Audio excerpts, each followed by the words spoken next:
question is, what kind of opportunities you think metaverse can bring for streamers and gamers in India? Okay. So I think that's a very interesting question. So any industry that is in a very beginning phase of disruption, right? There are a lot of opportunities for people. So let's say when the internet boom started, right? A lot of people who were working as electrician, in different fields, they were actually hopping into this. And right now, like a lot of them are multimillionaires, right? When internet revolution started in India, right? A lot of people who started simple websites, let's say Shadi.com, Book My Show, a ticket booking platform, like simple ideas actually became so big, right? Because they were in a very early stage. They actually got into this industry in a very inception or an early stage of these industries where they were beginning, right? And we are in a similar stage in the Web3 space, in the metaverse space, or in the gaming space, right? So gaming is also in a very infancy, infant stage in India, right? Like few years back, people were not earning money, from gaming. Right now, in the last 2 3 years, if you see some of the fastest growing companies in India has been gaming companies. You talk about Dream 11, MPL. MPL became one of the fastest unicorn in India, right? And is opening up a lot of opportunities for developers, gamers, streamers, right? Even on Tamasha, there are thousands of creators from small towns, right, who are running the communities around Ludo, around Tambola, and they're earning money through them, right? So they basically bring in the people play games, and whatever the money which people put in, they get a commission out of it, right? So this is how, like, I can share with you some of the examples. So let's say Poonam ji, who is one of our hosts, she is a housewife from a very small town in tier 3, part of the country. Currently, she is hosting, she has built her own community around Tambola, and she is hosting games and has got a good audience. Right now, she is running her basic household and everything, just monetizing from through engaging people through games, right? And so she might be earning like a few thousand rupees, but there are so many people who are even earning in crores, right? In like there are a lot of gamers who are going out for global tournaments. There are people who are not just playing but also teaching other people how to play through their YouTube channels and all, and they're earning decently, right? So we are in a very early stage, and there are a lot of opportunities for people to monetize. Initial few years, I think earning won't be that high, comparing to your existing job, but if you stay in the game, you can be ahead in the game in the coming years, right? Yeah, right. I think in continuation to the same question, there is one more question which has come up. Can gaming or the fantasy gaming be a sustainable career? And if yes, how? Right. Gaming would definitely be a sustainable career because gaming is something that would be in the coming years would be much bigger than the Bollywood industry, the radio industry, the television industry combined, right? And that is not just which I am saying, that is the stats, right? If you see in the next 8 to 10 years, gaming, the size of the gaming industry would be much larger than all of these entertainment industries combined. So over the time, as people start, as the digital natives or the people who are born in the last 10 years, as they grow up, right, they will start spending more and more money in the gaming industry, right? They will start purchasing, rather than buying a Ferrari, they would be probably buying a virtual virtual goods in a PUBG game, or maybe, NFTs like Bored Ape Yacht, right? So because they would be much more attached or aligned with that virtual space, right? So that is definitely a sustainable career. Right. After hearing this, I think I should be allowing my son to be playing more of Fortnite. Sure. He's a diehard fan of that, and I always keep telling him you should study more and play less. Okay, the third question is, do users or gamers need prior knowledge about cryptocurrency and NFTs before they start playing these metaverse-based games? Right. So, for playing these games, you don't need to understand how the mechanics behind this works. So let's say when you use a smartphone, you don't know that how the chip inside it works, right? You don't know from where the battery was, created. You don't know that how the entire, piece is assembled, right? you just play, right? So if you Right. just want to be a gamer or you want to be a crypto gamer, right? You just have to understand that how the game is played, the mechanics is same, right? But if you are actually interested to create, Web3 based games, then you would have to, understand that how the technology functions, right? So if you want to be just a player, then you don't need it. But if you want to be a developer, a game developer, then you definitely need to, learn that how the technology behind it works. Got it. Thank you. Next up is, what is the risk involved, if any, in the metaverse gaming? So for every technology, that comes up, there is definitely a risk that the initial products that are being built, they might not be successful, right? So let's say Facebook was not the first social network, right? There were 10 social networks before that got failed. And based on their learning and, based on what worked and what does not work, eventually the future products have a higher chance of success, right? So, the risk attached to, getting on early is that for the first few years, you might, like, the products that you're building might fail, right? Because these are early prototypes, these are early products, they might not be sustainable. But you stay in the game for the longer period, you will definitely succeed, right? So when Alibaba founder started, Alibaba, for the first 5 years, there were no transactions happening. The company was in huge losses and eventually became the richest person in Asia, right? So you have to have patience, you have to keep on building, and you have to be in the game, right, to be successful. Right. Thanks, Saurabh. We're taking in the last question. It's an interesting question. How do metaverse games make money? Right.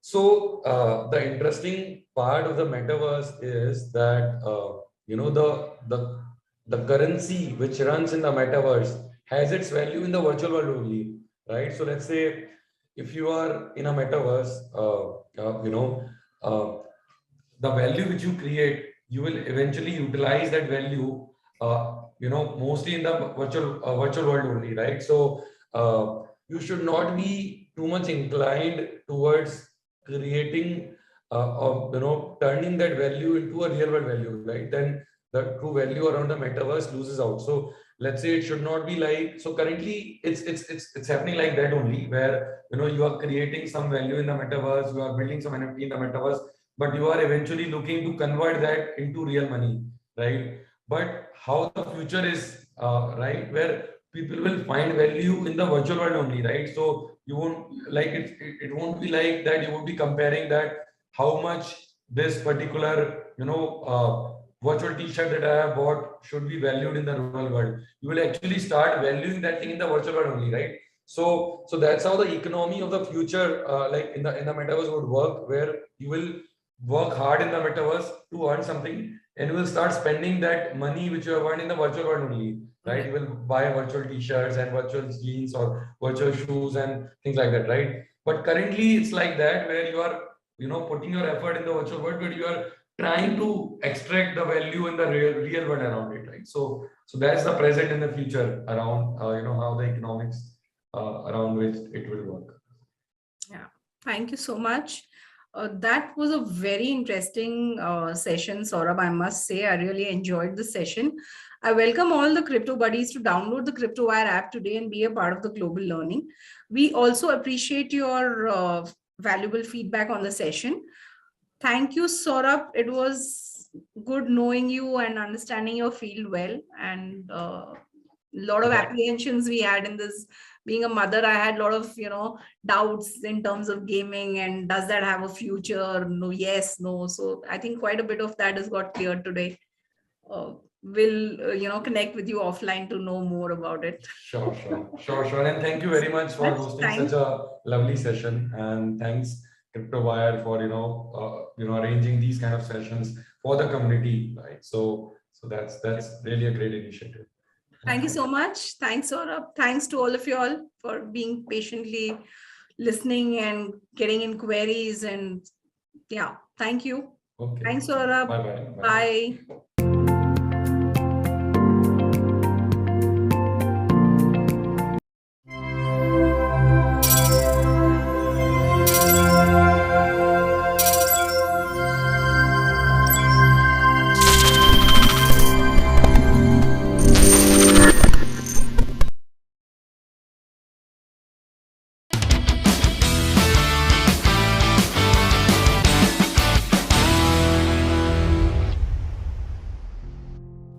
Hello and welcome to 3.0 TV. I am Vishakha Thakur. The third generation of the World Wide Web, or Web 3.0, will be a fully decentralized web in contrast to Web 2.0's participatory social web. There have been many metaverse platforms developed recently in collaboration with users who will be able to create content for the metaverse, such as virtual buildings, games, etc. Analysts cited significant market valuations for the metaverse, with Bloomberg valuing it at $800 billion and Citi estimating it in the trillions. Few optimists and early adopters of this technology have already made their bets and anticipate that the metaverse spectrum will dramatically alter how we work, learn, play, and live. As companies delve into the metaverse, whether to design experiences, build platforms, or leverage devices, they should be guided by a set of core principles and a deep understanding of the risks and opportunities across dimensions. A Web 3.0 powered metaverse platform is boundaryless. The metaverse eliminates boundaries between the virtual and the physical world. Not only boundaryless, a metaverse platform is persistent too, as all the user actions within the metaverse have a real-time impact on the platform. As the metaverse seeks to provide a realistic experience, it will need to be immersive and interactive, with human senses fully engaged so that the users feel present in their experiences. Well, the extended reality devices such as the VR headsets or AR glasses need to fully deliver an immersive experience where identity, entitlements, ways of communication, payments, and objects are available. Along with all this, they also offer some great social experiences. Users express their personalities through avatars and engage with other users in a spatial form through facial expressions and body movements. Also, being decentralized and redressable, Metaverse is not controlled by a single entity. Metaverse as a concept intends to move towards autonomous platforms where users having certain ownership rights, like voting on decisions related to platform development, right to revenue generated by the platform. The decentralized autonomous organizations with member-owned communities and blockchain-based governance are expected to set the tone for a truly decentralized construct of metaverse. A metaverse platform has a great economic system too, as it can have its independent currency. By using this currency, the transactions can be conducted on the platforms, and these are usually crypto tokens or the currencies. So, all these features combined together make up a decentralized metaverse platform a success.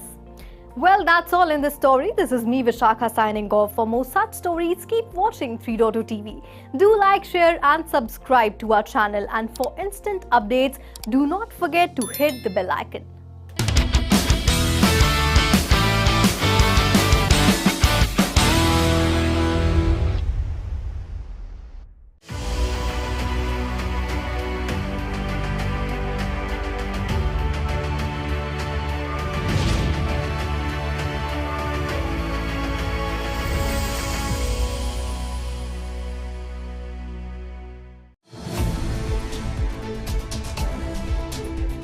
We will keep you connected to the evolving world of NFT. For accurate and latest updates of cryptocurrency markets and global regulations.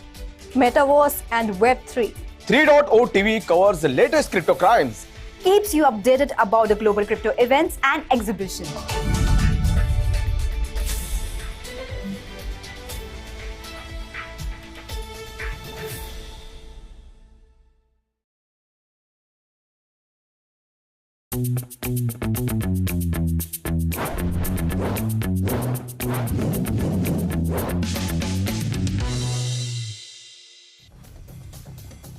नमस्कार, मैं हूं Sandeep कसालकर। 3.0 TV के इस खास episode crypto crimes में आपका स्वागत। पिछले एपिसोड में हमने जाना कि एसएमएस फिशिंग, डीएनएस हाईजैकिंग और फिशिंग बॉट्स अटैक्स को किस तरह से अंजाम दिया जाता है। अगर पिछला एपिसोड आपने मिस किया है तो आप डिस्क्रिप्शन में दी गई लिंक पर जाकर जरूर देखें। जैसा कि हम अक्सर अपने आसपास देखते हैं, क्रिप्टो की दुनिया में भी असली कम और नकली ज्यादा पाए जाते हैं। अब तक हमने फिशिंग के कई प्रकार देखे हैं। आइए इस एपिसोड में ऐसे कुछ और फिशिंग अटैक्स के बारे में जानते हैं। तो इस एपिसोड में हम जानेंगे कि fake browser extension, ice fishing और क्रिप्टो मैलवेयर अटैक्स किस तरह से किए जाते हैं। तो चलिए शुरुआत करते हैं फेक ब्राउजर एक्सटेंशन से।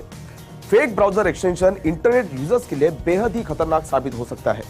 ये एक्सटेंशन मैलिशियस प्लगइन्स होते हैं जिन्हें आपका क्रेडिट कार्ड नंबर और लॉगिन जानकारी सहित प्राइवेट डेटा चोरी करने के लिए बनाया जाता है। जब मैलिशियस प्लगइन्स आपके कंप्यूटर या मोबाइल पर इंस्टॉल होते हैं तब आपको ऐसे विज्ञापन दिखने शुरू हो जाते हैं जो बिल्कुल भी किसी काम के नहीं होते हैं। इन विज्ञापनों पर जब आप क्लिक करते हो तो आपका कंप्यूटर या मोबाइल इस मैलवेयर से संक्रमित हो जाता है और आपको नकली वेबसाइटों पर भेज दिया जाता है।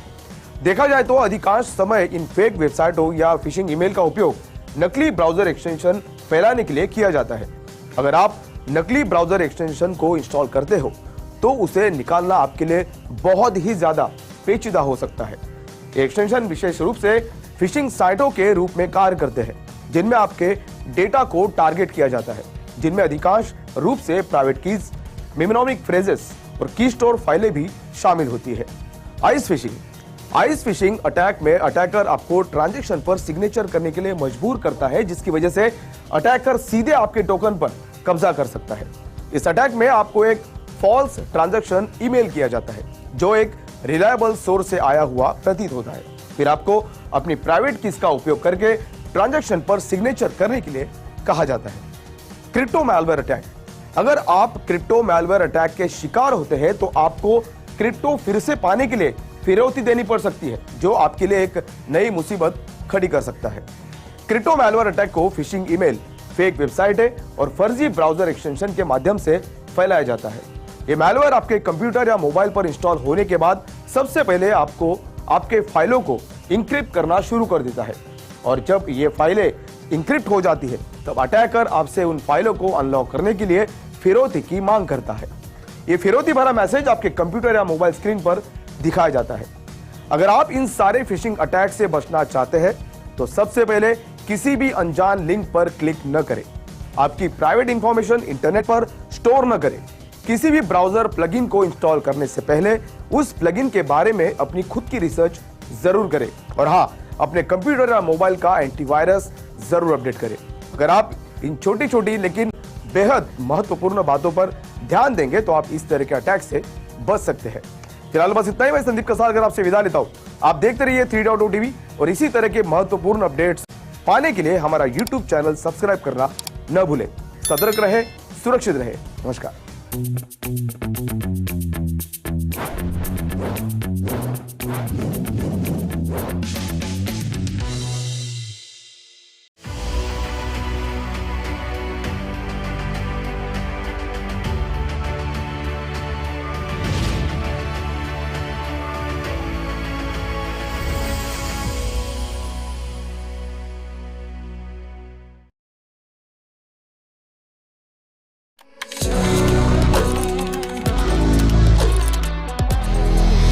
Hello and welcome to 3.0 TV. I am Vishakha Thakur and we are at Zeev's Web3 Titans event. I have with me Mr. Jobin Ayathil from Arcana Network. Welcome on 3.0 TV, sir. Thank you. So as we see, Web3 is driving millions of trillions of dollars into the economy.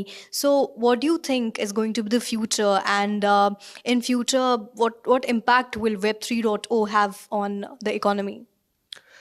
So what Web3 is going to do is Web3 will slowly kill all the traditional companies, because how their revenue model works, how their business model works was very extractive towards the user. But users have started gaining awareness that their data matters. They should have complete control over the time, the engagement and data that they have on the internet. So the coming Web 3.0 industry focuses on these aspects, and many of the companies are doing it in a really wonderful way. So not immediately, slowly things are taking like the traction is happening, awareness is happening. Slowly, we'll see a good amount of adoption, and eventually, we'll see all the traditional companies dying. So, how do you think Web 3.0 will benefit the businesses and entrepreneurs? So actually, I recently had a very good insight into the market. So if you observe how Google is one of the biggest advertisement platform for all the businesses. So if you see, their ad revenue has been going down, especially during the pandemic and post the pandemic. Very few businesses are putting the same amount of money for advertisement before the pandemic. Whatever they were putting, they're not putting the same amount. The reason is that we have been shelling out a lot of money to gain users' attention. The model was attention-seeking advertisement system. So that is not gonna happen in the coming days. So the whole Web2 business runs based on the advertisement and the attention system. Because people have understood that that's not gonna work in the coming days, the Web 2.0 companies are gonna go down, and new business models are gonna come. The one insight I would love to give to you is, people are gonna start taking pay to use seriously. You see, play to earn as came, and smart contracts basically works by paying a fees for using any service. So people will start taking their time, their data, their engagement seriously, because now they are paying money for using the platform or the service.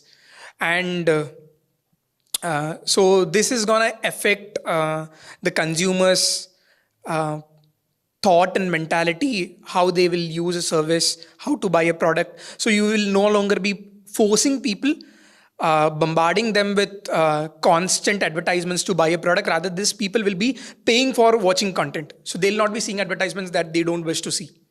So there will be a huge shift in terms of business models and businesses, how they do business. And not only the businesses will be earning a huge amount of revenue, users also will be earning a good amount of revenue for whatever they are doing on internet. So you spoke about the revenue generation part, but it's a new space. So the developer hiring is quite painful right now. So how do you think it can be solved? So developer hiring can be solved. One of the best approaches in the past decade, you have seen that developers were hired in the traditional process. Like you have to go, you have to put a job vacancy, you put it out on the internet, people will see, come and run a lot of interviews. That has changed. And that basically the filtration system happens through certifications, degrees, and a lot of stuff. But that's not how somebody should be, judged or valued. Rather, it's their execution capabilities, their skills, how they are able to solve a problem. Okay, and that can be done through small sample, or a test situation where they show how they are executing their, showing their capabilities, how they are solving problems. The best scenario is coming up with hackathons, coming up with small grants program. So now a lot of companies have came, Web3 companies have came with bounties. So rather than building within the team, small problems which are not that very critical, but still you need to build on that, you put out that as a bounty.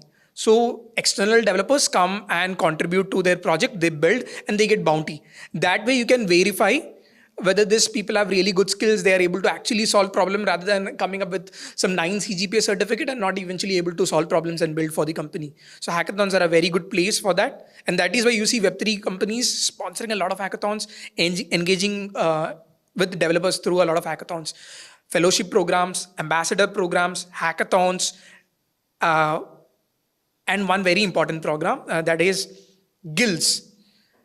Getting to the grassroots level, that is developers start becoming early developers at universities or colleges. So if you go at that place, start interacting with them and teach them at the right time, so they'll easily get into the Web3 space, and you will be able to understand how they are learning, what they would love to build, what infra they will need, what tools they will need. That's the right place. So you will see many companies right now building a lot of guilds in colleges, especially in India. It's growing massively. Gen Z is the right target. Yes, that's what you mean. Yes. What role the regulations are going to play in the coming future? So regulation is one of, it's like right now Web3 has a huge potential, I would like to describe Web3 like a horse which has huge potential to run towards wherever it wants. Okay, the problem is like it can get deviated, it can get distracted or go astray. So what you do is you keep blinds on the either side of a horse so that the horse sees whatever is in the front and runs towards that. Without regulation, you didn't have a boundary. You could do anything. You could do extreme good things and extreme bad things. But with regulation, you put a boundary on or limit on whatever you are doing. So regulation will be like sort of like a teacher who scolds the student whenever something bad happens. So regulation is much needed. You can't keep on making profits in bad ways. You have to ensure that whatever is going, whatever is happening in the right way. It's good that everybody is cashing a lot of money, making a lot of money, but we have to check whether they are doing it in the right way or not. And regulation is something which will keep it in check. Regulation is much necessary. So what role blockchain is going to play in Web 3.0? Blockchain is the core tech behind Web3. Like I was sharing a couple of minutes back about the OTP approach, open, trustless, permissionless, transparency approach of blockchain. Blockchain is not just a tech. Blockchain is sort of like that ethical torch bearer for this Web3, revolution. Like the dot-com bubble, or the dot-com revolution, or whatever the internet revolution came.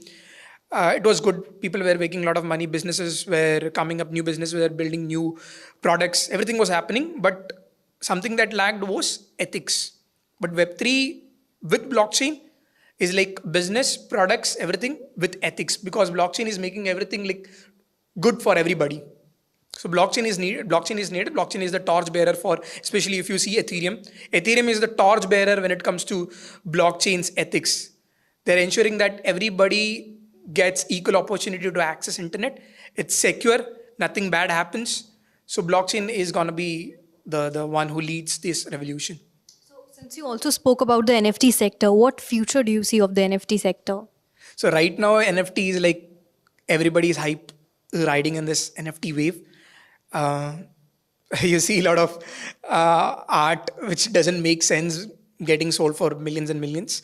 It's good. Early stage, people are trying to explore, so let them enjoy the time. It's okay. But eventually, NFTs with only utility is gonna survive.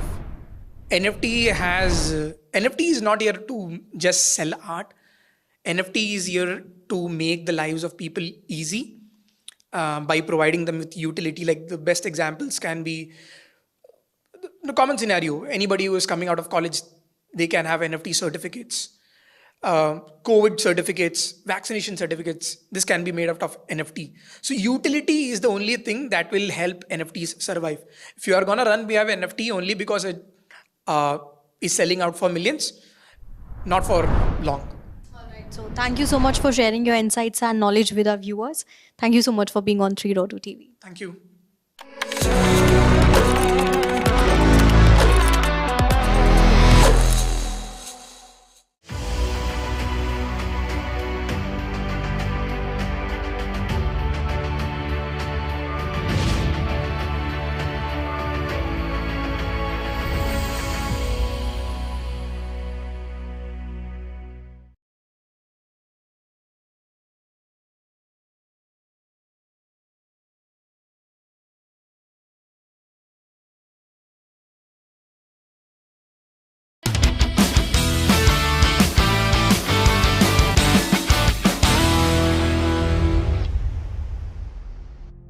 नमस्कार, मैं हूं रुचि Sharma.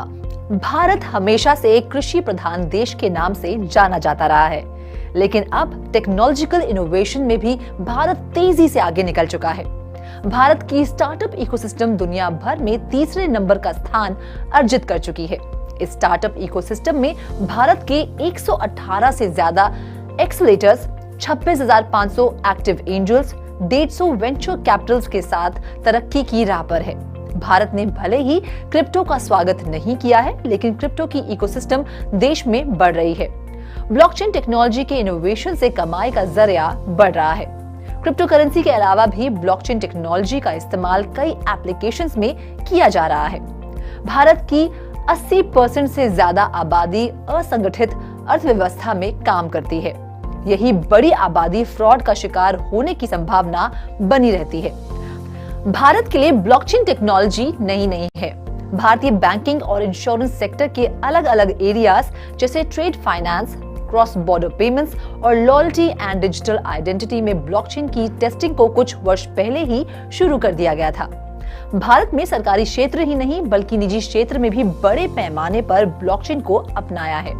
TCS, Tata Motors, Reliance, Infosys और Tata steel जैसे बड़े नाम निजी क्षेत्रों की लिस्ट में शामिल हैं।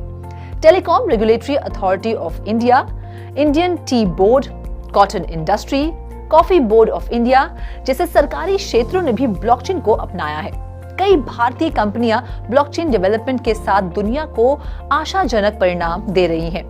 ऐसे में नई टेक्नोलॉजी को और अधिक सुचारू रूप से अपनाने के लिए अलग अलग संगठन ब्लॉकचेन डेवलपमेंट कंपनियों तक पहुंच बना रहे हैं। इसके अलावा RBI ने रिटेल सेगमेंट में लॉन्च किए गए central bank digital currency pilot में ब्लॉकचेन टेक्नोलॉजी का इस्तेमाल किया है।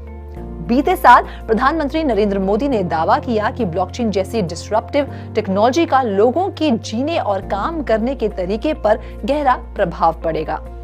इस साल national institute for transforming India आयोग ने न्यूक्लियस विजन और तेलंगाना और गोवा की सरकारों के साथ पार्टनरशिप में इनॉग्रल इंटरनेशनल ब्लॉकचेन कांग्रेस को होस्ट करने की घोषणा की है, जो दुनिया भर के सरकारी अधिकारियों और उद्योग जगत के बड़े नामों को साथ लाएगी। भारत ब्लॉकचेन और वेब3 डेवलपर्स के लिए हॉटस्पॉट में से एक है। भारतीय ब्लॉकचेन डेवलपर्स की दुनिया भर में मांग है और हम इसे एक बढ़ते ट्रेंड के रूप में देख सकते हैं।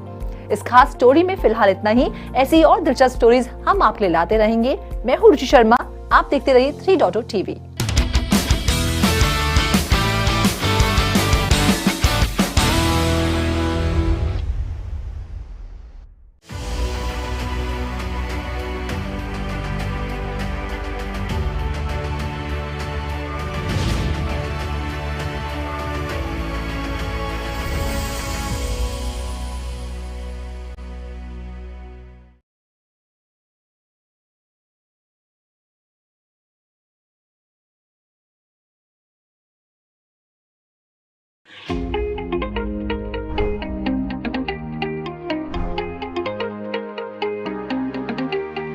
We at 3.0 TV are here at the Kala Ghoda Arts Festival, where we will cover topics related to Web3 and NFTs.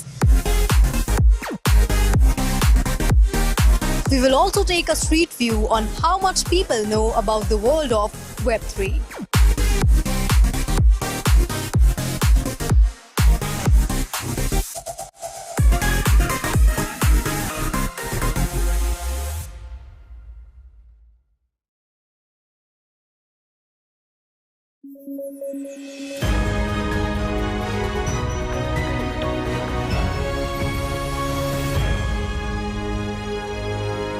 Hello and welcome to 3.0 TV. I am Vishakha Thakur. The World Economic Forum has said that the metaverse can have a multi-trillion-dollar market impact with billions of users in the coming decade. Billions of dollars are being invested into developing the metaverse, which is projected to become an $800 billion market by 2024. The World Economic Forum released 2 reports on the metaverse. The reports set it up as an immersive, interoperable and synchronous digital world that will change how we interact, work and play. WEF has also launched a metaverse platform to tackle crises and challenges. The platform is a working prototype where organizations can convene on the metaverse and learn about, create solutions for some of the present pressing challenges. With the Global Collaboration Village, we are creating the first public purpose-oriented application of the metaverse technology, building a true global village in the virtual space. Supported by a unique range of partners from the public and private sectors like Microsoft Mesh, The village will use the frontier capabilities of the metaverse to find solutions for addressing the big issues of our time in a more open, inclusive, and sustained way, said Klaus Schwab, founder and executive chairman of the World Economic Forum. Well, that's all in the story. This is me, Vishakha Thakur, signing off. For more such stories, keep watching 3.0 TV. Do like, share, and subscribe to our channel.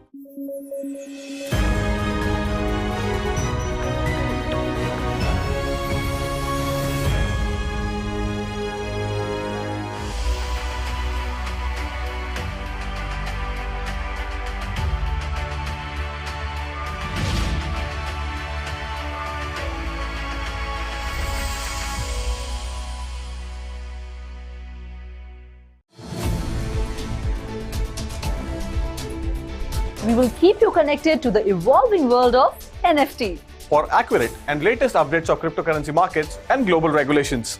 Metaverse and Web3. 3.0 TV covers the latest crypto crimes.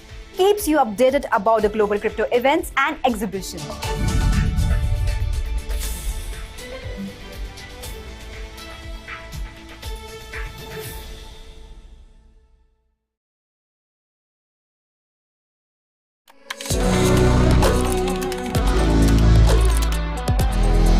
Hello and welcome to 3.0 TV. I am Vishakha Thakur. We are at Zeev's Web3 Titans event and I have with me Mr. Ravi Chamria, the co-founder and CEO of Zeev. Welcome to 3.0 TV, sir. Yeah, hi Vishakha. So, Web3 is already driving trillions of dollars into the economic activity. So, what do you think is going to be the impact of Web3 in the future global economy? Yeah, so I think Web3 is growing, especially if you see the last couple of years, it has been growing very rapidly. And just because, this technology brings in a lot of trust and transparency. So what we are seeing is a new version of internet. So we are very excited that, Web3 is going to add new business models, will improve efficiency across industries. There are a lot of consortiums which are trying to do that. So it will produce a huge impact in the global economy. So, if you talk about cryptocurrencies, the year 2022 was like a roller coaster ride. So, what do you expect from this year, 2023? Yeah, so I think 2022 has been an exciting year. But the way I see it, like Nassim Taleb talks about anti-fragility. So I believe Web3 is anti-fragile. And these kind of events like, the failure of Terra Luna or FTX or Celsius, etc., they're making the whole Web3 ecosystem even more robust. These are, I would say, early inefficiencies or mismanagement, etc., that needs to be moved out of the system to make the system even better. So we are very excited about 2023. We are already seeing, a lot of exciting developments are happening in the NFT space. A lot of new protocols are coming in on the layer 2 side, on the scalability side. Players like Shardium bringing in sharding chain, etc. And a lot of traction is happening in the enterprise space also, especially after tokenization, both fungible as well as NFTs. So we are very excited about 2023. I think we'll see that the market has moved beyond these failures. And even if they keep on happening, it doesn't matter because there will be much more discipline within the market. Since you spoke about NFTs, which segment of NFT will get the maximum traction this year? So I think now people have already started thinking beyond collectibles. So a lot of startups have come in the music and other media assets. So that's one area. The second most interesting aspect is the whole real world assets, whether it be financial assets like invoices or carbon credits or mutual funds, etc., or it be tangible assets like real estate, etc. So we are going to see not just NFTs, but I'm basically talking about fungible, non-fungible, semi-fungible, all different kind of tokens. Like non-transferable tokens again is going to pick up very well, where soul-based tokens or non-transferable tokens will also have already been started. People have started using it for personal credentials or individual credentials. And then we are going to see that in invoices and real estate and, quite a few other kind of assets. So what future do you see of the NFTs? Yeah, so we are very excited because NFT has first time, proven that you can have an absolute ownership. and you can have a proper audit trail, which is a immutable audit trail of the transaction which has happened. So the kind of litigations we see and the kind of cases which are pending in the court today are mostly related to mortgages, clear title. That's a big challenge. So NFTs are going to solve just by the sheer, clear title, ownership, transferability, etc. is going to change how we transact assets, So, what is the idea behind Zeev's Web3 Titans event?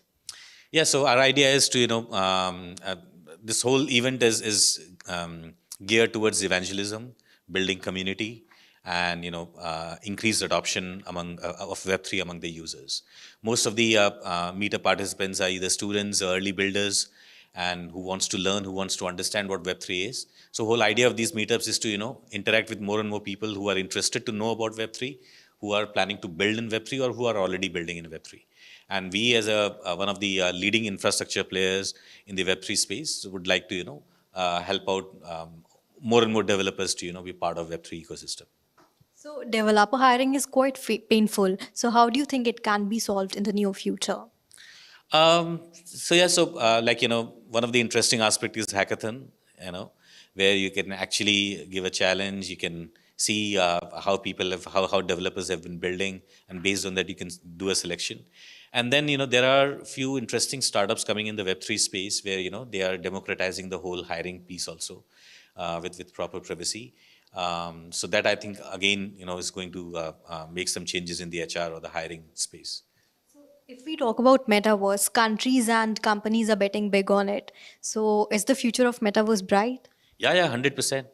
But yes, right now I would say that it's too early, because metaverse is all about having immersive experiences, much better than experience. So I would say that the kind of experience that we see in person, we should be able to emulate or simulate that kind of experience virtually.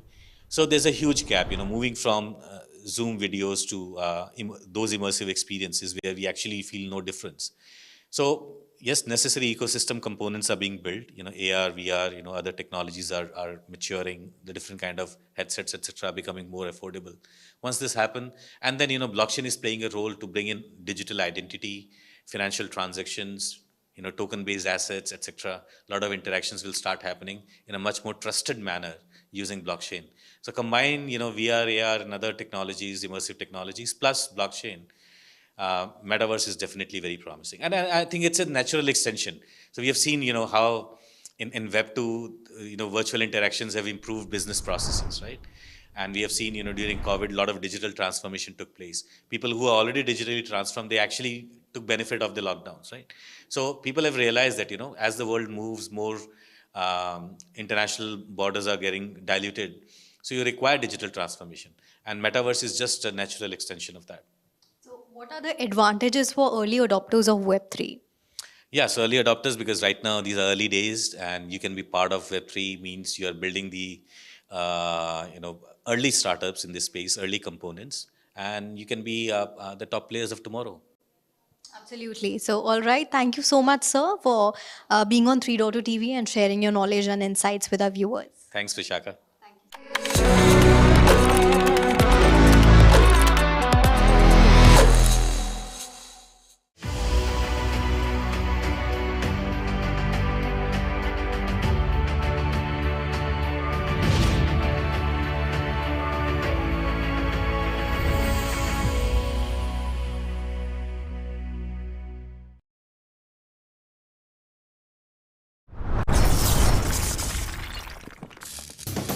नमस्कार, मैं हूं संदीप कसालकर। स्वागत है आपका 3.0 TV के इस खास episode crypto crimes में।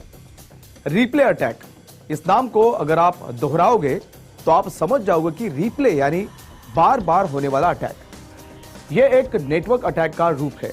इस तरह के अटैक में वैलिड डेटा के ट्रांसमिशन को मैलिशियसली या फ्रॉडलेंटली दोहराया जाता है। यह attack most frequent security flaws में से एक है, जिसे ब्लॉकचेन टेक्नोलॉजी को सबसे ज्यादा अफेक्ट करता हुआ पाया गया है। यह असॉल्ट्स आमतौर पर एक हार्ड फोक इंप्लीमेंटेशन प्रोसेसिंग के दौरान किया जाता है, क्योंकि हार्ड फोक प्रोसेस में सभी नोड्स या यूजर्स को प्रोटोकॉल सॉफ्टवेयर के लेटेस्ट वर्जन में अपग्रेड किया जाता है। और अटैकर के लिए यह वही समय होता है जब एक हैकर नेटवर्क के माध्यम से ट्रैवल करने वाले एक लेजिटिमेट डेटा ट्रांसफर को सफलतापूर्वक ब्लॉक करता है और फिर उसे रीप्ले करता है, इसलिए इसे अनरिप्ले अटैक भी कहा जाता है। आइए देखते हैं रिप्ले अटैक के कुछ इफेक्ट्स। जैसे ही हैकर को नेटवर्क एक्सेस क्रेडेंशियल्स मिलते हैं, वो एक एडिशनल सिस्टम यूजर की आइडेंटिटी को रिप्लेस करने में सक्षम हो जाता है। ऐसा करने से अटैकर यूजर्स की पूरी एक्शन हिस्ट्री तक एक्सेस गेन करता है, जो बेहद खतरनाक साबित हो सकता है। ये डिनायल ऑफ सर्विस अटैक्स यानी DOS के क्रिएशन को अधिक कैपेबल बनाता है। आमतौर पर लेगेसी ब्लॉकचेन के कंप्यूटिंग पावर की कमी के कारण रिप्ले असॉल्ट एग्जीक्यूट होते नजर आते हैं। रिप्ले अटैक P2P नेटवर्क को भी अफेक्ट करता है। अटैकर मैसेज प्रोटोकॉल्स के फ्लॉ का फायदा उठाकर नेटवर्क को मैनेज करता है ताकि वो डेटा को ट्रैक कर फिर अटैक कर सके। उदाहरण के लिए अगर बात करें तो 18 सितंबर 2022 को इथेरियम प्रूफ ऑफ वर्क यानी POW नेटवर्क पर एक रिप्ले अटैक हुआ, जहां एक्सप्लॉइटर ने इथेरियम POS चेन से एक मैसेज को रिप्ले किया था। अटैकर ने पहले 200 WETH को चिनोसिस चेन के ओमनी ब्रिज के माध्यम से ट्रांसफर किया, फिर एक्स्ट्रा 200 ETHW प्राप्त करने के लिए POW चेन पर उसी ट्रांजैक्शंस को फिर से चलाया। अगर क्रॉस चेन मैसेज की एक्चुअल चेन आईडी को सही ढंग से वेरीफाई किया होता तो इस अटैक को टाला जा सकता था। अब देखते हैं किस तरह से इन रिप्ले अटैक से बचा जा सकता है। दो प्रकार के एंटी ब्लॉकचेन रिप्ले अटैक्स होते हैं। नंबर 1 स्ट्रॉन्ग रिपीटेशन प्रोटेक्शन और नंबर 2 ऑप्ट इन रिपीट प्रोटेक्शन। हम शुरुआत करते हैं नंबर 1 से। Number 1 strong repeat protection hard split द्वारा बनाया गया एक ब्लॉकचेन होता है, जिसे इंश्योर होता है कि ब्लॉकचेन हेरिटेज पर किए गए ट्रांजैक्शंस वैलिड नहीं होंगे। नंबर 2 इसके अलावा ऑप्ट इन प्लेबैक प्रोटेक्शन में कंज्यूमर्स ट्रांजैक्शन में मैन्युअली बदलाव कर सकते हैं, जिसे रिप्ले अटैक होने की संभावना नहीं के बराबर होती है। यह एक तरीका होता है कि कॉइन्स को ट्रांसफर होने से तब तक ब्लॉक किया जाता है जब तक कि नए ब्लॉकचेन में एक स्पेसिफिक नंबर में ब्लॉक नहीं जोड़ा जाता। तो आज के लिए बस इतना ही। वेब3 के ऐसे ही टेक्नोलॉजिकल अपडेट्स को लेकर मैं संदीप कसालकर फिर आपसे मिलूंगा। तब तक के लिए आप देखते रहिए 3.OTV और इसी तरह के क्विक अपडेट्स पाने के लिए हमारा YouTube चैनल सब्सक्राइब करना न भूलें। धन्यवाद।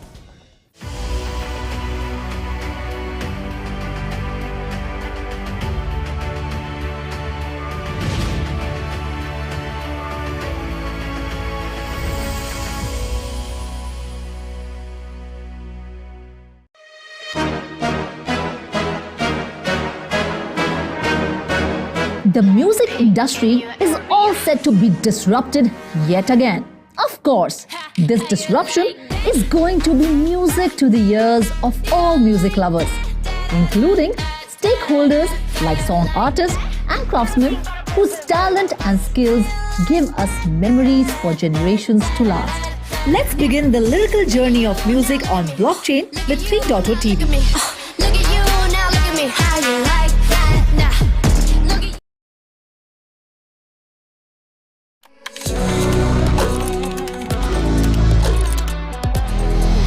Hello and welcome to 3.OTV. I am Vishakha Thakur. We are at Zeev's Web3 Titans event and I have with me Mr. Smith Khakkar, the co-founder and CTO of CoinCrunch India. Welcome to 3.OTV, Smith. Hey, happy to be here and discussing crypto with you. It's a pleasure to have you, Smith, on our channel. So, Web3, if we talk about Web3, Web3 is already driving trillions of dollars into the economic activity. So, what do you think is going to be the impact of Web3 on future global economy? I think Web3 will play a major part in future global economy as well as finance. Web3 is a paradigm shift when it comes to finance. The entire banking ecosystem was established around 200 to 250 years ago. Now we see a complete change in how finances work with Web3.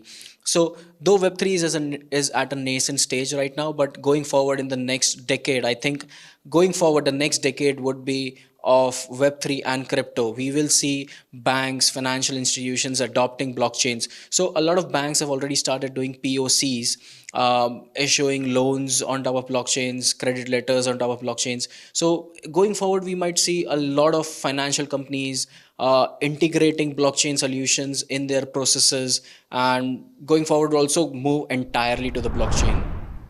How do you think Web3 will kind of aid in the developer hiring, or how Web3 is going to play a part in helping the businesses or the entrepreneurs? Yeah. So after the tech boom in 1990s, we saw a lot of developer demand. Developers who are well versed with Web 2 technologies. So same goes with any new technology that comes around the market. So right now, the Web 3 developer market is not that big, but demand is huge. The supply is less. So I think that going forward we need a lot of new developers who are well versed with Web3, because all these banks are definitely not going to build these tools themselves. They will need developers who can code smart contracts, who can build on top of multiple blockchains.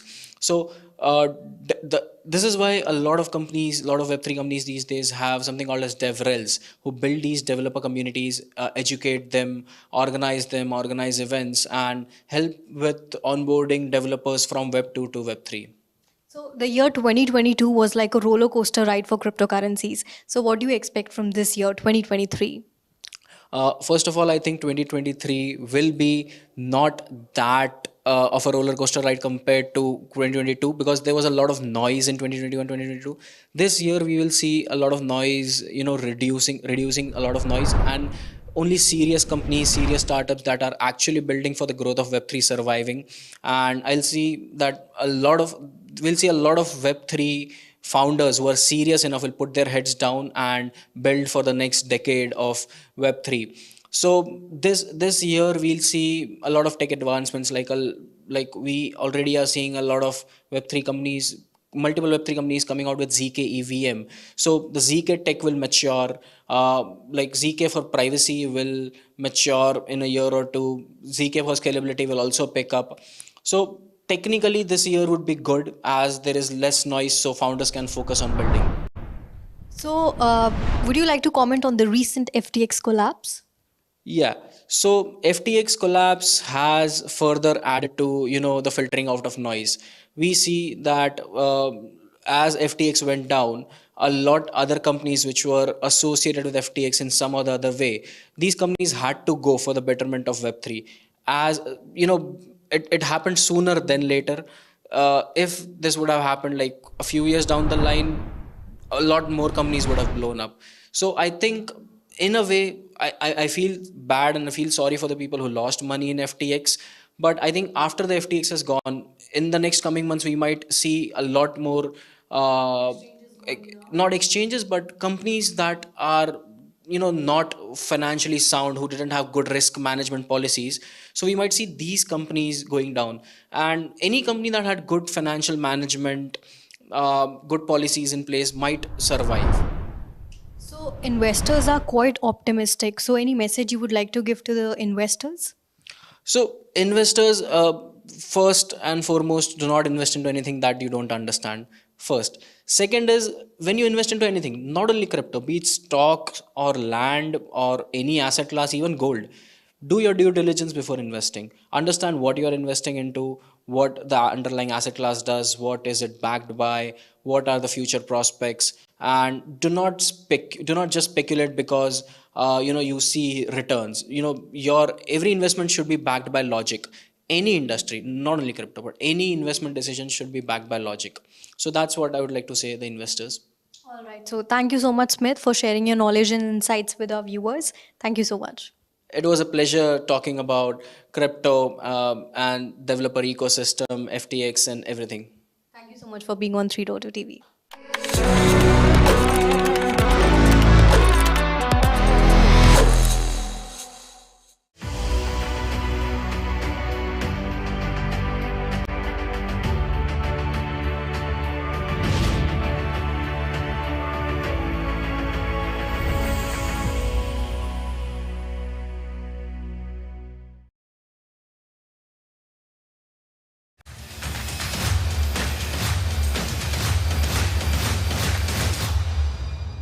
There might be few reasons, as maybe there are more thorough research is undergoing. That might be the one reason which means that then the government is not ready yet to announce a proper restructuring of the things that they have announced in the last budget. So they might need more time. Another could be the G20 summit that is happening in India. So they might want to position this in that conference, because if they do it now, it may become a very difficult situation to realign it with the multiple nations. So that might be the another reason. But I think that, or the third reason, which I believe might not be right, but since the market is down, this space is not getting us so much attention the way it used to get it last year. Last year everybody was talking about blockchain, cryptocurrencies, and virtual assets, and how they are how people are making money, and how people are actually stealing the tax which government's supposed to get. So this year maybe this is not happening, because everything is gone down since the 30% cut that the government has taken in the earning. The trade volume in various exchanges in India has gone down. So people are now relaxed and not focusing on that. So government is also not taking any action. So I believe that these might be the three reasons, but let's see. I hope that in G20 we see a much more broader restructuring of the overall regime in the cryptocurrency market. Last time when I mentioned this, that this is a good move, because it was somewhere that we are starting, right? Because government was starting somewhere at least. They were not ignoring, they were not denying that it is not valuable. It was an acceptance in the market that yes, this is something considerable, and we are really looking forward to it. So that was a good start, but obviously the market has its own way to react, right? And the brain drain happened that supposed to not happen, because we deserve to have all our entrepreneurs and innovators and such critical thinkers to be in India, so that the wealth gets created and we support the economy. But that did not happen, because there are much friendlier jurisdiction where founders chose to move out. And that's a natural move. I think that's a overall responsibility of the government. But after announcing the taxation last year, I was expecting the corrections based on the learning that happened. So this year I was also expecting some corrections in some sort, or some more clarity, some more confusion that has been created, or maybe some CBCT that has been announced by the RBI, some more declaration or announcement on that, but nothing happened. Sort of that thing happened. They just announced that they want to use the technology for business use cases that are very common, like record keeping, data storage, and tracking the certain assets. So I was expecting the correction, but again, maybe we have to wait for a more time or another year. But overall, it was some start, something to start with. So I think 30% was that, but yes, it was high. Later on also I realized that it is too high for the plain taxation. It was not just a calculation based after the subtracting your investment or the expenses on managing or growing that cryptocurrency. You have to pay 30%. It was a flat 30%. So that has not gone very well with the multiple brands.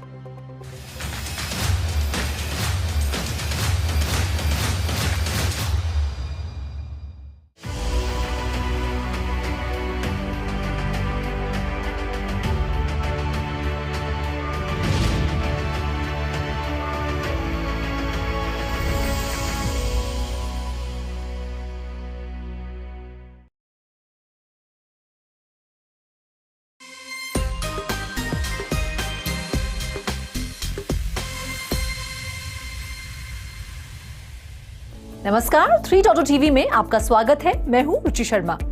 Web 3 की दुनिया में NFT एक emerging trend है जो market के बदलते रंग के हिसाब से अपना आकार बदलती है। वर्ष 2021 में उछाल देखने वाली NFT की दुनिया ने बीते साल जनवरी से सितंबर 2022 के बीच ट्रेडिंग वॉल्यूम में 97% की भारी गिरावट का सामना किया था। इसके बावजूद देश विदेश में NFT को लेकर रुचि बढ़ रही है। NFT यानी नॉन फंजिबल टोकन एक ऐसी चीज है जिसे ना बदला और ना ही इंटरचेंज किया जा सकता है। इसे दूसरी भाषा में डिजिटल एसेट NFT यानी डिजिटल संपत्ति के रूप में भी जाना जाता है। जिन लोगों के पास NFTs हैं, जिन्हें इसमें रुचि है, चलिए उन्हें बताते हैं कि वे किन खास तरीकों से फेक NFT कलेक्शन को स्पॉट कर सकते हैं। सबसे पहले आंख बंद कर भरोसा करने से पहले NFT सेलर या आर्टिस्ट की वैधता की पुष्टि करें। अगर आपको लगता है कि आपने आर्टिस्ट से डायरेक्टली NFT खरीदी है, तो बिना समय गवाए आपको आर्टिस्ट की वेबसाइट और सोशल मीडिया अकाउंट चेक करना चाहिए। इस बात पर ध्यान जरूर दें कि आप आर्टिस्ट की ऑफिशियल साइट पर हैं, ना कि किसी स्कैमर की फेक साइट पर। दूसरी बात, NFT वेबसाइट को सावधानी पूर्वक रिव्यू करें। स्कैमर्स को किसी भी वेबसाइट को पूरी तरह से रेप्लिकेट करने के लिए जाना जाता है। यही वजह है कि अगर वेबसाइट दिखने में वैध लगती है तो ये भी हो सकता है कि आप स्कैमर के झांसे में आकर गलत URL का इस्तेमाल कर रहे हैं। अगर आप ध्यान से देखते हैं तो आप रियल और फेक साइट में मौजूद फर्क को आसानी से पकड़ सकते हैं। ज्यादातर फेक साइट में खाली स्पेस, खराब क्वालिटी वाले टेक्स्ट और अन्य कई गलतियां होती हैं।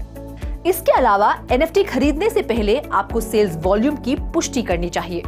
आप किसी पॉपुलर सीरीज से NFT खरीद रहे हैं तो हमेशा NFT को कई बार खरीदे और बेचे जाने की संभावना होती है। ब्लॉकचेन एक्सप्लोरर या NFT मार्केटप्लेस एग्रीगेटर पर NFT को देखकर आप वेरीफाई कर सकते हैं।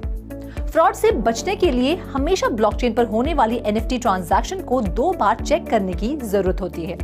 अगर NFT को एक ही तरह के कुछ वॉलेट्स के जरिए खरीदा बेचा जा रहा है तो ये स्कैमर की ही तरकीब है। अब आखिरी बात NFT का कॉन्ट्रैक्ट एड्रेस है। सेलर्स के वॉलेट और NFT के ऑन चेन डेटा के अलावा NFT की पुष्टि करने के लिए कॉन्ट्रैक्ट एड्रेस एक महत्वपूर्ण हिस्सा है। कॉन्ट्रैक्ट एड्रेसेस को चेक करने से कोई भी फेक NFTs को बड़ी आसानी से आइडेंटिफाई कर सकता है। NFT की दुनिया तेजी से आगे बढ़ रही है, जिसने इन्वेस्टर्स के साथ साथ स्कैमर्स का भी ध्यान आकर्षित किया है। स्कैमर्स की साजिश से बचने के लिए NFT के बायर्स और सेलर्स को हर बार नई टेक्नोलॉजी से अपडेट रहने की जरूरत है, ताकि वो खुद को किसी भी तरह की धोखाधड़ी से बचा सके। इस खास स्टोरी में फिलहाल इतना ही। ऐसी और इंटरेस्टिंग स्टोरीज मैं यानी रुचि शर्मा आपके लाती रहूंगी। आप देखते रहिए 3.0 TV।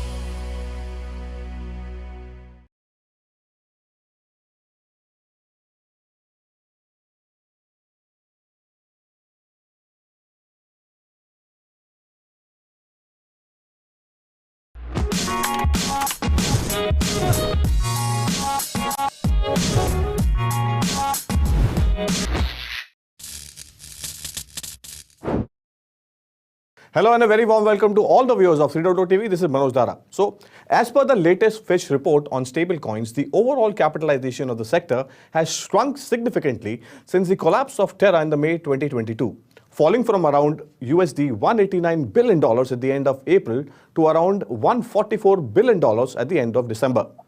The bankruptcy of the second largest crypto exchange FTX amid a fraud scandal in November, followed by Binance's pause and the withdrawals in December, led to the heightened stablecoin resumption activity, and which is actually unmourning of the Tether's USDT and Binance's BUSD stablecoins from par. Both tokens were only unmoved by slightly amounts of stablecoin trading velocity has actually recovered somewhat. But these events have negatively impacted the overall sentiment. To deliberate more on this, we have invited 3 special guests. Let me introduce you to Mr. Shamik Raja, MD at Gold Pesa. Shamik, welcome on 3.0 TV. Thank you very much. Thank you for having me. And our second guest is Mr. Naveen D'Souza, co-founder and CEO at Comtech Gold UAE.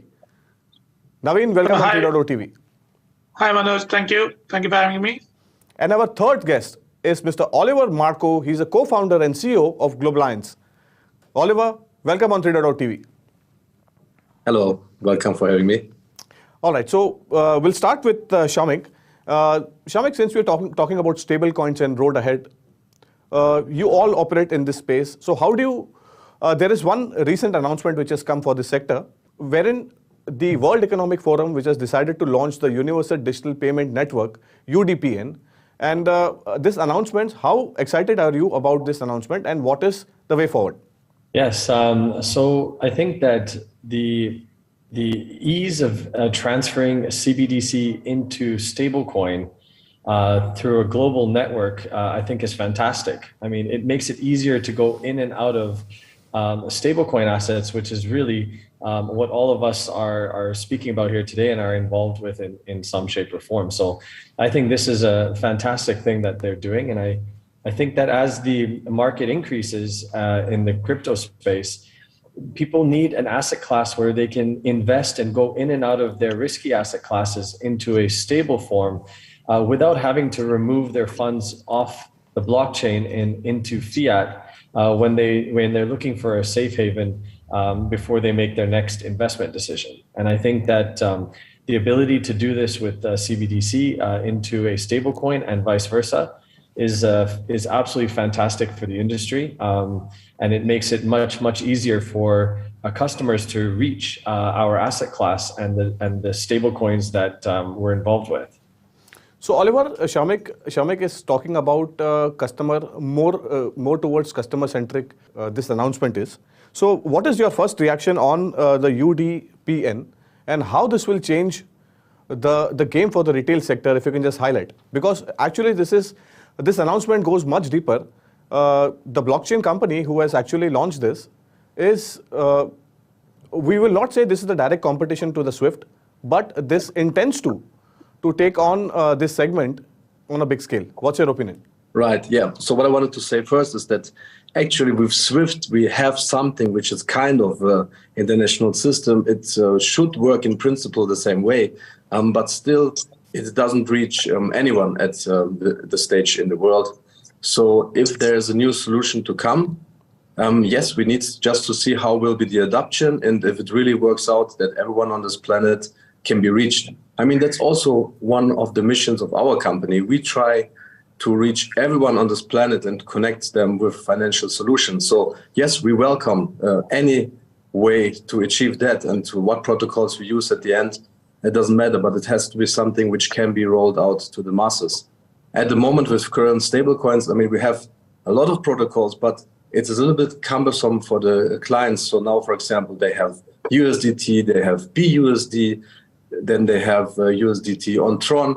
So to be honest, it's not easy at the moment. We have the stable coins and they're a good solution. We just need to find the one solution which can work for everyone, because now, honestly, it's too complicated for everyone to use it. This could be a solution. We will see. There are other solutions planned, as I know of, from the private sector. So we will see which will reach the highest mass adoption in the coming years. So yeah, I'm curious to see how it pans out. So Naveen, a few keywords which I've picked up from what Oliver has mentioned is there is a lot of confusion regarding the products. So Comtech Gold, how are they well equipped to understand this announcement, and what is the view on that? See, from an announcement perspective, it is at least important. The good news is now the what you call that the world forums are moving into an acceptance phase. Fantastic. So they have moved out from the denial phase to an acceptance phase where they realize that something needs to be done. There's a parallel economy which is growing up, and they need to now accept and build something on it rather than just denying that, okay, nothing happens here. But the most important element on this part, as what Oliver said, is announcement is not only important, but the implementation of these provisions is something which is a key for the success of it. Fantastic. So there are multiple stable coins running across the platform. And if you're going to, as you rightly said, it's a competition to SWIFT, which has been running as a cartel for over a long time. And if you're going to come on heads on and again build another SWIFT, it's not going to help. So the implementation element of it is very important, where you have to create the essence of decentralization, which allows different stable coins to survive, different stable coins to operate along with each other, and allows the investor the confidence to use any of this in the regulated environment. Exactly. So Shamik, since we are talking about, Naveen mentioned about the regulated environment, my next question to you is, it is important to know that stable coins are now one of the largest sector in the crypto ecosystem, with an outsized role in storing and transferring wealth, which we have seen in 2022. My question to you is, will this trend continue in 2023 as well? We have seen a lot of uncertainties in 2022. So what's your view and opinion on this? You know, I think that stablecoins in general, I think it really just comes down to control, right? Everything is about control. You see that, and it comes down to US dollar being a reserve currency for so many years. Exactly. I think that the problem is not only control, even countries don't want to be controlled, and even individuals themselves don't want to be controlled. And, you know, the more that the globalization and internet is around, you know, voices are heard loud and wide.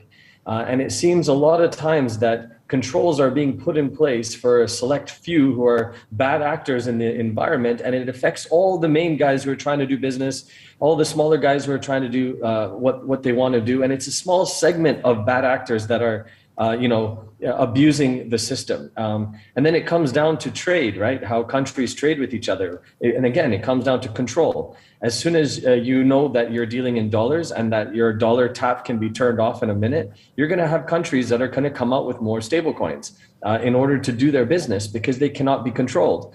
And then same way as individuals will also create projects which involve stable coins, because they also don't want to be controlled by their governments. And it really just comes down to a control issue. And as we move away from a very unipolar society where the dollar has been the reserve for so many years, it's hard to say that history will repeat itself and war is coming next, but more so, it seems like it's economic warfare, and it's not so easy to embargo each other anymore because countries get hurt so badly. So it comes down to being able to live with each other, and in order to do that, and you start putting price caps on Russia, and you start doing these types of things, you're going to have stable coins growing bigger and larger, of different sizes, different shapes, different governance, different assets behind it, so that fundamentally countries and even individuals can do business freely without worrying about somebody blocking their funds or someone going and putting embargoes on their wires to their importers where they're bringing tissue paper in, but yet because of one or two bad guys, they can't import their tissue anymore from that country. So this is how I see the world going into a more multipolar situation where it's a battle of money at this point. There's going to be different forms of money and different forms of money with different assets, whether they're natural resources or gold. And countries will come up with these things, but they will be very controlled nonetheless, the same way as a normal fiat currency is. And then individuals like us will come up with more advanced forms of money, which are not controlled by governments, but are more for the people, by the people type of situation. And this is where I see sort of the stablecoin market going and the reasons why it's getting so big. Fantastic view. Oliver, Shamik has mentioned about two things. He is actually pointing towards game of control and hinting towards something that will change the way we look at finance going forward. What's your view on that? Right. Yeah. So the control, of course, is one problem. So if we have all these new CBDCs, it means also that the government can just switch off your money, and there can be also, for example, a mistake in the tax system which will just freeze all your assets. So that's not actually something which will be quite fair for the consumer at the end. So what we need is a good mix. We need the national currencies, and they can be also, of course, stable coins based on the national currency, which we had before. But then we need private solutions, and also, for example, the CGO token and our GBXG, which is a gold-backed token enabled by Comtech. Why we need that? Because the client does not, like Shamik said, want to depend on a fiat currency behind, but they want to have some tangible asset. So if you remove your reserves, you don't want them to be impacted by a crash, for example, of dollar as a main currency. So yes, today we have most of the stable coins pegged to the dollars, but we understand already that this is not a solution for the future. So going forward, a gold-backed stablecoin enables me to take my wealth off the system and hold it on my wallets. And I can control, only I can control my wealth. And I'm sure that, yes, of course, gold fluctuates also a bit in the price, but there's no major fiat currency crash which can just impact everything what I have, and tomorrow I'm standing there with nothing. It's just not going to happen with the gold behind. Fantastic. So Naveen, Oliver has also mentioned about few things. Is about, we're talking about stability, and there are a lot of stable coins that are pegged to US dollar. Just to mention few is like a Tether, Circle, and Binance BUSD, which is roughly around US dollar 127 billion, and at the end of 2022 constituting 90% of the stablecoin sector. So, I mean, there is no competition if you talk about this. So how do you see this sector evolving going forward as well? What is your view? See, we see a lot of development coming onto the sector, especially from people trying to move away from dollars. You have seen some announcements from some government agencies also saying that they want to do dealings in assets which actually have an underlying value. Exactly. Shamik mentioned about control, and that control is one-sided, where you have a control from the currency, but you do not have a control on the currency. So specifically during your COVID times, you had a lot of US dollar being printed, and the entire world is now running through the after effects of it. So now people are trying to move back to the old gold standard days and the others, where whatever asset you used to trade in actually had its underlying store of value. But the limitation at that point in time on these assets, specifically with gold, was that about fungibility and transferability. But now what blockchain has evolved and allowed is to have this fungibility and transferability on the gold itself. So we are getting calls from a lot of people who say that, okay, we don't want to do dealings in dollars, but we want to deal in gold, where we will tell our suppliers and our customers that we will accept payment in gold, because at the end of it, they see a value in it. And with blockchain, like CGO tokens, you can go as low as 0.01 gram, and it has its underlying value, which you know that that's a gold lying behind it. Fantastic. That's all there is in today's special episode in Digitally Unplugged. This is Manoj Dara signing off. But keep watching 3.0 TV for more such interesting interviews and updates from the global guests. Thank you.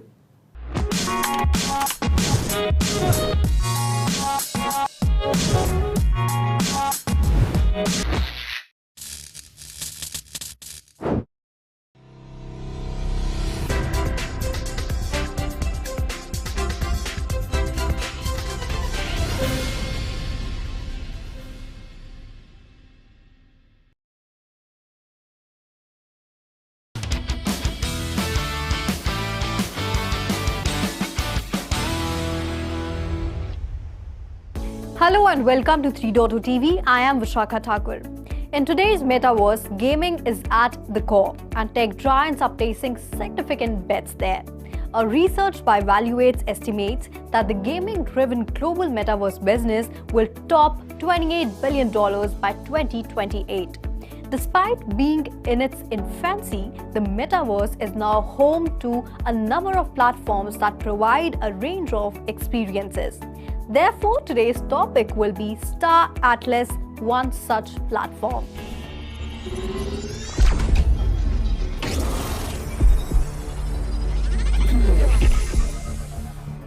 Based on the Solana blockchain, Star Atlas is a multiplayer gaming metaverse with a space theme.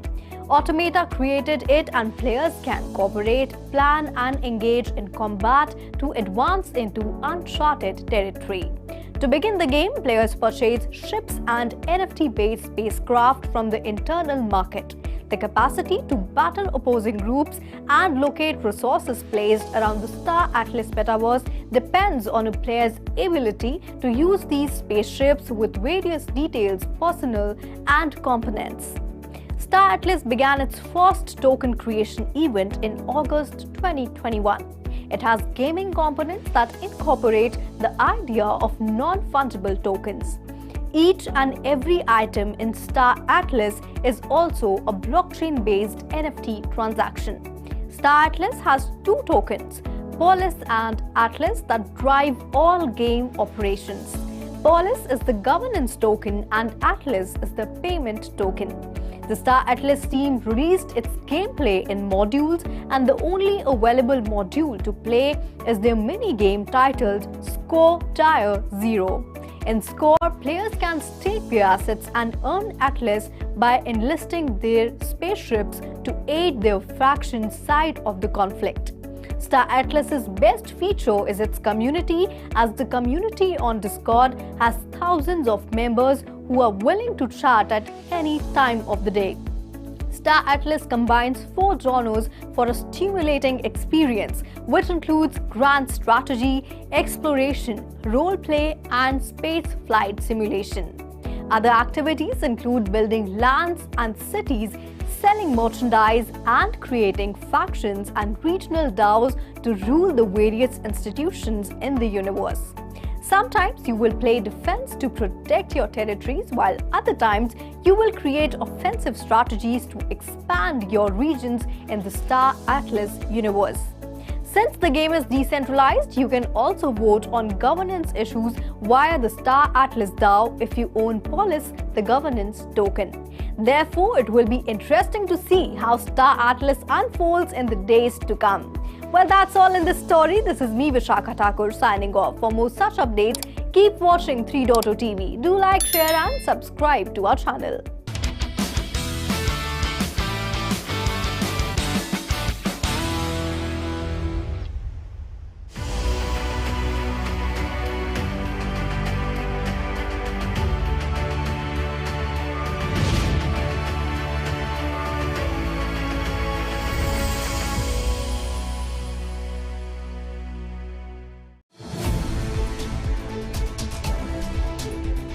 We will keep you connected to the evolving world of NFT.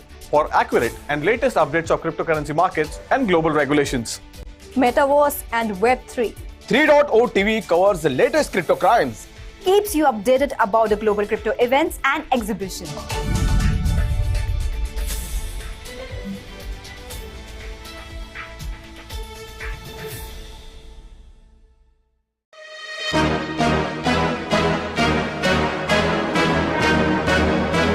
The music industry is all set to be disrupted yet again.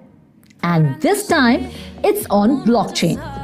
Of course, this disruption is going to be music to the ears of all music lovers, including stakeholders like song artists and craftsmen whose talent and skills give us memories for generations to last.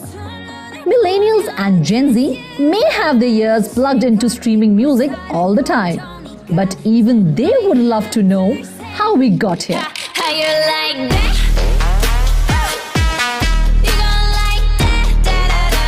So let's track the journey of music from the beginning.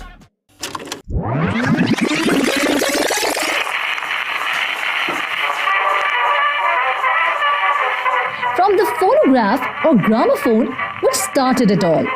Nearly 150 years ago, in 1877, American inventor Thomas Edison invented a device in his New Jersey lab that could record sound and play it back.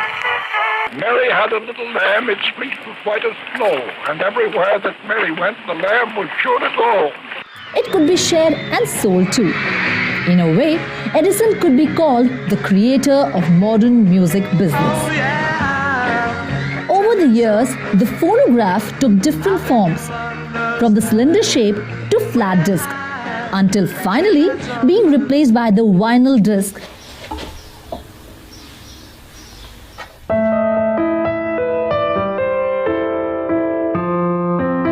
The analog storage medium, where physical records of music could be imprinted. Vinyl remained the dominant recording format for most of the 20th century. As rock and roll, blues and country kicked off, the sales boomed and albums sold hugely. English rock bands like the Beatles and Rolling Stones took the world by storm. But by late 50s, the music industry was waiting to be rocked by a new technology. The audio tape. The world was ready to shake a leg with the numbers of Madonna and Michael Jackson.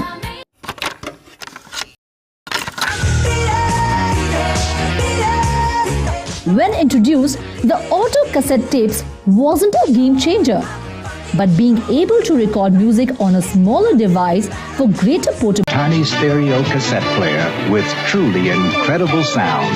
The Japanese music giant that gave us our best buddy, the Walkman. If everybody had a Motu across the USA. Now everybody from joggers to gym lovers could carry music with them on the go. It lasted a good number of years, but soon gave way to another of its kind. Surfing USA. The CD player.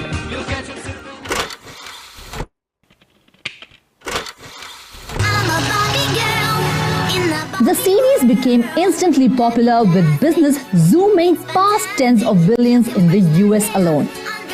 But then came the new world order with Napster. which allowed the users to download music. That was the beginning of the new era of piracy. At once, CD sales plummeted, washing it all like a skyfall. The industry wasn't ready for something like free music. It fought ferociously to defend its rights and royalties. Legal battles followed, some sites shut down, but the damage had been done. Sharing music over the internet was here to stay. This amazing little device holds 1,000 songs, and it goes right in my pocket. With Steve Jobs' iPod and MP3 players, the industry saw a huge boost in digital downloads. Artists could no longer rely on recorded music and were forced to do more live shows to rake in the moolah. But the big breakthrough came in 2011.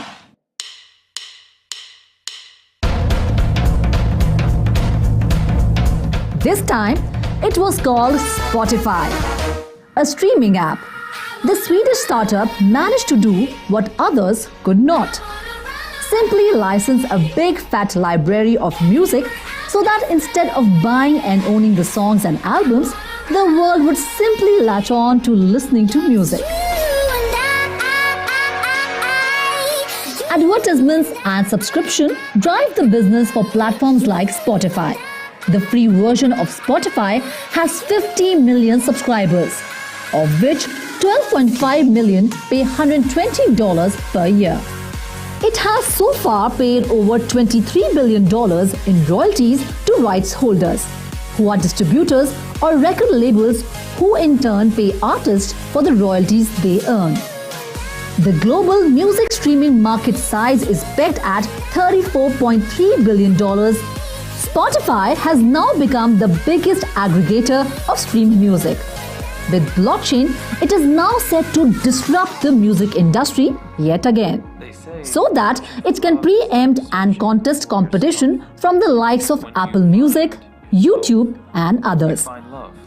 Blockchain is expected to protect copyrights, ensure fair deals to artists, throw up every search irrespective of the algorithm, nullify the chances of black marketing of show tickets, and turn around the entire streaming industry into a robust business model.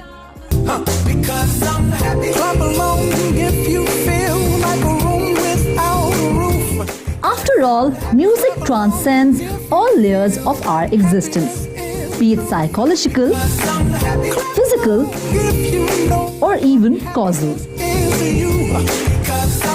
So let blockchain sync with music to give us an enthralling experience of a new symphony altogether. Happy listening. Clap along if you feel like a room without a roof. Clap along if you feel like happiness is the truth. Clap along if you know what happiness is to you.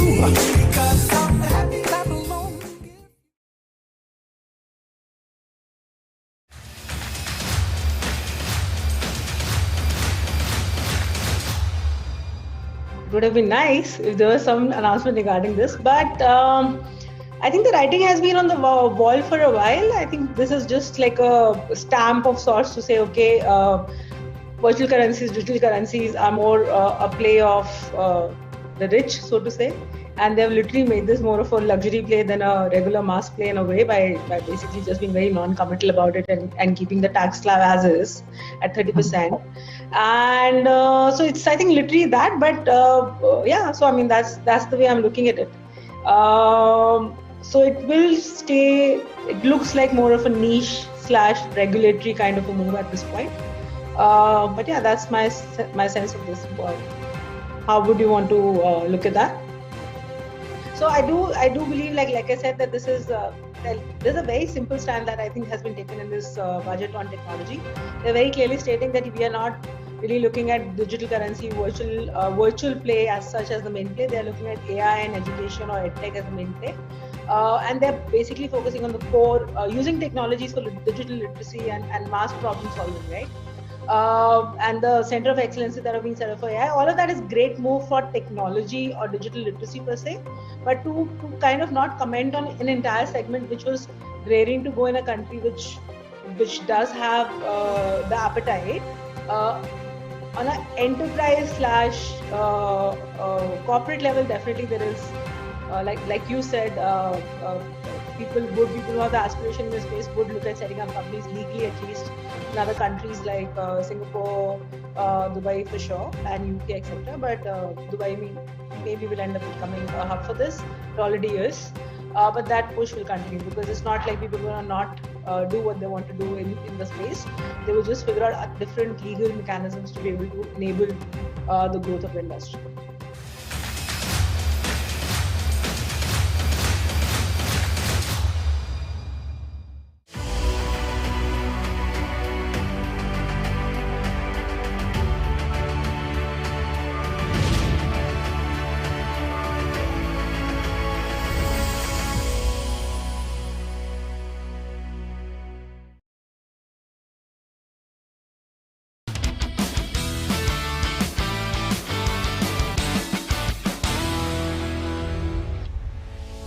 Hello and welcome to 3.0 TV. I am Ruchi Sharma. And I am Manoj Dara. And as you know, the year 2022 is coming to an end.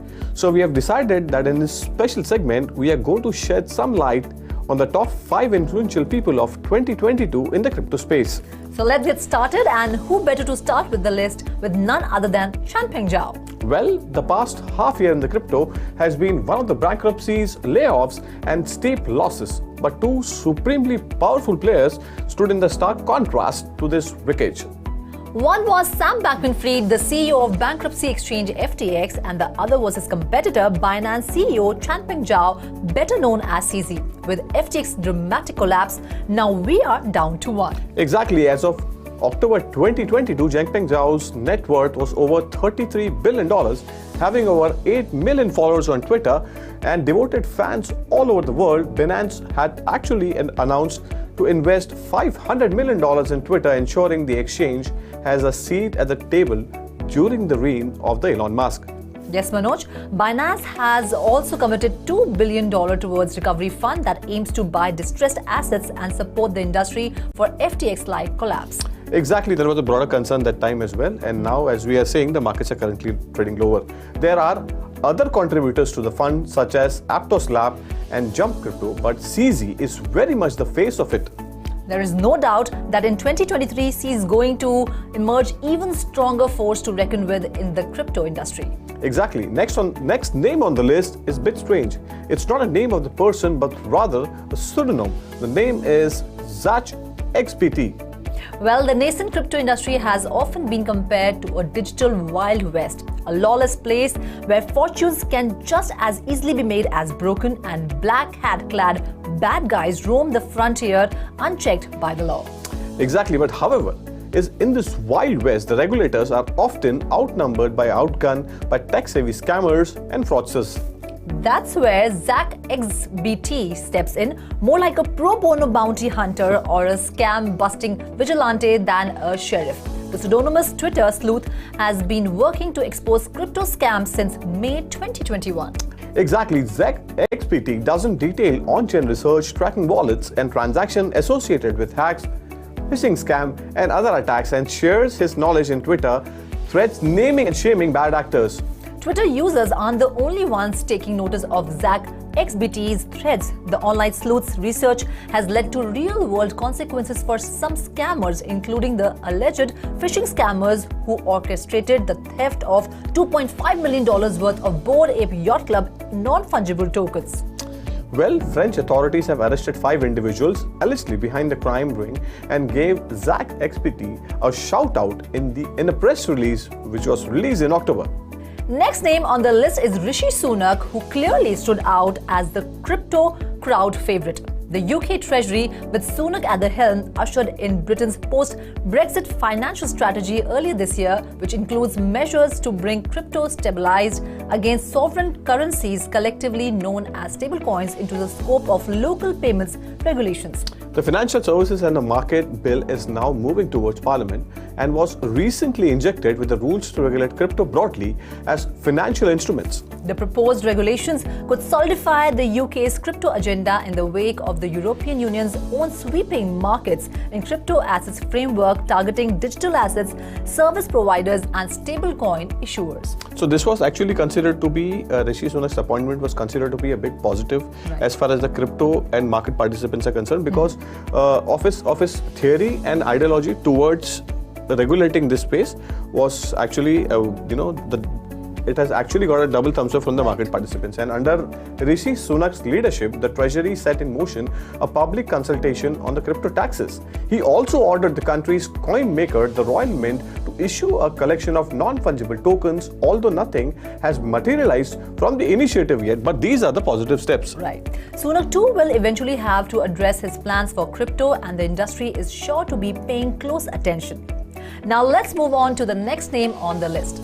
Despite keeping the legality of crypto in limbo, India's Finance Minister Nirmala Sitharaman was the chief architect of the Finance Bill of 2022, which includes stiff taxes on crypto that resulted in the ecosystem entering a period of pain. That is actually which we have witnessed, and the broader Terra Luna collapse followed then. The India's crypto downturn after enacting a 30% taxes on profits and the more controversial 1% TDS was brutal.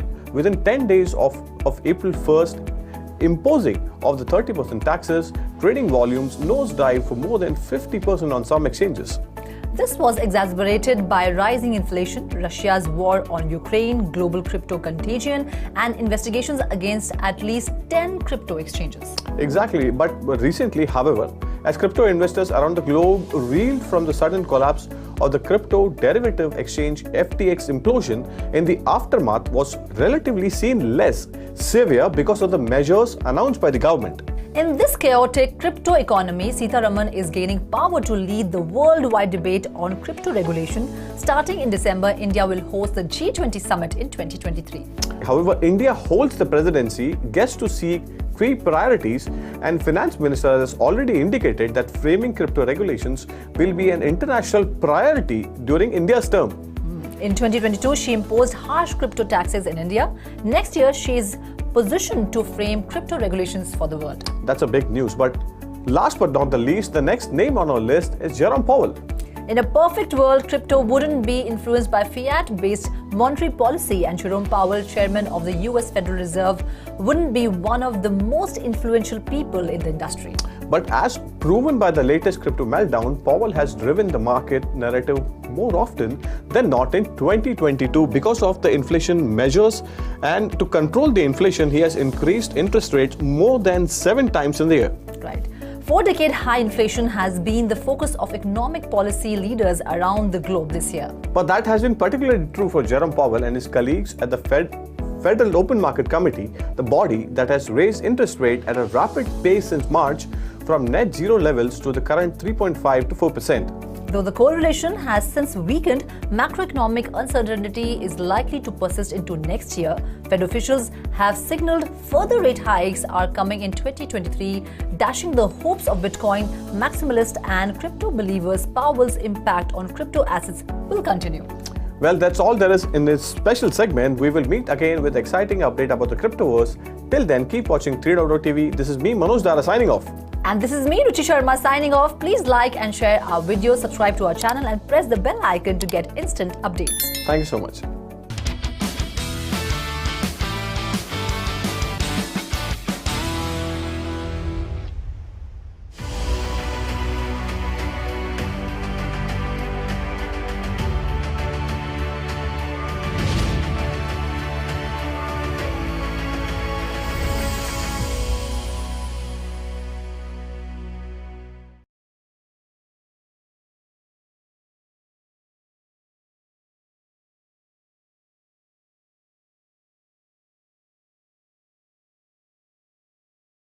Hello and welcome to 3.0 TV. I am Ruchi Sharma.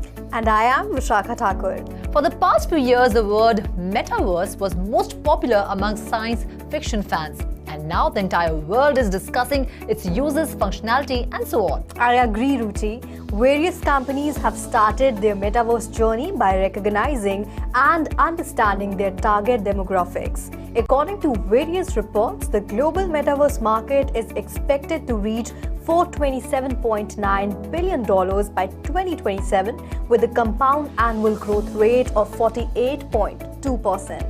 Well, those are very interesting numbers, Vishakha.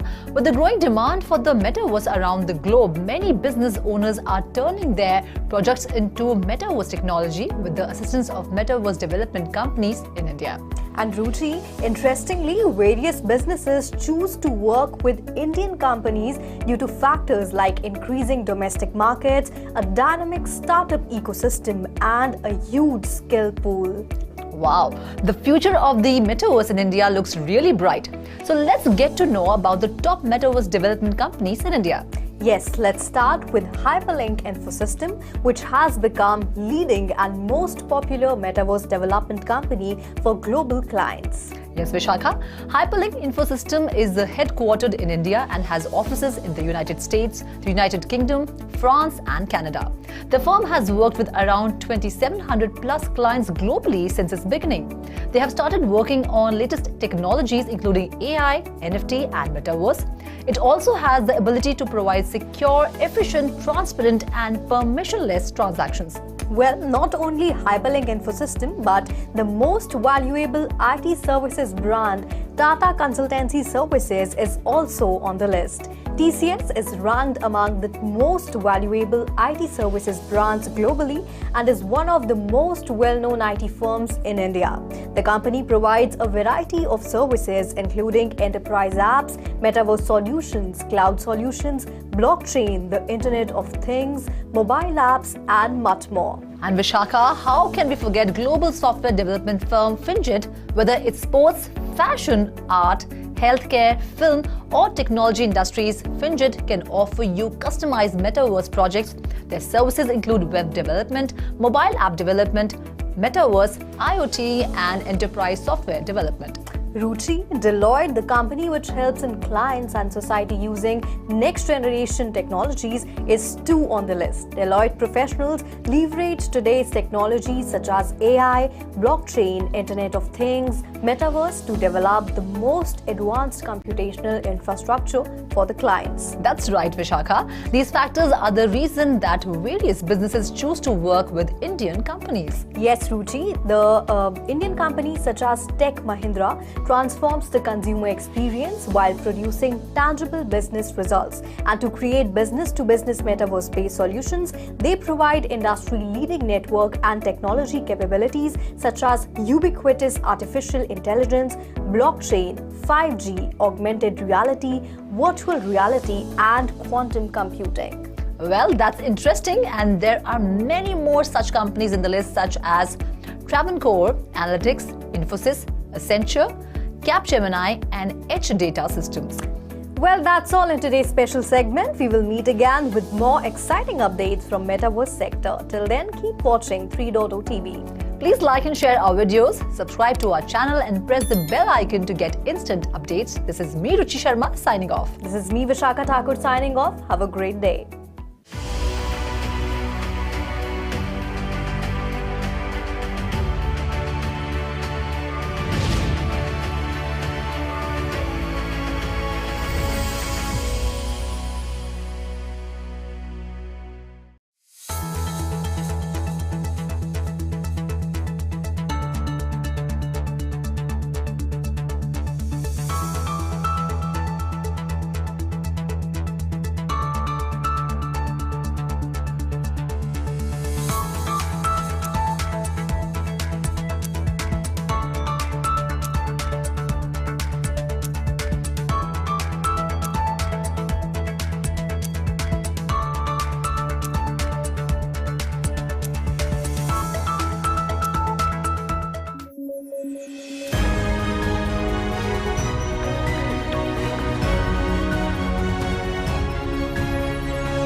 Hello and welcome to 3.0 TV. I am Ruchi Sharma.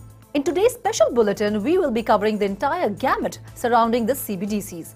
The world leaders convening at Davos have expressed their optimism about the future of central bank digital currencies or CBDCs and digital currencies.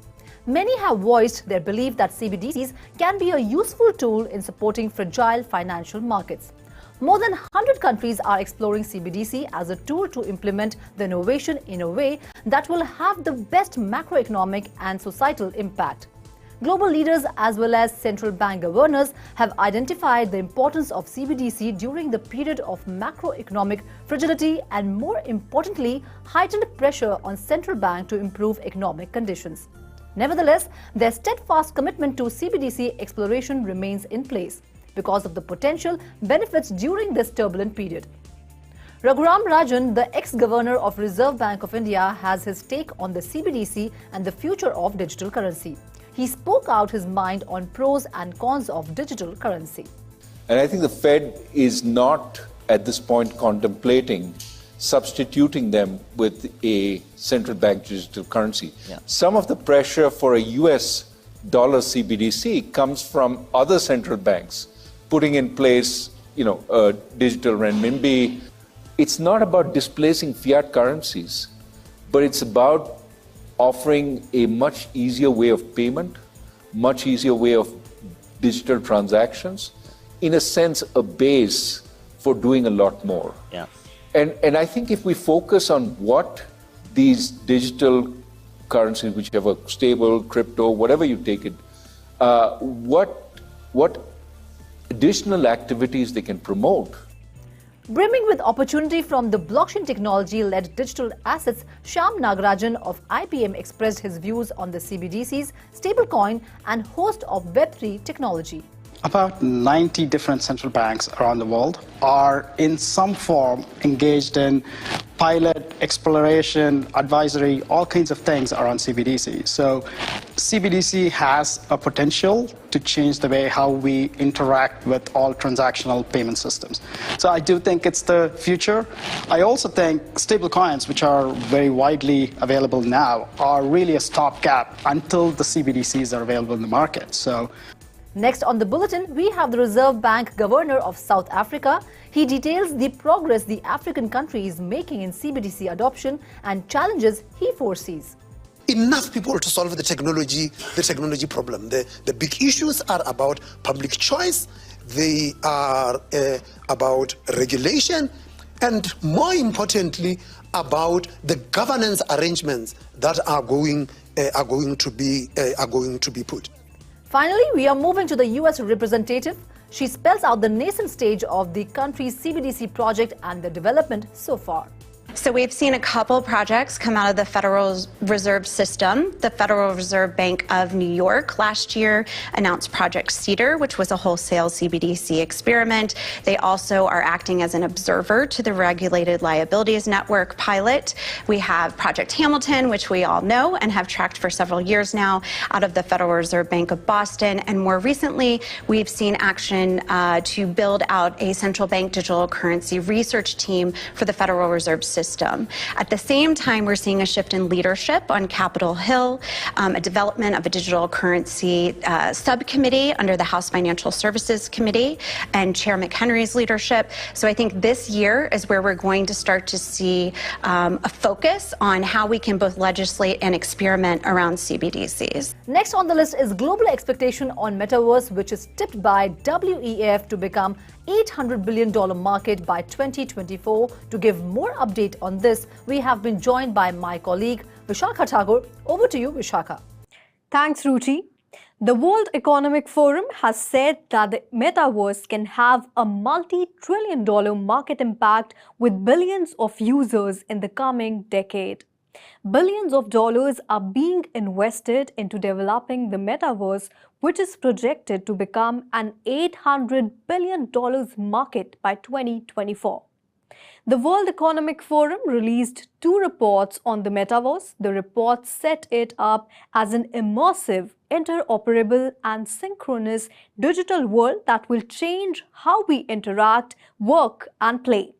WEF has also launched a metaverse platform to tackle crises and challenges. The platform is a working prototype where organizations can convene on the metaverse and learn about, create solutions for some of the present pressing challenges.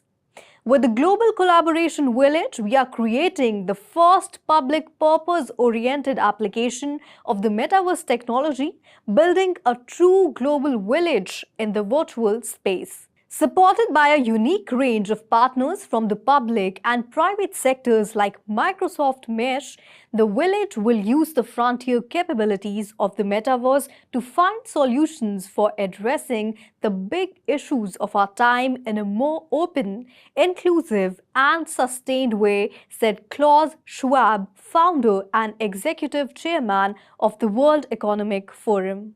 Amazing stuff! More development happening on the metaverse front. We will keep you updated on the same. We have devoted this bulletin to CBDCs. It is ideal to know more about the same. Here is the timeline check on development taking place across the globe. Let's head to Vishakha once again. Thanks, Ruchi. For central bank digital currencies, 2022 was a very busy year. As many as 114 countries representing 95% of global GDP are either developing or have launched pilot project for CBDC. Central banks of Saudi Arabia and Tunisia have chosen to focus their energies on the development of a wholesale central bank digital currency designed to enable commercial banks and other financial institutions to settle transactions between one another.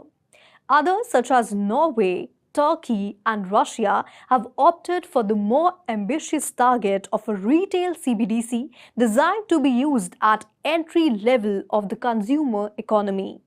China has advanced its CBDC programs over the course of the year and is closer to implement eCNY across the length and breadth of the country. Indonesia has begun to study their feasibility. While India's central bank, the Reserve Bank of India, launched pilot project for both WCBDC on November 1st and RCBDC on December 1st. As of January 2022, Ecuador is the only country to formally abandon their CBDC program to fully embrace the decentralized potential of cryptocurrencies like Bitcoin. The European Central Bank began its CBDC project in October of 2021.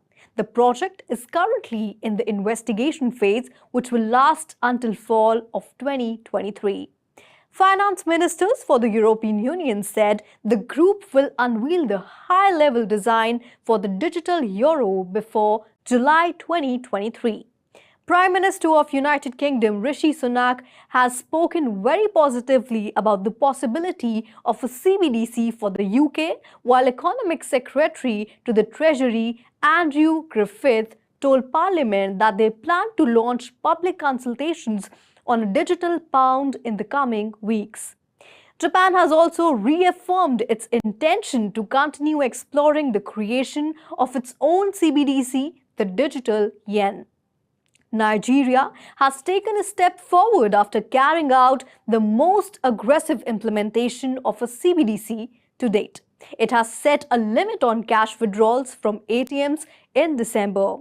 Only 0.5% of Nigeria's 217 million citizens are using central bank's e-Naira, while 35% of Nigerians between 18 and 60 reported owning or trading cryptos in 2022. Nigeria was one of the first countries to roll out a CBDC on October 25, 2021. The United States has a number of CBDC projects in the works. The Canadian government announced on November 3 that it has begun consultations with stakeholders on digital assets, including CBDCs. Raghuram Rajan, the ex-governor of Reserve Bank of India, took a pot shot at the cryptocurrencies for being hyped too much and losing its potentials in its disguised crypto form. Rajan's remarks assume importance in the light of $1.4 trillion wiped off the crypto market last year and not a dent in the real economy right in financial markets, but there are concerns with regards to stablecoins holding US treasuries worth billions of dollars. These reserves held in US Treasuries, if there was any kind of run or collapse on any of these stablecoins and there was a wave of redemptions and these stablecoin issuers had to sell a bunch of treasuries. In that case, the potential impact on the real economy in the bond markets and other financial markets, well, ideally, if you were regulating them properly, you would want them invested in really short-term treasuries, right? The obvious liquidity issues, bankruptcy, collapses, had a contagion within the industry and the collapse of FTX. Rajan believes that cryptos being a speculative asset disguise the scope of crypto and somehow all these fiat currencies are on the way out and the central banks can't be trusted. Governments are spending trillions and going to be worth nothing soon. The US government spent 5 to 6 trillion extra during the pandemic and the US dollar is still worth something while some cryptos have died. Rajan thinks the main issue really was of the wrong narrative and not about displacing fiat currencies. It is also about offering a much easier way of payment and for digital transactions, in a sense, a base for doing a lot more. Rajan believes these digital currencies with stable cryptos or any other digital currency are really on strong territory. CBDCs are certainly grabbing a lot of attention at World Economic Forum.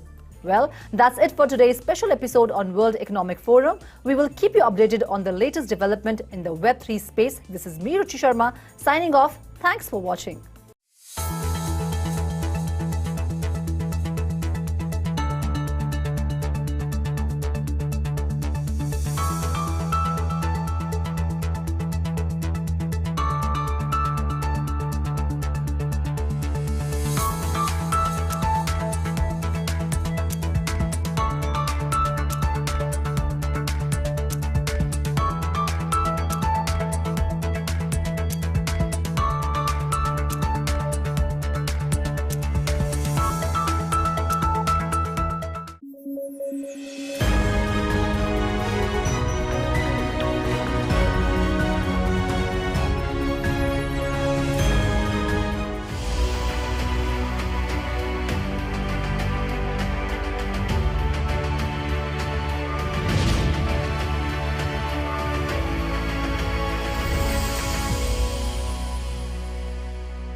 The music industry is all set to be disrupted yet again.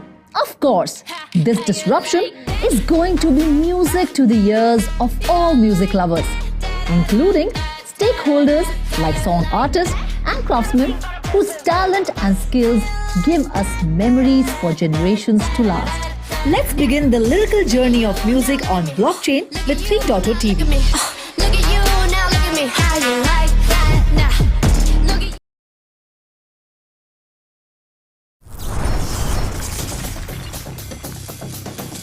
नमस्कार, मैं हूं Sandeep कसालकर। 3.OTV के इस खास show crypto crimes में आपका स्वागत है। धोखाधड़ी की दुनिया हो या फिर हमारे आसपास के नकाबपोशों से कौन वाकिफ नहीं होता, लेकिन फिर भी हम भरोसा कर ही बैठते हैं और इसकी सजा हमें जिंदगी भर भुगतनी पड़ती है। बिल्कुल इसी तरह की धोखाधड़ी को क्रिप्टो की दुनिया में रग पुल कहा जाता है। रग पुल एक बहुत बड़ा स्कैम है जिसके चक्कर में लाखों लोगों ने अपने अरबों खरबों डॉलर्स खोए हैं।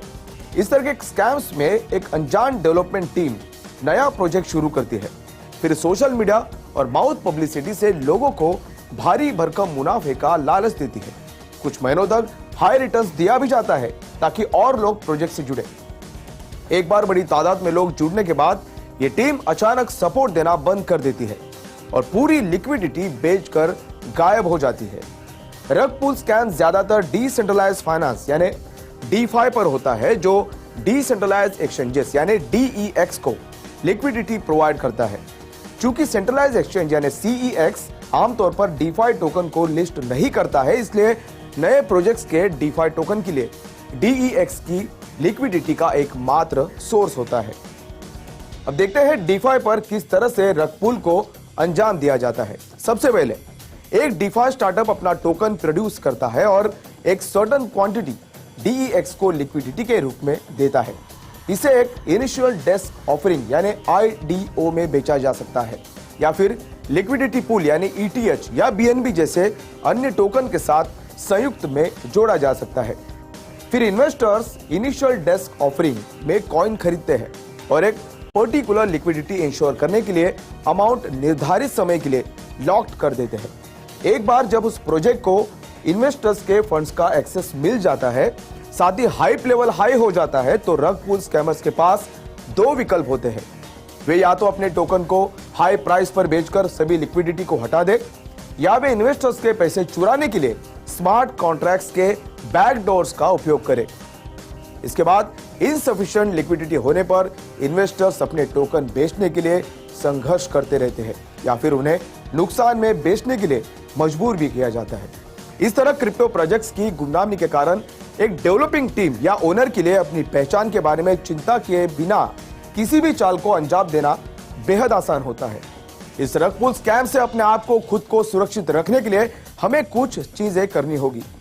कई बार रग पुल फ्रॉड्स को पहचानना बेहद मुश्किल होता है, फिर भी इन शैडी स्कीम्स को पहचानने के कुछ महत्वपूर्ण टेक्निक्स है। सबसे पहले वेल एस्टैब्लिश्ड प्रोजेक्ट्स को ही प्राथमिकता दे। कई बार देखा गया है कि नए वेंचर्स में ट्रैक रिकॉर्ड की कमी होती है जो उनकी रिलायबिलिटी या सेफ्टी को प्रमाणित करती है। उदाहरण के लिए बोर्ड एप यॉट क्लब एक NFT प्रोजेक्ट है। इस प्रकार के प्रोजेक्ट में निवेश करना जोखिम भरा हुआ करता था, लेकिन समय के साथ इस प्रोजेक्ट ने कम्युनिटी का विश्वास हासिल कर लिया है। Number 2, research projects and their creators. Hyper project अक्सर लुभावना हो सकता है, लेकिन इसे अप्रोच करने से पहले अपनी रिसर्च भी जरूरी होती है। निवेश करना है या नहीं ये तय करने से पहले प्रोजेक्ट, उसकी टीम और ब्लॉकचेन फीचर्स की गहन जांच करना महत्वपूर्ण है। आमतौर पर NFT या DeFi प्रोजेक्ट्स के फाउंडर गुमनाम रहते हैं, वो इसलिए कि अगर प्रोजेक्ट गलत साबित हुआ तो जवाबदेह ठहराए जाने से खुद को बचाया जा सके। कुछ मामलों में फाउंडर्स अपनी बोगस क्रिप्टो पहचान रख सकते हैं, जिसका उपयोग वे वर्षों तक प्रोजेक्ट्स और अकाउंट्स में करते हैं। वहीं दूसरी ओर कई जेन्युइन DeFi प्रोजेक्ट्स अपने स्मार्ट कॉन्ट्रैक्ट्स को ऑडिट करती है ताकि उनके कोड में कोई बग न रहे, और यह इन्वेस्टर्स के लिए सकारात्मक संकेत होता है। यह प्रोसेस महंगी और समय लेने वाली भी हो सकती है, पर इसके साथ ही कई बार ऑडिट इस बात की गारंटी नहीं देते हैं कि भविष्य में किसी प्रोजेक्ट के साथ छेड़छाड़ नहीं की जा सकती। इसलिए किसी भी स्टार्टअप प्रोजेक्ट को अप्रोच करने से पहले उसकी website, Discord channel, road map, white paper और एसोसिएट मटेरियल्स का जरूर रिसर्च करें। नंबर 3, हाई रिटर्न्स का वादा करने वाले प्रोजेक्ट से हमेशा सावधान रहे, क्योंकि DeFi स्कैमर्स को अपने प्रोजेक्ट को फंड देने के लिए लिक्विडिटी की आवश्यकता होती है, और किसी भी प्रोजेक्ट में अगर स्काई हाई रिटर्न्स का वादा किया जाता है तो उस पर सावधानी से जरूर विचार किया जाना चाहिए। DeFi इकोसिस्टम में स्टैकिंग रिवॉर्ड्स और यील्ड फार्मिंग दो सामान्य विशेषताएं होती है, जिनका स्कैमर्स फायदा उठाने या झूठे वादे करने की कोशिश कर सकते हैं। तो आज के लिए बस इतना ही। वेब 3 में हो रहे तरह तरह के फ्रॉड्स और स्कैम्स और उनसे बचने के तरीकों की जानकारी लेकर मैं संदीप कसालकर फिर आपसे मिलूंगा। तब तक के लिए आप देखते रहिए 3.o TV और ऐसे ही महत्वपूर्ण अपडेट्स पाने के लिए हमारा YouTube चैनल सब्सक्राइब करना न भूलें। सुरक्षित रहे, सतर्क रहे।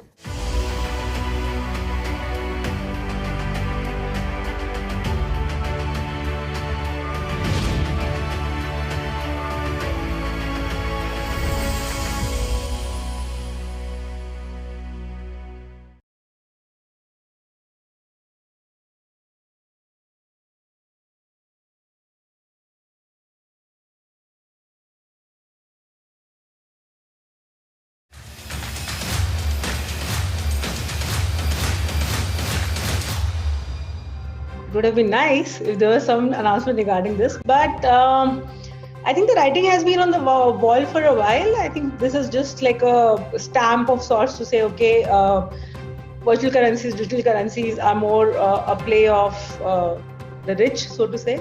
And they've literally made this more of a luxury play than a regular mass play in a way by basically just being very non-committal about it and keeping the tax slab as is at 30%. And so it's, I think, literally that. But yeah, so I mean, that's the way I'm looking at it.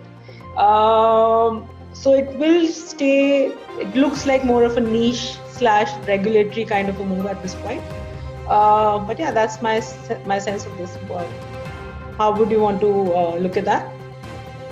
So I do believe, like I said, that this is there's a very simple stand that I think has been taken in this budget on technology. They're very clearly stating that we are not really looking at digital currency, virtual play as such as the main play. They're looking at AI and education or edtech as the main play. And they're basically focusing on the core, using technologies for digital literacy and mass problem solving, right? And the center of excellence that have been set up for AI. All of that is great move for technology or digital literacy per se, but to kind of not comment on an entire segment which was raring to go in a country which does have the appetite. On an enterprise / corporate level, definitely there is, like you said, people who have the aspiration in this space would look at setting up companies legally, at least in other countries like Singapore, Dubai for sure, and UK, etc. But Dubai maybe will end up becoming a hub for this. It already is. But that push will continue because it's not like people will not do what they want to do in the space. They will just figure out different legal mechanisms to be able to enable the growth of the industry.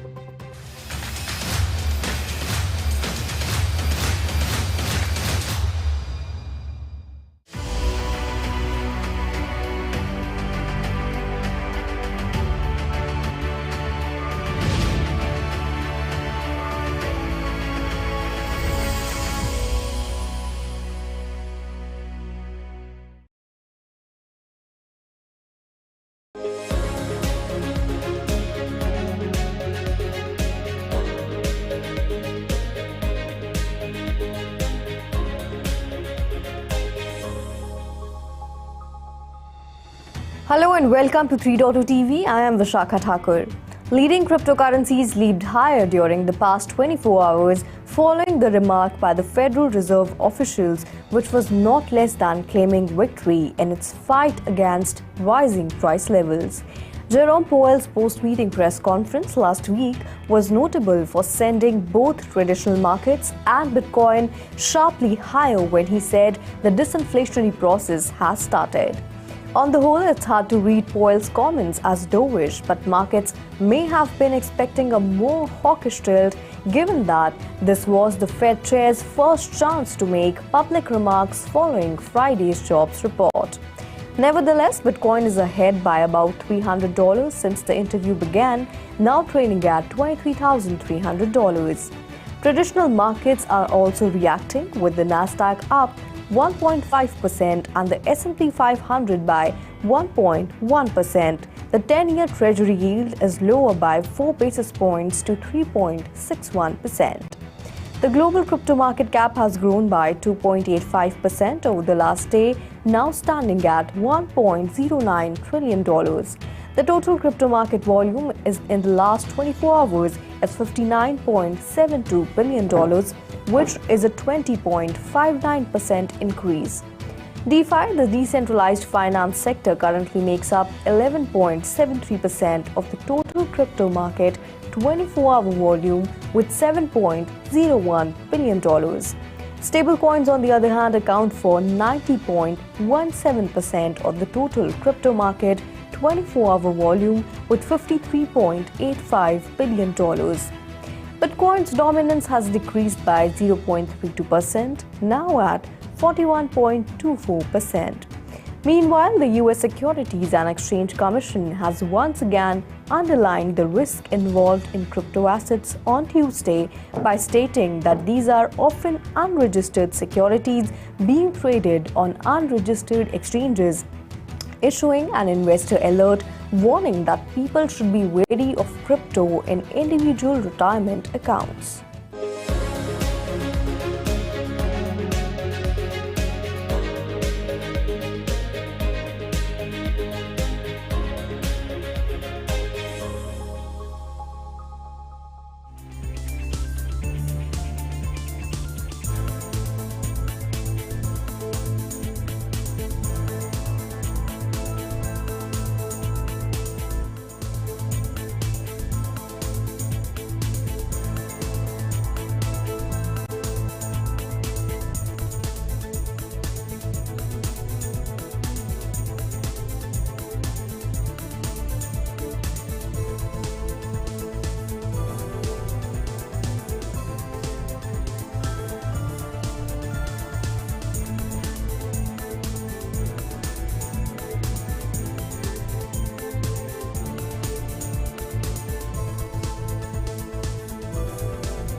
We at 3.0 TV are here at the Kala Ghoda Arts Festival, where we will cover topics related to Web3 and NFTs.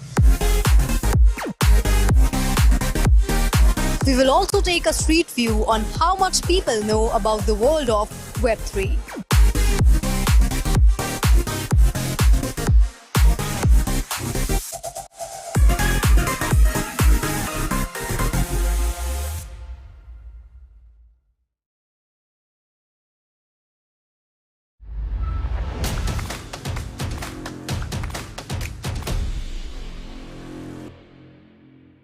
Hello and a very warm welcome to all the viewers of 3.2 TV. I am Manoj Dara. So, encouraging trends are emerging from the NFT space. As per the latest data, NFT sales have gathered pace during December 2022 and January 23 as we are speaking, which has actually posted a first back-to-back months of gain. So, to discuss all this in details and more about the NFT sector and related events in the market, we have invited a very special guest. Let me introduce you to Mr. Andy Lin. He is an author of NFT from Hero to Zero. He is also an intergovernmental advisor to the Mongolian government. Sir, welcome on 3.0 TV, and we wish you a happy New Year, sir. Hey, Happy New Year to you too. So, good to see you. Thank you so much, sir. So, since we are talking about the entire Web3 space, we have seen your first reactions on the entire cryptocurrency market. As we speak, the market has actually recovered from its low. There was an event, a dark event, such as the FTX implosion. Market has actually has fully priced in that event, and as we speak, Bitcoin is near $24,000. So your first reactions on how this market is taking these events, and what is the way forward, sir? I think the market right now is in a slightly healthier state, right? There's a lot of better fiscal policy around the world, and that is a very big plus point for the crypto industry. So as we see, you know, FTX, Three Arrows, and a number of DeFi projects, you know, it seems like it is now a thing in the past. Perfect. Right? A lot of projects who are supposed to go down, you know, I believe, you know, more than 80-90% of them are already down. So I think, again, this is a very good, healthy exercise to flush out a lot of these bad actors. You have also mentioned about NFTs. If you look at the NFT market right now, it has picked up a lot. Exactly. I dare say that the whole of last year, it is a very bearish market, for the NFTs. Right now, if you look at the transactions that are being made on Ethereum, for example, it has grown a lot, And if you look at the next few chains that are doing well, Polygon is another one. Polygon did very well, and they are increasingly capturing a huge portion of the market thanks to traditional companies supporting them, like Reddit, Meta, Starbucks. These are some of these companies that are supporting Polygon. So if you see that Polygon low price strategy is going to work during the bad days, I dare say that, during the slightly better market right now, it is going to pump really hard, especially in the NFT space. So since we are talking about the NFT markets, let us begin a very nice and detailed discussion about this sector. Since you track this sector and you have written many books on this as well. I read a lot of articles, sir. You are very vocal about this NFT space. So are we successfully generating liquidity tools to stabilize NFT markets by creating a better Web3 infrastructure for users and investors to have managed to develop use cases? And are they large enough to drive the markets? Since you're talking about the low cost, the blockchain providers such as Polygon, so are getting traction, and you are seeing a huge movement in that front. So how do you justify this, sir? I think the huge movement is definitely something that is very positive, for the industry. Why this is positive? Because you see mainstream big brands, like I've mentioned, supporting NFT, supporting Web3 initiative. You see big brands like global brands like Red Bull, for example, Red Bull Racing, they together with Bybit and Azuki NFT, they launched a NFT, end of last year. That to me is another big plus, for global brands, working alongside with Web3 companies, like Bybit or like Azuki. All right. Is that enough? I think, my friend, the question is that enough to sustain the whole industry and bring in more better news? I think it's definitely not enough. I hope to see, big brands, for example, Nike, after the successful launch of their Web3 initiative, continue to do more in 2022. Same for Red Bull Racing, for example. I hope to see them move into a more advanced stage, of Web3 integration into their current business.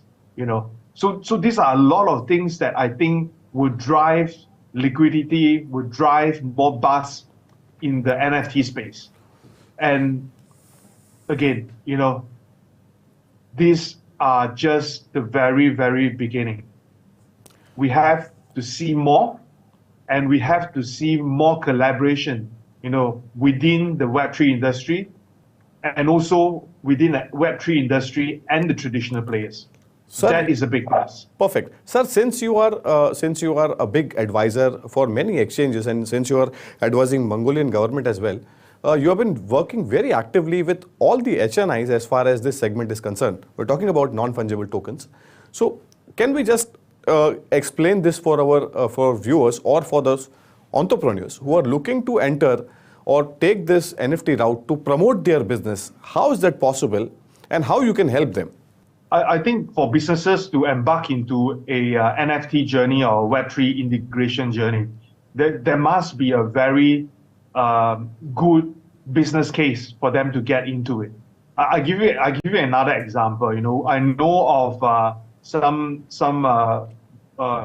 maybe loyalty program, instead of giving out a physical card, for example, they can think about using NFT to replace them, right? Because NFT is, to be real honest, it is a good way for you to identify who you are. It is also a very good way to roll out some rewards program in a much faster manner. So businesses who are maybe in the retail sector, you can look at this and see if you can implement, the NFT technology, onto your business. If you are looking at Web3 as a whole, at times you might find that it is a bit too difficult, to merge this into your business. But you got to also bear in mind, that right now the businesses are changing, really changing. You can be looking at for example, again, you can be looking at having a Web3 login, to your e-commerce site. Right? You can have Web3 login into your corporate rewards portal, for example. That is the basic way to use the technology to test it out, before you get into the next stage. First of all, get your customer ready for Web3. Let them understand that by doing a Web3 login or a Web3 wallet login is a much safer and easier thing to do to enjoy and know what is Web3, right? So this is the baby step you need to take as a business to make it work. And after which you can talk about many different things. You can talk about, getting your rewards points onto a listed platform, into a fan token, for example. That's the second step. Of course, there are third step, fourth steps, the list goes on, but let's talk about the most practical thing, just the first step. By doing that, there will be lots of things going on, for us and for all the traditional businesses. So, sir, since we are talking about the use cases of NFTs, and let's move a bit forward. And there was a concern when FTX implosion happened. There were a lot of investors who were thinking of picking up a decentralized exchange or a centralized exchange. There was a big thought process which was going on in their mind. So, are we going to witness an increased usage which may result in the sector experiencing exponential growth here onwards? And what is the situation? We're talking about November, and it's like 3 months down the line, we are sitting in Feb. What's the situation, sir? I think, when FTX was down, there were a lot of talks that DEXs are going to grow a lot bigger, right? But fast forward 2-3 months down the road, it didn't grow bigger, right? So the thing is this, when the times are hard, people will think about different solutions, right? And when the times are really hard, they will think about other ways to get into the market, decentralized, anonymous, and so forth, So that particular thinking about DEXs, I think it went on for about maybe 2 to 3 weeks, But right now, I think most people are not talking about it anymore, right? But does it mean that we are not going for decentralization? No, we have to continue to work on decentralization, safer, more secure, transparent trading, on DEX. I think that is still a must. But we all have to understand, we have gone through 2 to 3 cycle of bear market and so forth. Once the market pumps up, people will forget about what is decentralization. They will forget about I need to use a DEX. That is the sad truth, to be real honest, right? So my very honest take is decentralization is definitely here to stay, and it is definitely experimental to a certain extent. For some of these traditional users or finance users, but to us, because we are the pioneer, we need to have our strong stand, that decentralized is going to work, right? Is decentralization going to be the core driver for our economy. That is something which we have to evaluate. Yes. Exactly. I think we have to evaluate. Yeah. Yes. Since we are talking about this NFT sector and which is coming from a major drop in 2022, and we are seeing signs of progress as well. DeFi sector actually has also witnessed the same amount of activity. So we are talking about $150 billion worth of TVLs, and as we speak, it is coming from a low of $44 billion. My next question to you is, have we managed to free the exchanges from the bottlenecks usually associated with the DeFi structure and the framework with the innovative technology? What's your view on that, sir? I think this current state that we are looking right now, in terms of all this bear market signal, all the NFT, Three Arrow, Terra, Luna, I think it has gone down significantly, in terms of how much damage it can continue to hurt us, right? So what we see right now, I hope that it has already been hit the bottom and is continue rising in a more sustainable manner. I think right now it is in such a condition, to be real honest. Because I look at it from the Bitcoin's price, into the amount of trade and the support level. I do think that, right now the market is a lot more rosy, And again, coming back to the previous question that you asked, things like the NFT has also grown a lot, right? So overall, the market has risen. And I think, if we all work together hard enough with the same mindset, things will maintain at this current level for a while. Sure. It is actually sort of consolidation, and we have to see that, how things progress. Thank you so much, sir, for being part of this interaction and talking to us from India, Mumbai studio. Thank you so much for joining us from Singapore. Thank you, sir. Hey, bye. Thank you. See you soon. Thank you, sir.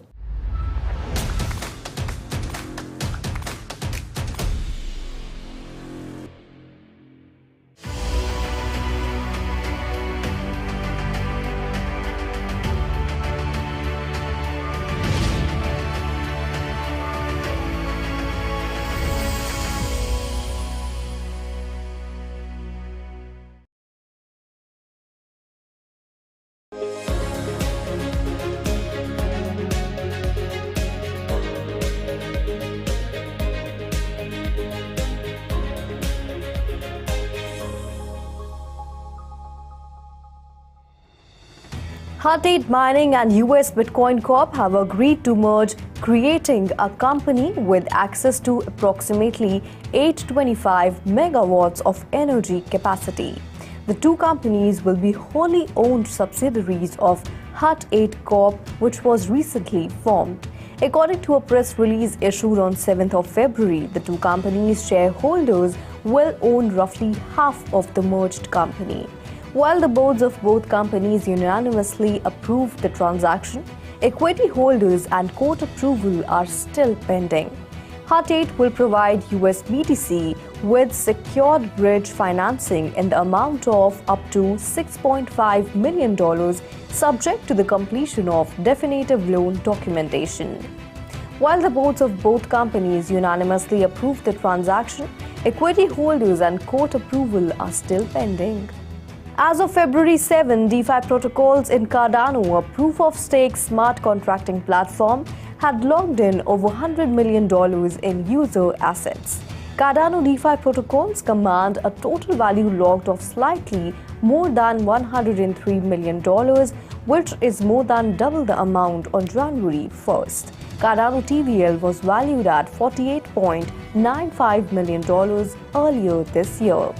Several factors could be causing TVL to rise. Cardano's DeFi TVL is growing faster than the market as a whole. To illustrate, from January 1 to February 7, total DeFi TVL across all chains increased by approximately 20%, rising from around $38 billion to $48 billion. Cardano DeFi TVL increased by more than 100% during this time period. Britain is moving forward with plans for a digital pound that could be in use by the late 2020s, according to the country's Treasury and Central Bank. The Bank of England has today launched a new consultation on the design of a central bank digital currency in response to the announcement. Before launching a digital pound, Bank of England Governor Andrew Bailey stated that issues such as privacy would need to be addressed. According to a survey, British citizens are skeptical of central bank digital currencies. The British public does not believe in central bank digital currencies, according to a survey of 2,500 UK adults conducted this month for Politico by Redfield and Wilton Strategies. While the project's details are still being worked out, the announcement outlined the principles that will serve as the foundation for any digital pound. In the upcoming segment, we will update you about the following news. Central banks are working on a monitoring system for stablecoin balance sheets. Dubai releases crypto regulations for virtual asset service providers. WeTransfer turns to NFTs in tie-up with blockchain firm Minima. Stay tuned for more updates.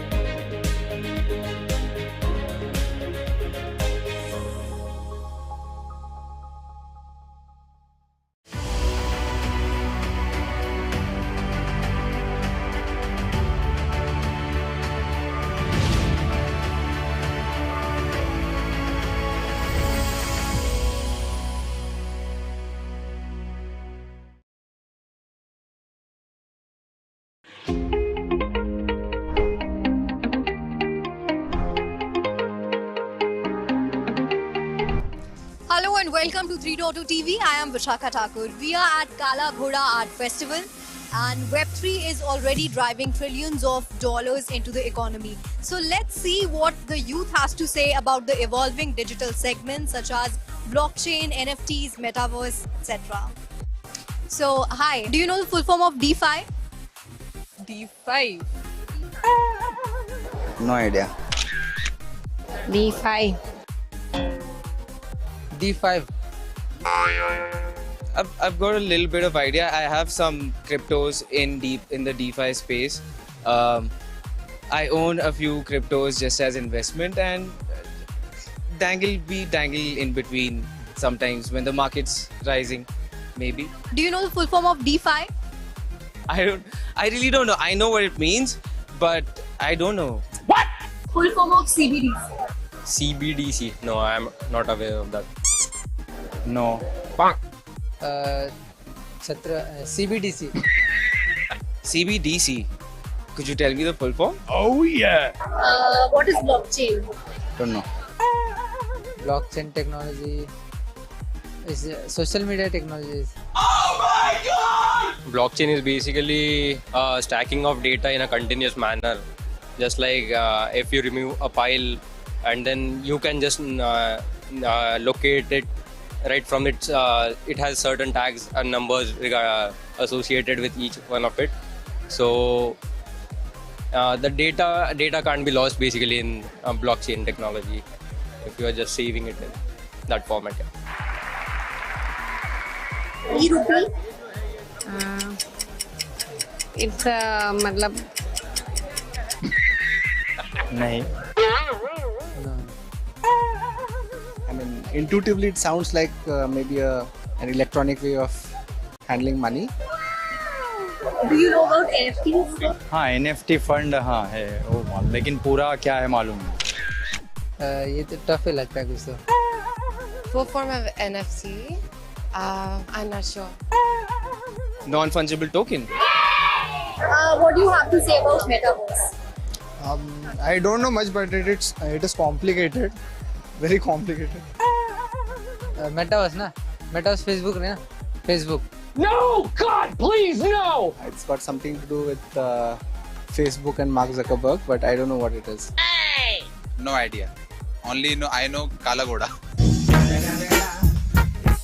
Metaverse is basically it is launched by Facebook.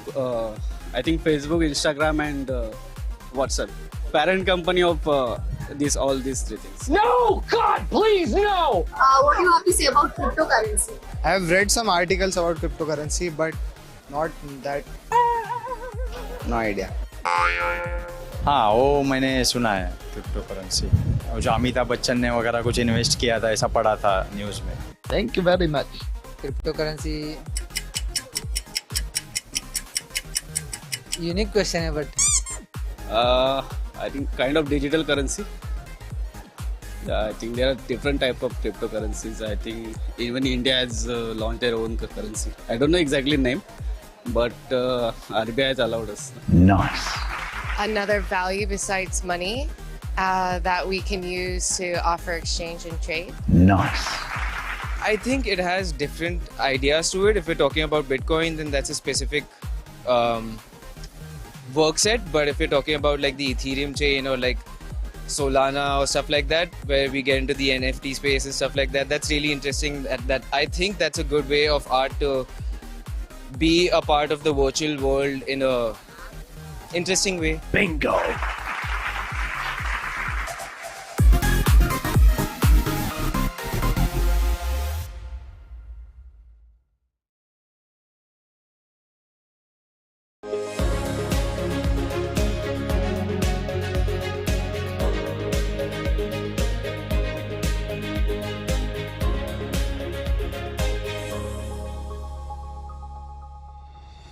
The Bank for International Settlements, the World Central Bank Association, is leading the development of a stablecoin monitoring system to ensure issuers maintain adequate reserves.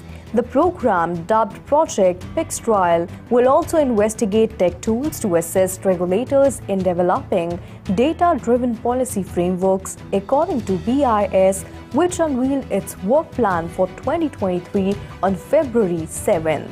While central banks around the world have been working on projects to test digital versions of sovereign currencies, the stablecoin project is a first and demonstrates a growing concern among regulators. According to BIS, the program will begin this year at the BIS Innovation Hub in London. According to the program, the BIS, which is made up of 63 central banks, has innovation centers all over the world that are working on 15 different CBDC experiments. The 2023 program places a strong emphasis on how central bank digital currencies can improve payment systems. According to the announcement, the BIS is also working on crypto and DeFi monitoring systems with Project Atlas. The Virtual Asset Regulatory Authority, the Dubai-based regulator in charge of enforcing cryptocurrency laws, has issued new guidelines for virtual asset service providers operating in the Emirate. VARA has issued the full market product regulations, which include 4 mandatory rulebooks and activity-specific rulebooks that lay out the rules for operating VASPs, according to information sent by Irina Hever, a crypto and blockchain lawyer based in the United Arab Emirates. The rules apply only to market participants in Dubai, with the exception of those operating under the Dubai International Financial Center, a free zone governed by its own regulator. In addition to the rulebooks, the Dubai regulator stressed that all market participants, whether licensed by VARA or not, must follow marketing, advertising, and promotion regulations. Violators will be fined between $5,500 and $55,000, with repeat offenders facing a fine of up to $135,000. WeTransfer has made its first foray into the NFT space by partnering with Minima, a Swiss blockchain company. Minima was founded in Zug, Switzerland in 2018 in a town known for its crypto startup ecosystem. WeTransfer is one of the world's largest file transfer companies with a revenue of $77 million in 2021. The collaboration will see the two companies deploy NFTs on Minima's network, which will go live in 180 countries in March, giving creators rights management for their digital property. Minima employs a proof of work-based consensus mechanism that, according to its white paper, is specifically designate or designed to decentralize power usage, remove large miners and rewards from the equation and spread calculations across devices in its network. In the upcoming segment, we will update you about the following news. SBF appeals judge's decision to reveal names of his $250 million bond backers. US prosecutors want to delay CFTC. SEC fraud cases against Sam Bankman-Fried. Millions in crypto donations pour into Turkey following devastating earthquakes. Stay tuned for more updates.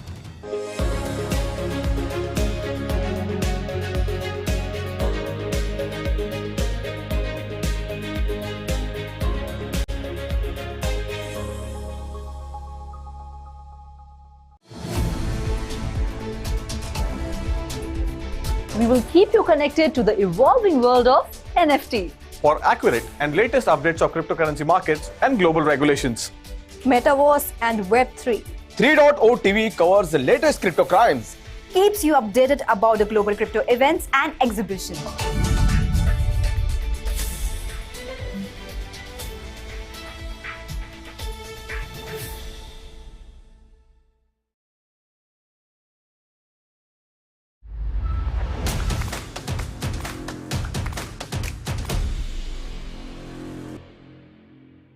Hello and a very warm welcome to all the viewers of 3.2 TV. I am Manoj Dara. I was reading a couple of articles, sir, and you have been very vocal about the investments and hype of the ZK series public chains and possibility of them becoming new hotspot.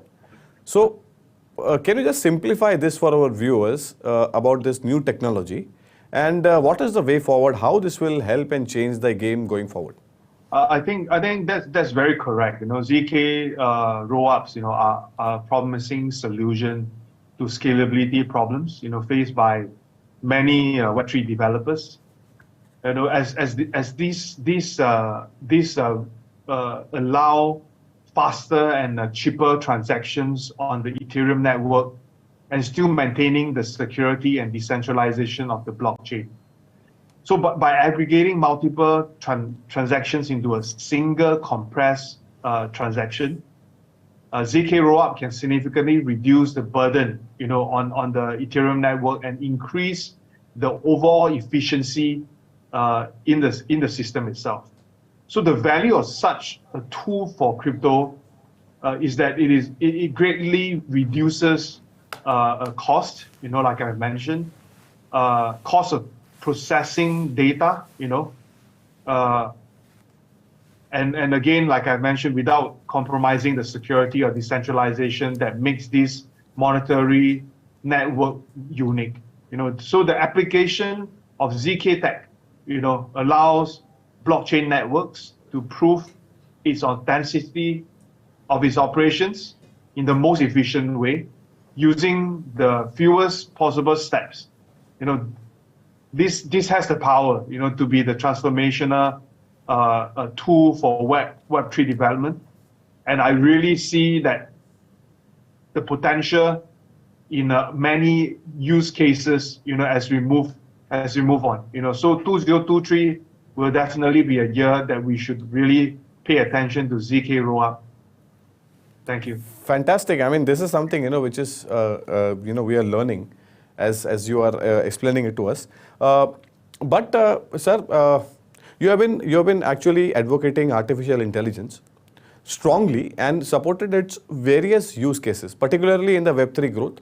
And any update on that front? Because the reason why I'm asking you this question is because India has actually announced a big intention in this artificial intelligence front, and they have also announced a series of education imparting for the Indian audience as well. So what do you think? Are you prepared to take advantage? I mean, is the outside world prepared to take advantage of this India's requirement? And what is your recommendation to the government, sir? I think not only Indian government, many leading countries are really putting a lot of effort into artificial intelligence. Maybe I should put it this way. I think Web3 and the blockchain technology have the potential to solve productivity issues with artificial intelligence by creating a more secure and decentralized environment for AI data and model.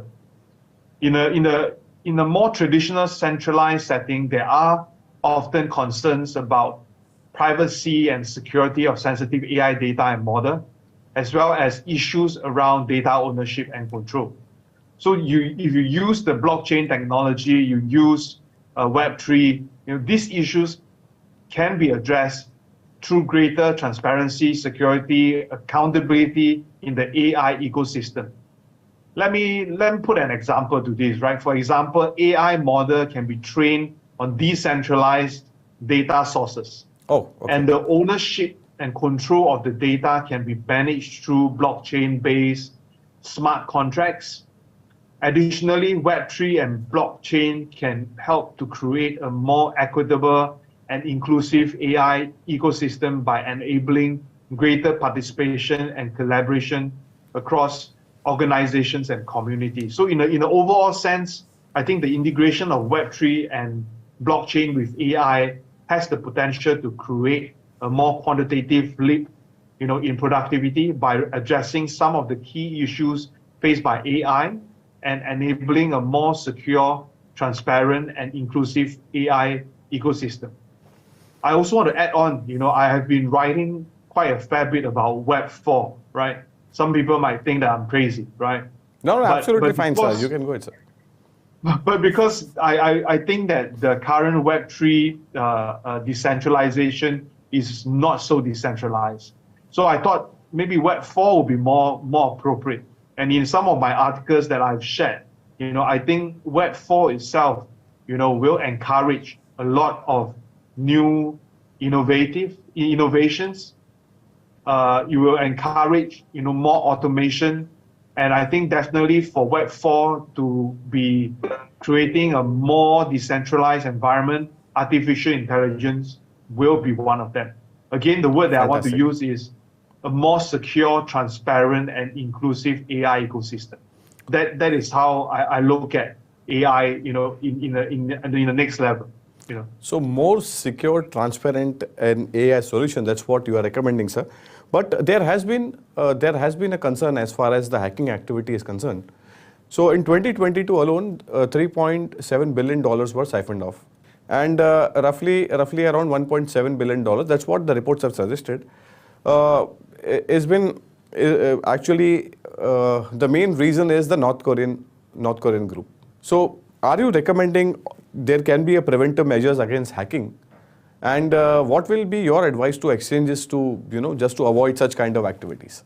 Well, I think hacking is a very big word, but often you see that there's a lot of exploit that's happening, right? So there are instances where they send you a very suspicious, malicious link. You click it, and then there goes, right? So my very humble advice is not to click on strange links. Have a good antivirus to prompt you if you do encounter such links. And last but not least, if you look at this from a more blockchain space, for example, use good developer. Right, use the better audits that auditing firm that can help you audit your codes. Fantastic. Don't save on things like this and get yourself into bigger trouble. Bigger trouble, right? Sir, and last question before we let you go. Finally, your take on the India's Union Budget 2023.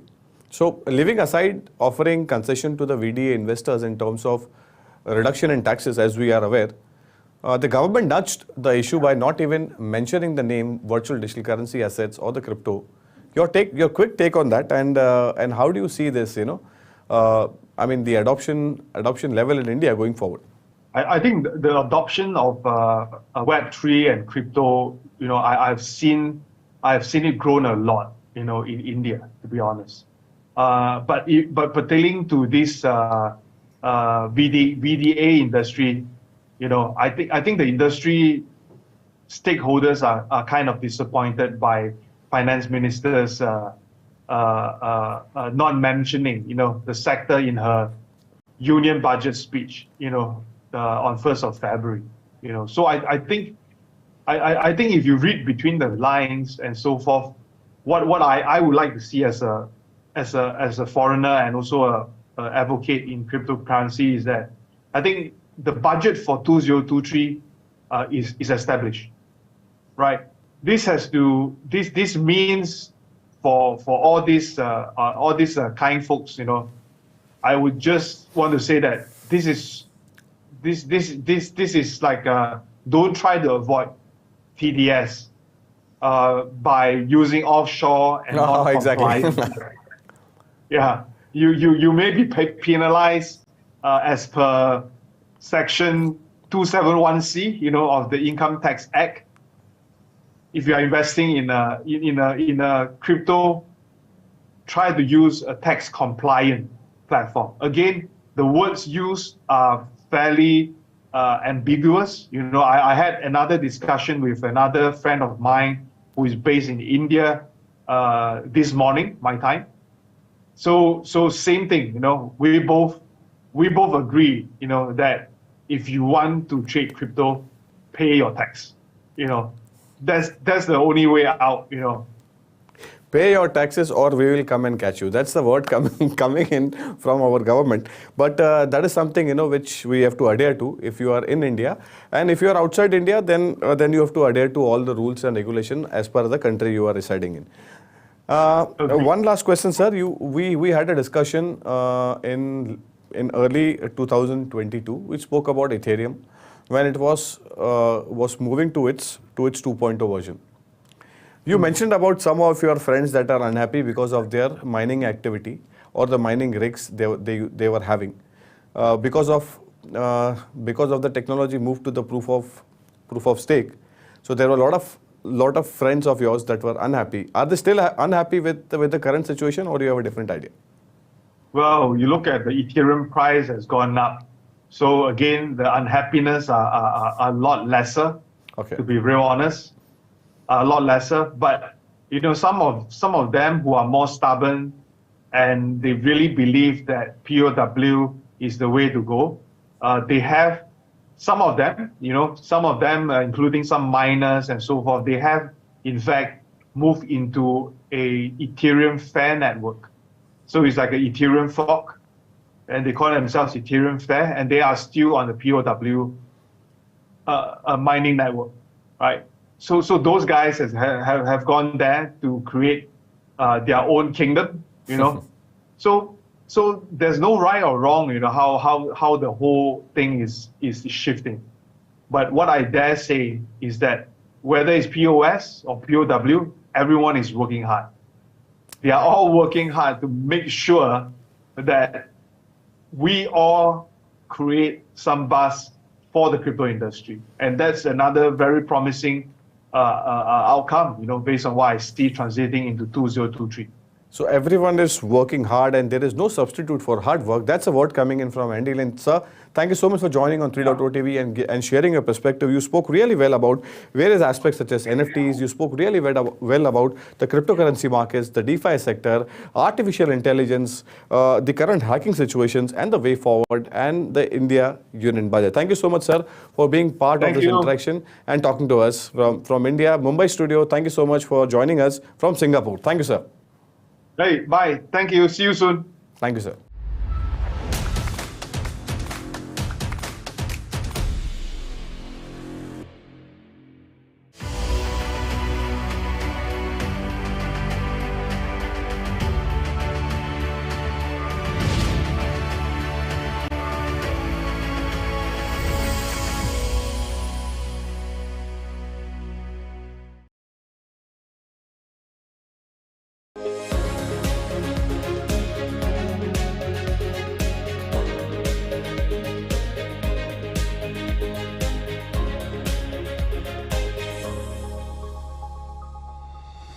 Former FTX chief Sam Bankman-Fried has appealed a judge's decision to allow the identities of the two currently unidentified people who co-signed his $250 million bail bond to be made public, according to a filing made on Tuesday.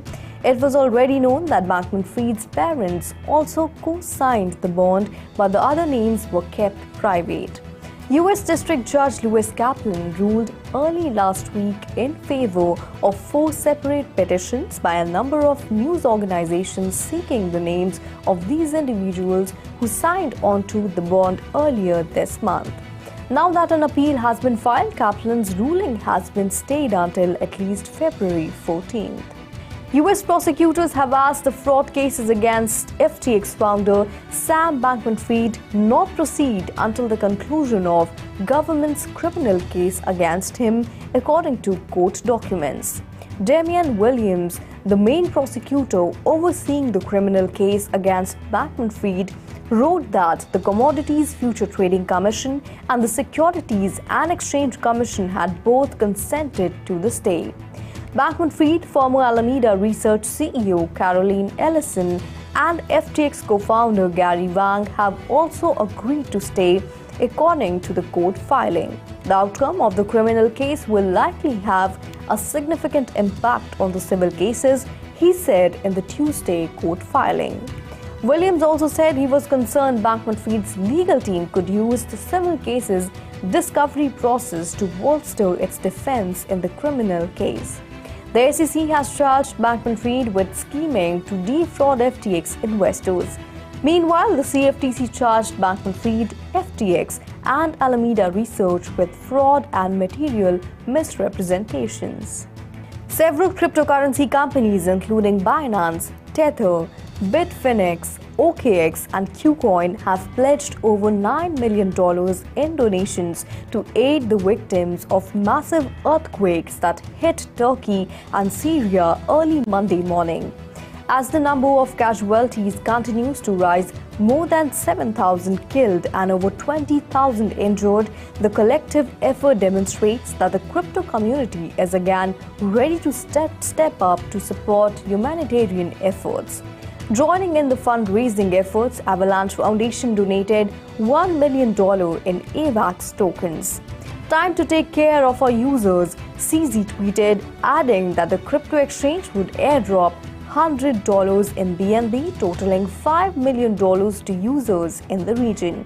Soon after news broke of the earthquake and the staggering number of lives lost, Bitfinex, Keith Synonym, Tether, and other companies announced a collective pledge of 5 million Turkish lira, around $266,000, to go towards the earthquake recovery effort. Tron founder Justin Sun also pledged to donate $1 million in TRX from the Dubai Global Cryptocurrency Exchange. That's all in the news today. This is me, Vishakha, signing off. For more such updates, keep watching 3.0 TV. Do like, share, and subscribe to our channel.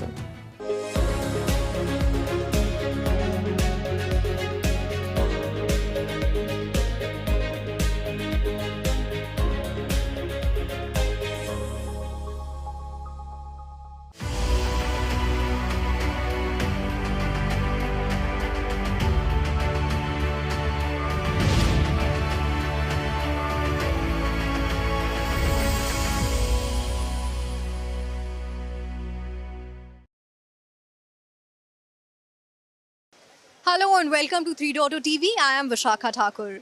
We are at Kala Ghoda Art Festival and I have with me Mr. Hetal Shukla, who's the founder of Art Lab. Welcome to 3.0 TV, Hetal. Hi, welcome. So Hetal, every year at Kala Ghoda Art Festival, you come up with different subjects and try to kind of spread awareness on various subjects. So this time it's all about non-fungible tokens. So what are your views on NFTs? So NFTs, I think first time in the history of art, the artists are enabled and empowered to sell their work directly to their art lovers anywhere in the world, which was never possible before. And with NFTs, they can just drop the NFT. They don't need to ship the original work. The art lover can buy only the non-fungible token and keep it with him, and even sell it after for a profit. So I think this gives a lot of encouragement and empowerment to the artist, and he's taken a flight to a completely new space now, into the cyberspace, with the advent of NFTs. How did you come up with this theme this time of all about NFTs? So the moment I heard of NFTs, my work for last 12 years at Kala Ghoda doesn't exist in the physical form anymore, because I always use this particular ambassador car to do these different themes. And I just realized creating an NFT out of these artworks which are not existing anymore will make sense, and I can kind of create a value for the art lovers.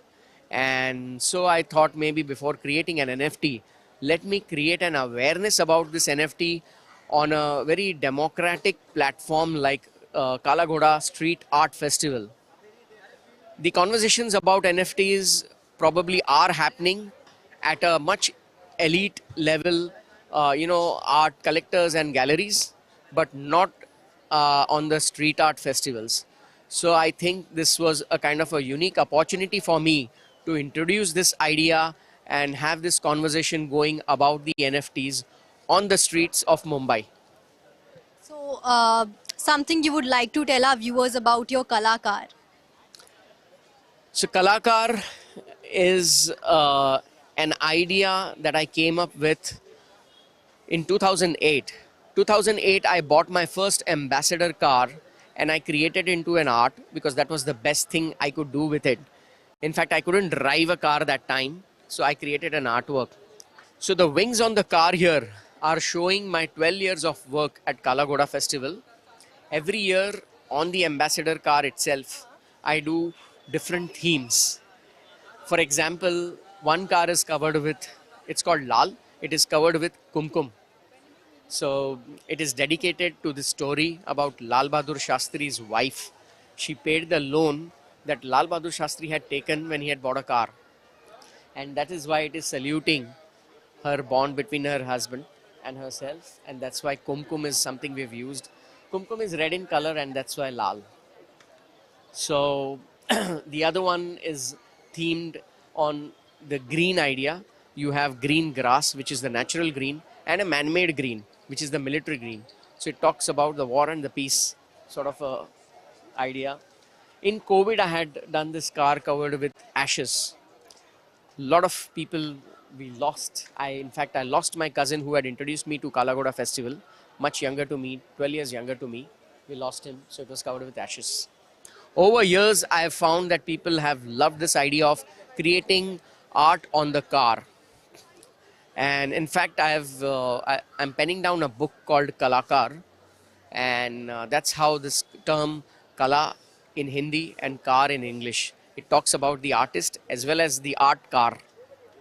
Wow, that's amazing. So, you have used e-waste, lot of e-waste to design this car. How long did it take and where did you get all the e-waste from? So from the ideation, I think it was 6 months back that we came up with this idea of creating the non-fungible token as a theme for the car. And so kind of the obvious thing that I felt I could use as a texture on the car was the keys from the keyboards, because I think the keys become a very important and a key element to creating a digital art, which further down becomes an NFT. And so we struggled a lot to get almost 1 lakh keys, and that's been collected from cities like Hyderabad, Bangalore, Pune and Mumbai. Wow, near about 1 lakh keys collected from Hyderabad, Pune and? Bangalore and Mumbai. Wow. So Hetal, do you think that digital art is going to replace physical art in near future? I think so. A lot of artists will prefer that. The biggest example right now that I have in the NFT space, someone who's already done it, is Mr. Damien Hirst from England. He's one of the richest artists in the world. And he created a series of spot paintings and created NFTs of those, sold them, and finally destroyed, actually burnt all those spot paintings so that they exist only in the form of NFTs now. So have you ever bought or sold any NFT as of now? I haven't bought any NFTs till now, but I'm entering into this space with a lot of younger artist friends who are teaching me about NFT. I'm getting to learn, engage into this conversation. As much as it is new to me, I'm so very curious, almost like a child, to learn from the younger generation. So the boys who would otherwise come to me to learn about the conceptual thinking, the techniques, the media and all that, now I go to them to learn about NFTs. So, since you are spreading awareness, any message you would like to give to our viewers or the youth or the upcoming artists out there? My message is the future is digital, which has already happened in the other fields. So will the art follow. And so the older artists, the newer artists, I think they better engage into creating NFTs of their artwork for two reasons. Even if your art in physical form gets destroyed with termites or something else, the NFT is still existing. It doesn't destroy the value of your artwork, as well as it is an encouragement for the newer artists to kind of sell it across the globe. So the newer art lovers should engage into buying these, not very expensive ones, but they can start with smaller amount, keep collecting NFTs. Other important thing is it's much easier to sell the NFT than the physical form of art. It just takes few minutes or few seconds to resell it also. So as a kind of investment, if you want to say, it's much easier to exit the investment also. So I think, you should engage into that. Thank you so much, Hetal, for being on 3.0 TV and sharing your views with our viewers. Thank you so much. As we depart from Kala Ghoda's Art Festival, let me tell you, it has been an exciting day. Met several Web3 and NFT enthusiasts. Also spoke to Mr. Hetal Shukla, who is trying to spread awareness on NFTs through his Kalakar. So that's all for now from Kala Ghoda's Arts Festival. With camera person Srinivas Pengonda, this is me, Vishakha Thakur, signing off.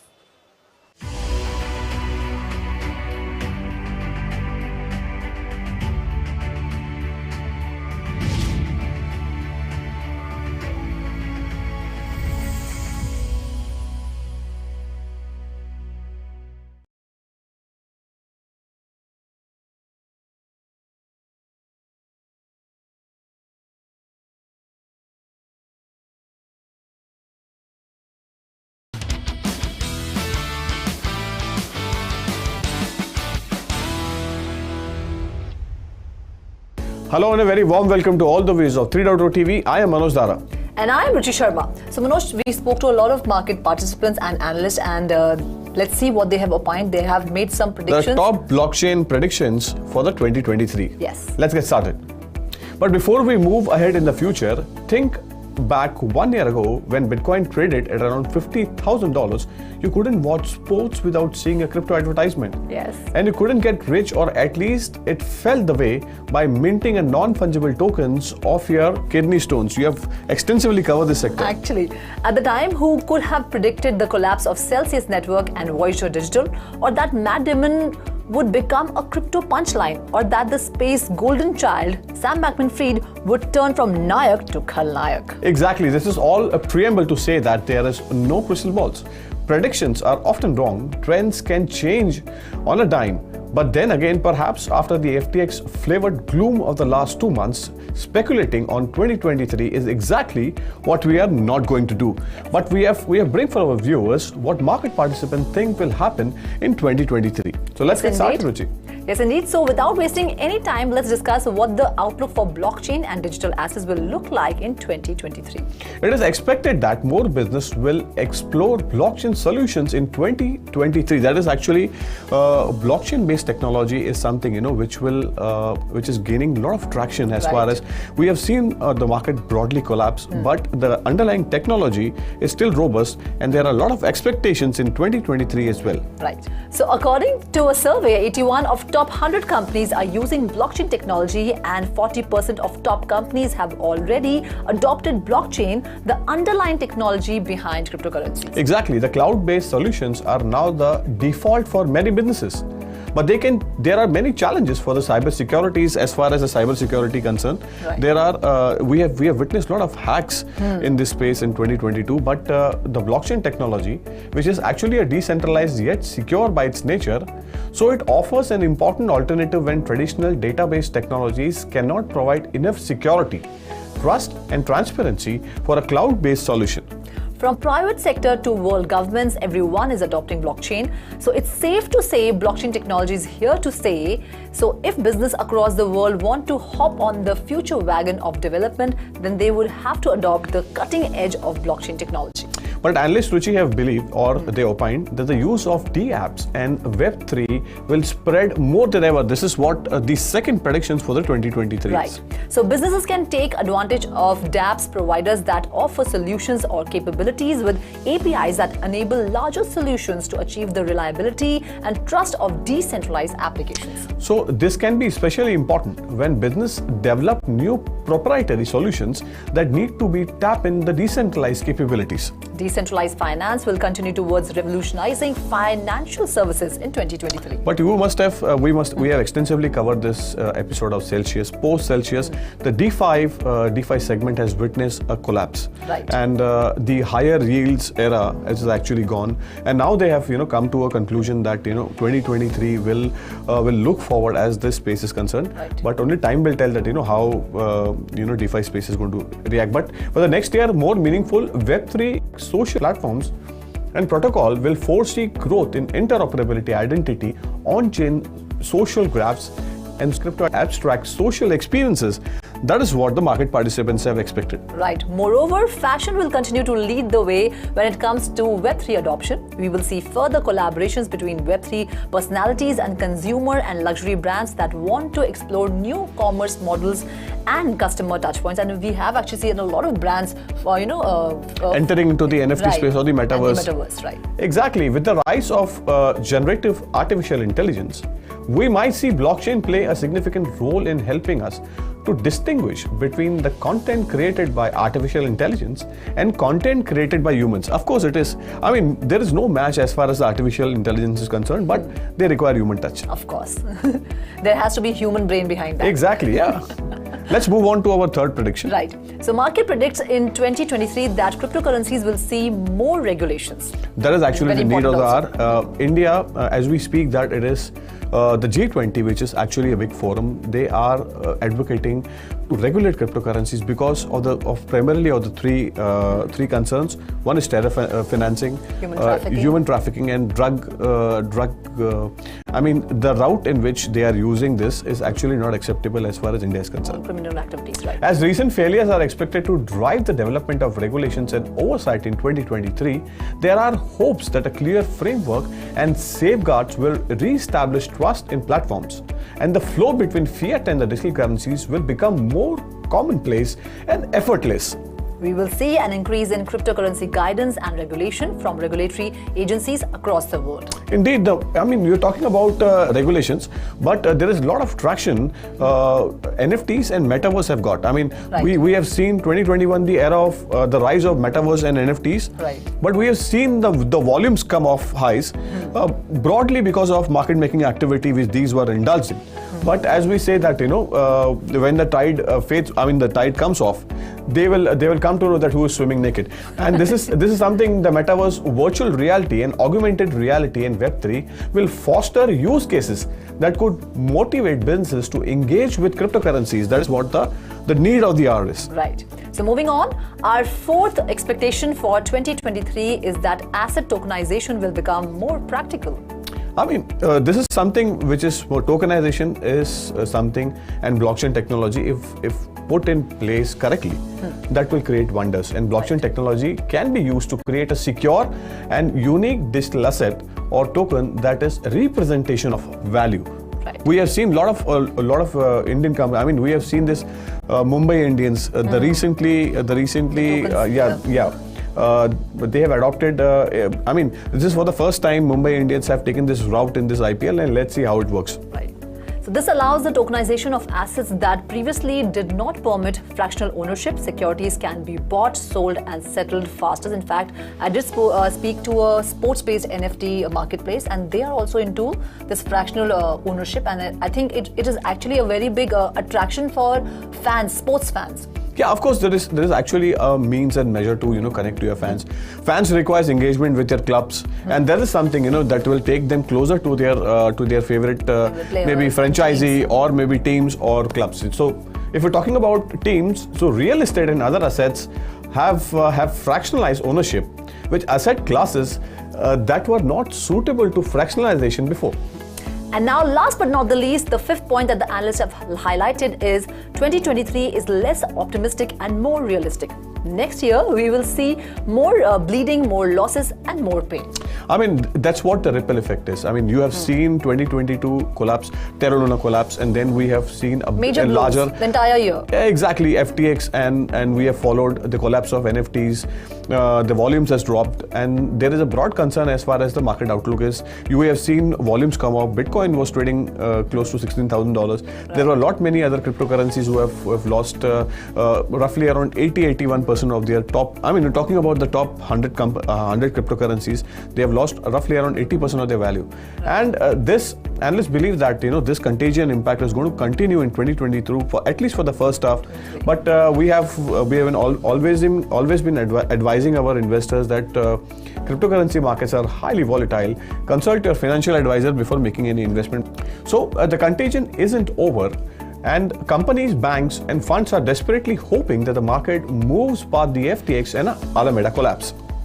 But whether people like it or not, you can't wish away a credit crunch and exposure to bad counterparties. Yes, of course, yes. We see that the closure of funds and the faltering of companies we didn't expect, mostly simply due to the fact that the contagion was too vast and too difficult for us to all quantify the quantum of loss which has actually happened for the entire crypto ecosystem. Yes, and we have learned from these incidents also. Of course, yes. So, having said that, we all hope that 2023 proves to be a bullish year, making everyone healthy, wealthy and whole. Well, that's all there is in today's special segment. We will meet again with the interesting updates from the crypto world. Till then, keep watching 3.0 This is Manoj Dara signing off. Please like and share our video, subscribe to our channel and press the bell icon to get instant updates. This is me, Ruchi Sharma, signing off. Have a great day. Thank you.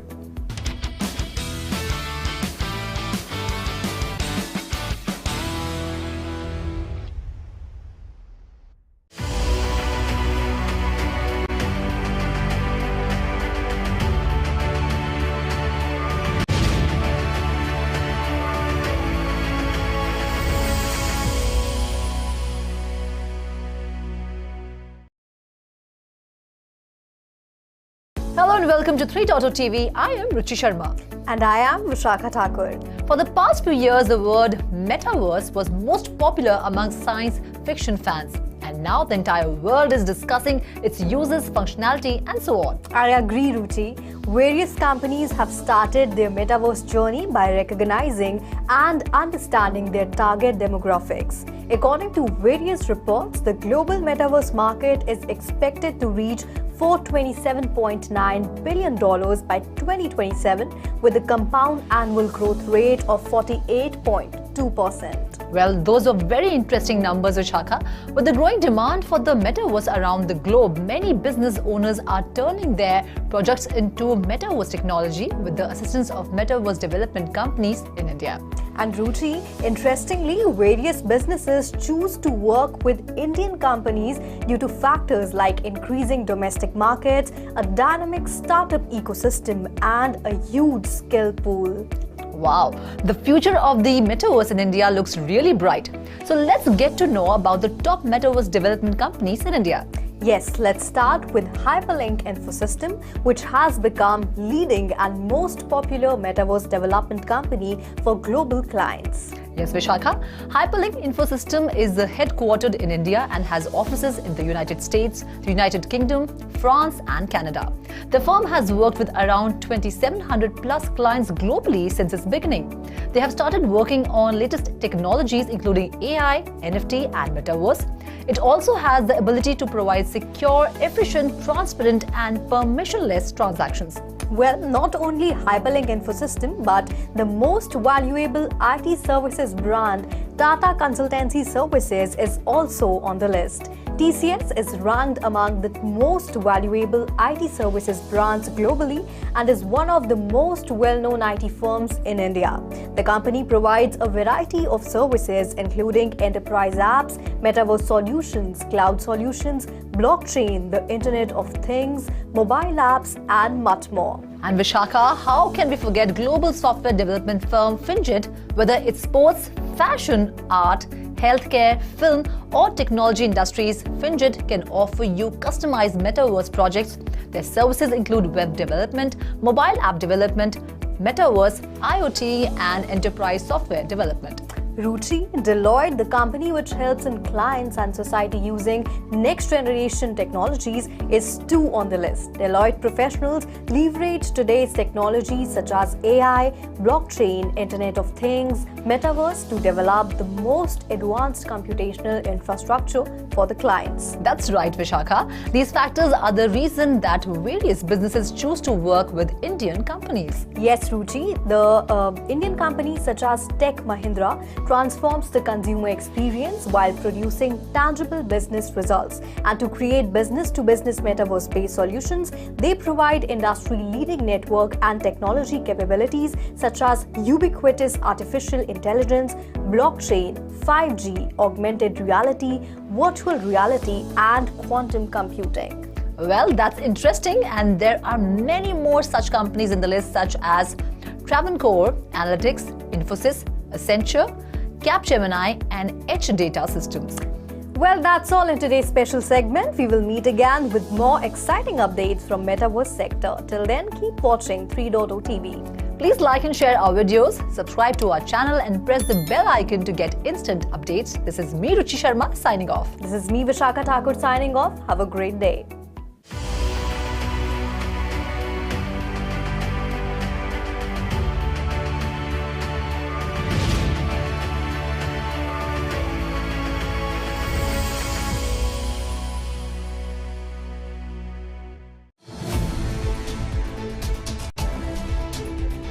We will keep you connected to the evolving world of NFTs. For accurate and latest updates of cryptocurrency markets and global regulations. Metaverse and Web3. 3.0 TV covers the latest crypto crimes. Keeps you updated about the global crypto events and exhibitions.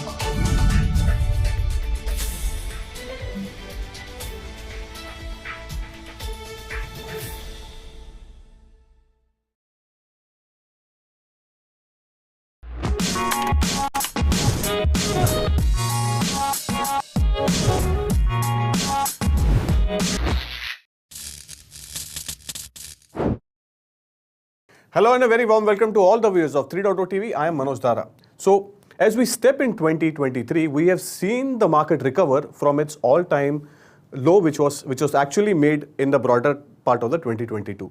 To explain the entire cryptocurrency market and to see what the future is in 2023, we have invited three special guests. So, all right, I mean, since we are talking about a very quick reaction I want from you guys is when FTX implosion happened and the broader concerns as we have all witnessed, very quickly, Chandan, if you can just highlight that overall activity in the DeFi reiterated from the peak of $180 billion in TVLs.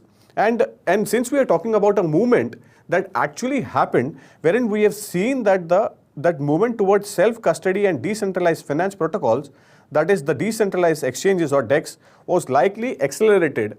And we have seen this trend. I mean, people were looking for exchanges, which exchange is the safest bet. In this scenario, how can you explain for our viewers which is the best exchange, just to simplify and to enhance their knowledge? Very well. That's a very, very good question, which actually was my concern as well when I heard the news of the FTX happening. I mean, when people have a faith on something and it breaks, they lose themselves. They become afraid. They are fragile. So in order to overcome it, what I did was I got stuck with the best in the market. See, if an example can happen with an exchange like FTX, An example can happen actually anywhere. As an investor, I will always be worried about my money. But what I can do is I can stick to the best and the most regulated one. As I also told you that we are still into the early stages of this game. And because of these early stages, there is a lot more in future which will happen and come out. Maybe a new exchange will come. Maybe a few more exchanges will come. But as we were talking about the CBD and the digital currencies, exactly, it's going to take its own time. I mean, because of the early stages, these digital currency is given from the different governments. Like India is just launching its own digital rupee. It will make people aware of how a digital currency works. But in the end, as an individual, I would say I would love to have a transaction which is anonymous. After learning that, I would definitely go on a cryptocurrency to learn that. Exactly. Okay, now my transaction is happening anonymous here. So that's the way I feel this is going to happen. And yes, FTX example has given a new boom for people to learn first and then implement it. So that mistake has... Yeah, please go ahead, Chandan. That mistake has actually given an idea to the complete environment. First learn, do the due diligence first, and then move ahead. Along with that, I think it's going to smoothly go along with the time in future, and we are going to have a lot more regulated areas with regulated exchanges where an investor can freely, without any stress, invest his money, keep his money, and trade over that. So it's going to be big. It's going to be good. Fantastic. It's going to be good. And Varun, your very quick take on that about, which is the best exchange an investor should look for? Well, again, very broad question. And I will just build on what Chandan said, right? From an investor point of view, gone are so days when you rely on, your intermediaries in between. So if you understand, if you do your due diligence, right, you know what the exchange is best, right? But if you listen to others, if you don't do your own due diligence, or if you are not even aware how the basic tenets of wallet works or smart contract works, you if not today, tomorrow you're going to land in soup, right? So if you understand, the due diligence part of it, what is that exactly investor needs to do before deep diving into this thing. He will be knowing that, because the risk appetite, the exposure level, everything matters differently. So what might be a great exchange for you might not be suitable for me, right? So based on a checklist or certain parameters, I think it all depends on how investors, want to trade the risk. At the end of the day, you're mitigating risk on certain parameters, right? So it all depends on how you do your due diligence. It all boils down to that. Samrat, a quick take on that as well. I mean, how well are investors positioned to take advantage of this option? So number one is, this whole situation has given rise to something called as proof of reserve. So which everybody is demanding openly on Twitter these days. Twitter seems to be the only place where these things are heard. So I think that is a short-term fix. What I am really looking for is a long-term fix where, there is some regulation on the exchanges or something which tightens the rules on the exchanges such that the same situation does not happen. They're not using other people's assets to take leverage from the market. So from the investor's perspective, I think the first thing they can do is they can look for exchanges which have the proof of reserves published and look out for exchanges which are not publishing it or delaying in publishing it. It just gives clear signals, right? So there's that, and of course, I think a large part, as both of the other speakers have covered already, a large part still, it is driven by it's driven by your online research, and online research is at times, you can pay money and sway opinions online. So what I have done personally is that I advise some of my retail investor friends as well that you split your investments into multiple exchanges. At least that way you hedge your risk in a way. All right, that's all there is in this special segment on Digitally Unplugged. Stay tuned on 3.0 TV for more such interesting views and updates and interviews. Thank you.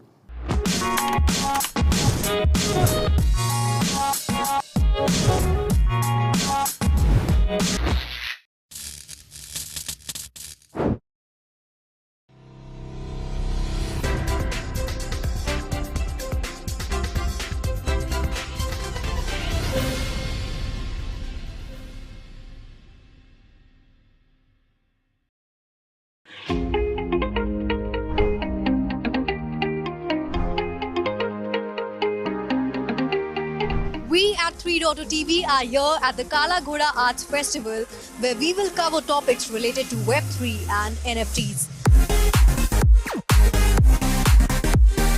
We will also take a street view on how much people know about the world of Web3.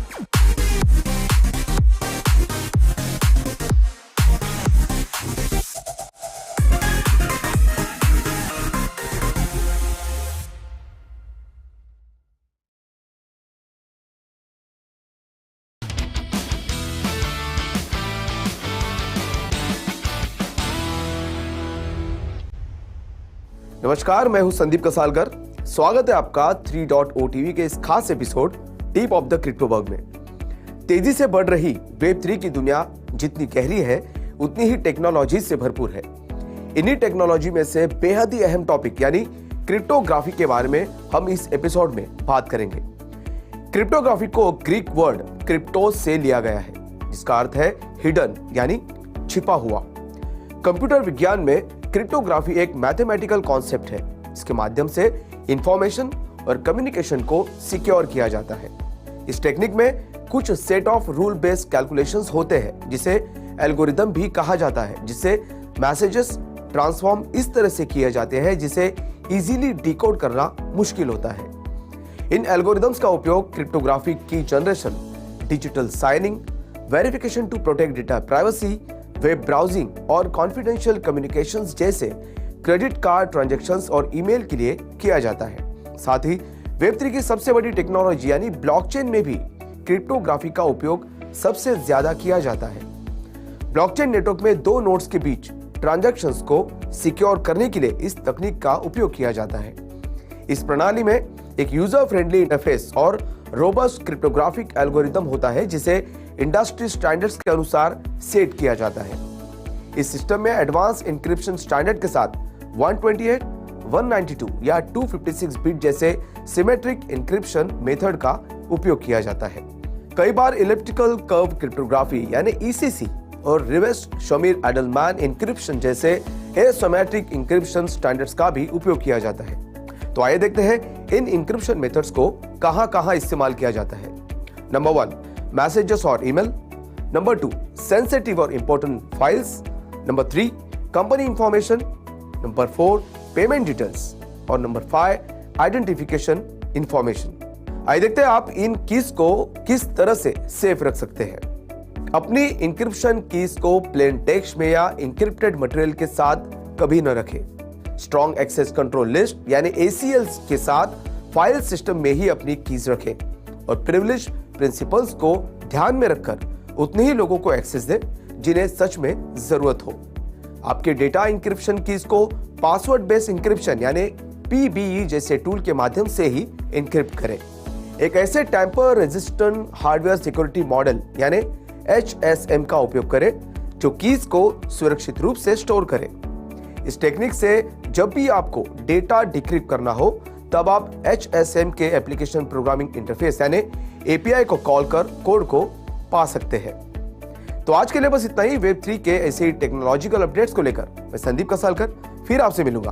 तब तक के लिए आप देखते रहिए 3.0 TV और इसी तरह के क्विक अपडेट्स पाने के लिए हमारा YouTube चैनल सब्सक्राइब करना न भूलें। धन्यवाद।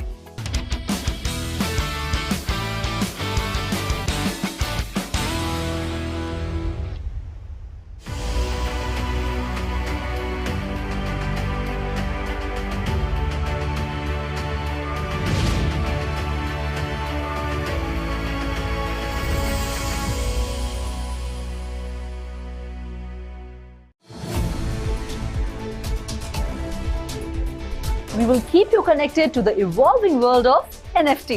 For accurate and latest updates of cryptocurrency markets and global regulations. Metaverse and Web3. 3.0 TV covers the latest crypto crimes. Keeps you updated about the global crypto events and exhibitions.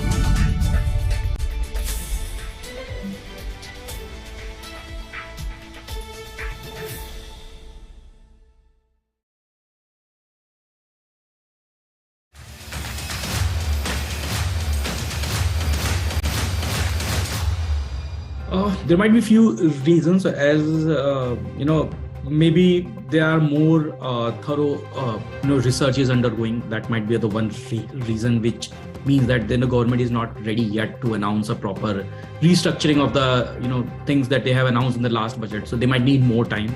Another could be the G20 summit that is happening in India. So they might want to position this in that conference, because if they do it now, it may become a very difficult situation to realign it with the multiple nations.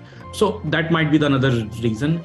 But I think that, or the third reason, which I believe might not be right, but since the market is down, this space is not getting us so much attention the way it used to get it last year.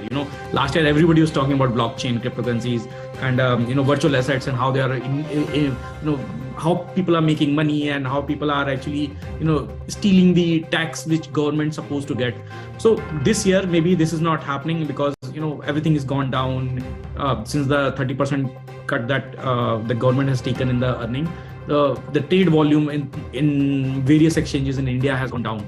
So people are now relaxed and not focusing on that. So government is also not taking any action. So I believe that these might be the three reasons, but let's see. I hope that in G20 we see a much more broader restructuring of the overall regime in the cryptocurrency market. Last time when I mentioned this, that this is a good move, because it was somewhere that we are starting, right? Because government was starting somewhere at least. They were not ignoring, they were not denying that it is not valuable. It was an acceptance in the market that yes, this is something considerable, and we are really looking forward to it. So that was a good start, but obviously the market has its own way to react, right? And the brain drain happened that supposed to not happen, because we deserve to have all our entrepreneurs and innovators and such critical thinkers to be in India, so that the wealth gets created and we support the economy.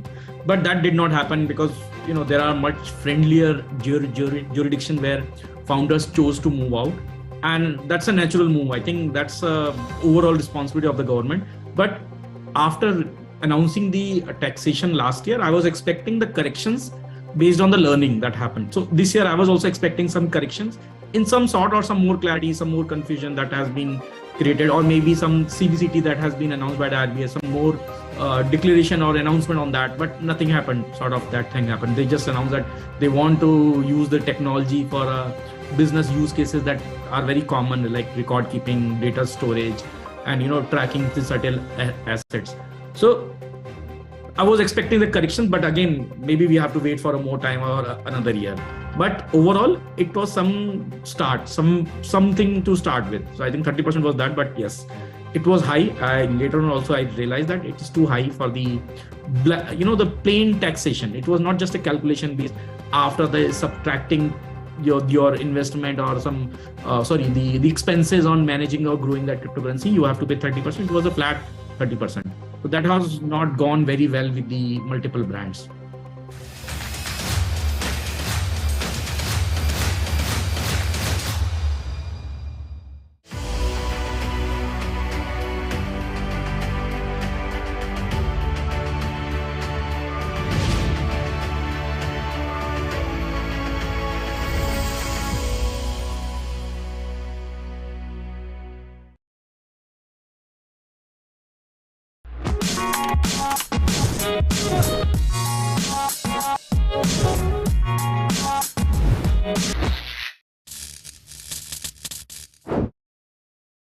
Hello and a very warm welcome to all the viewers of 3.0 TV. I am Manoj Dara. So, as we step in 2023, we have seen the market recover from its all-time low, which was actually made in the broader part of the 2022.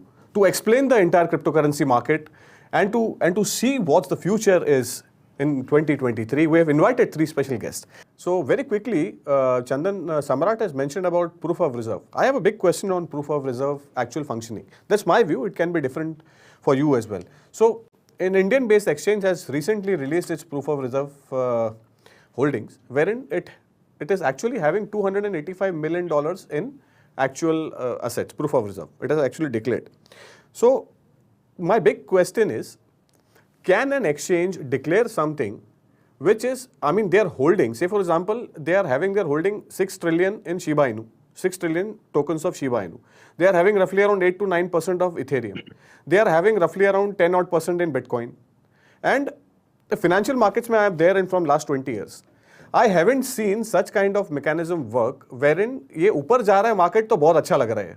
When the market is coming down, what is the total situation of this proof of reserve, and what is the credibility and reliability as far as the claims which exchanges make these days?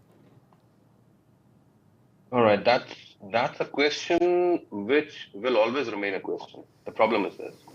See, the proofs are actually the assets that institution or the exchange holds. Now, if you are an exchange, I'll ask you. Yeah. It's on you what you want to reveal.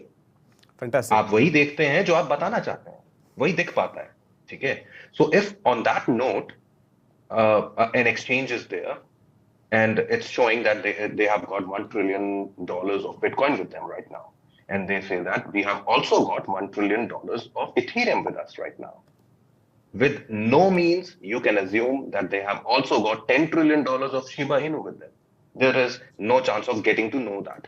See, to overcome this, there is a natural nature of business which can help us out in this.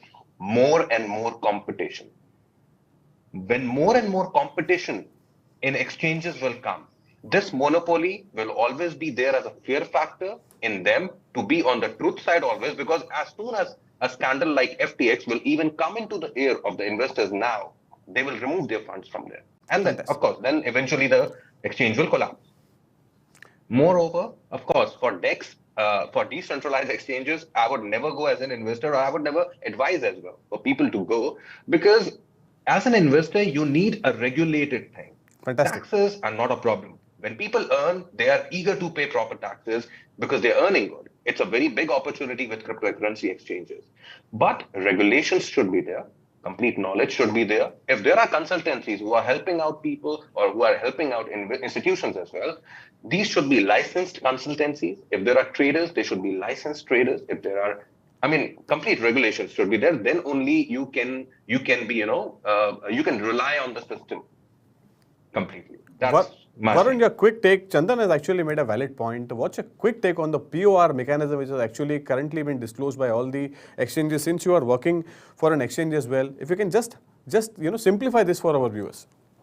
No, absolutely. So what Chandan mentioned is absolutely correct, right? And let's take a step back, right? So in our traditional equity market today, the reason we have a lot of intermediaries, it's basically to avoid the conflict of interest, right? So what you saw in FTX happening is an exchange playing multiple roles, right? So as an exchange, you are just a facilitator between buy and seller. You are not a bank. So prop trading and exchange business will never go hand in hand. That's what we have seen in the financial market. And FTX is the best example. You correctly pointed out. Yes. So if you are an exchange, you are it's a very simple formula, 1:1, right? And being regulated, both the exchange and if you have a native token, things an obligation, for you to prove a fiduciary responsibility, right? You need to do regular audits, regulatory filings, and internal governance, right? Will no more, be a checkbox exercise, because earlier it was just a checkbox exercise, but going forward, it would be one of the criteria, the strict compliance, licensing terms, right? So all this will matter. So while we started with this proof of reserve, it's a good start. But there is a lot of things which will uncover, because, as I said, investor will only become, smarter, when he gets into these things, right? So he will try to see what's that wrong happened previously and what is that better I can do. And there is always learning from the traditional market, right? The traditional finance market, because they are regulated. There is a mechanism, to see the disclosures, to see the, internal governance things. So I think this will carry forward to an exchange. And exchange, again, very simple formula, 1:1. You are not a bank, you are not a funder, you are not a lender. So your play role in the exchange is to be a facilitator between buyer and seller, right? So that simple it's going to be. Very nice. Samrat, a quick take on the POR mechanism, which is actually the trend as of now. Yeah, as I said, I think the only thing to look out for is serving a momentary purpose, so it is short term. It has to be followed up by corporate governance changes, and that's something which I'm more keen on, keenly watching that who's developing and how people are adopting it.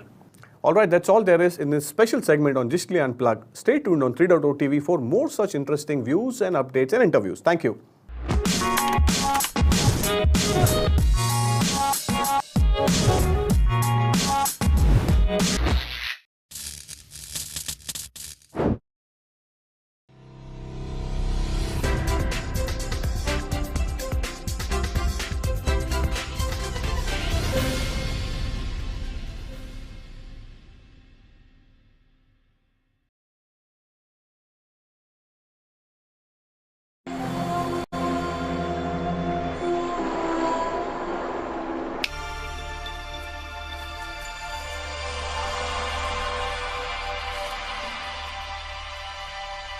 देखा मेरी digital चुटकी का कमाल। पल भर में ही आपको समुद्र की लहरों में गोते खाती टाइटैनिक से अवतार के पैंडोरा प्लैनेट में लेकर आ गई। पर एक्चुअली ना मैं टाइटैनिक में हूँ और ना ही पैंडोरा में। मैं तो हमारे 3.0 टीवी के स्टूडियो में हूँ। माई पॉइंट इज दैट अगर मैं एक सिंगल ग्रीन स्क्रीन के साथ इतनी इमेजिनरी उड़ान भर सकती हूँ तो जरा सोचिए मॉडर्न टेक्नोलॉजी के साथ विजनरी फिल्म मेकर क्या नहीं कर सकते। और जहां विजनरी फिल्म मेकर्स की बात आती है वहां एंटरटेनमेंट की दुनिया के दिग्गज राइटर, डायरेक्टर और इन्वेंटर जेम्स कैमरन का नाम सबसे ऊपर टॉप पर आता है।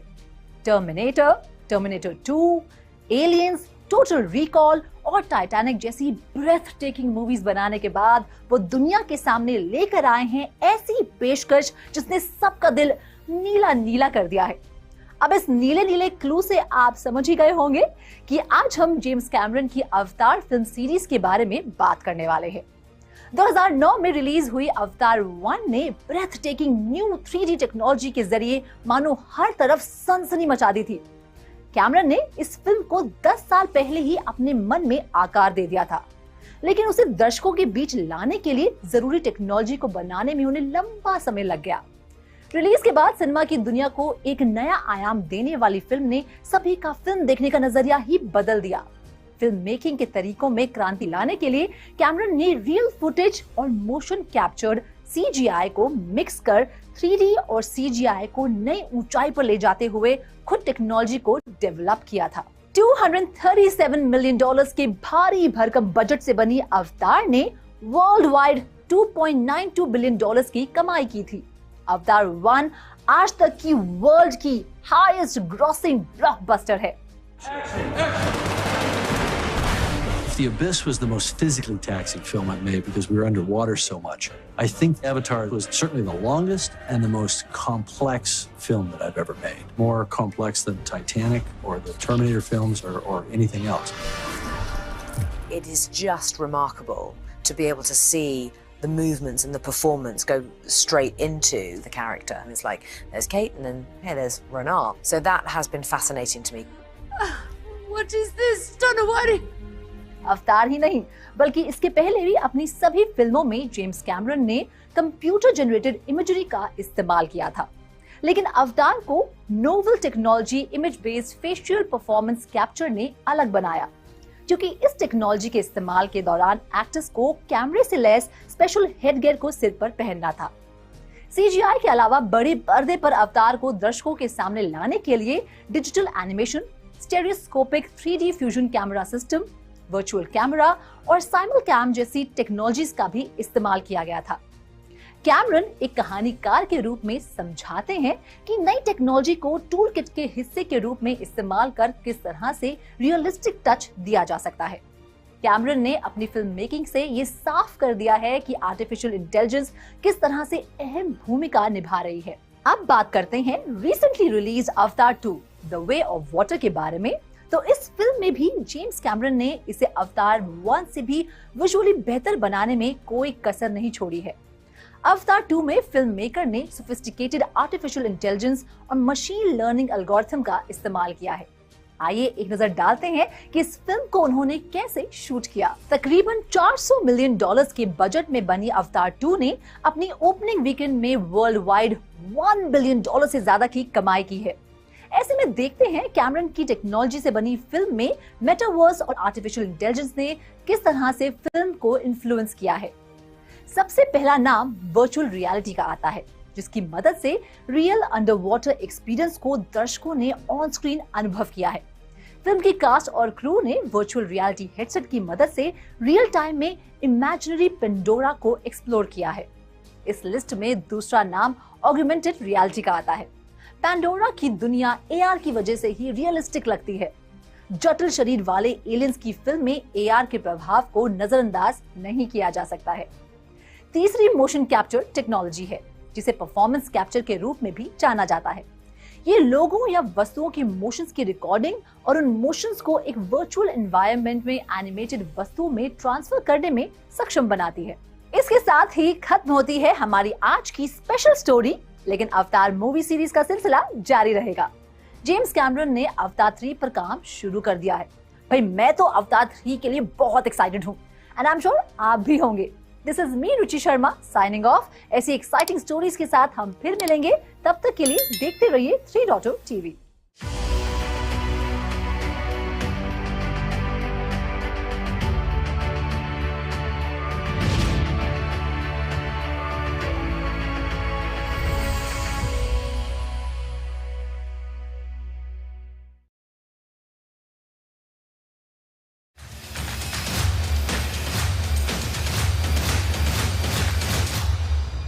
Hello and a very warm welcome to all the viewers of 3.0 TV. I am Manoj Dara. So, to discuss about the fine prints of the budget 2023, we have invited a special guest. Let me introduce you to Dr. Aruna Sharma. She is former Secretary of Government of India. Ma'am, welcome on 3.0 TV. Yes, please.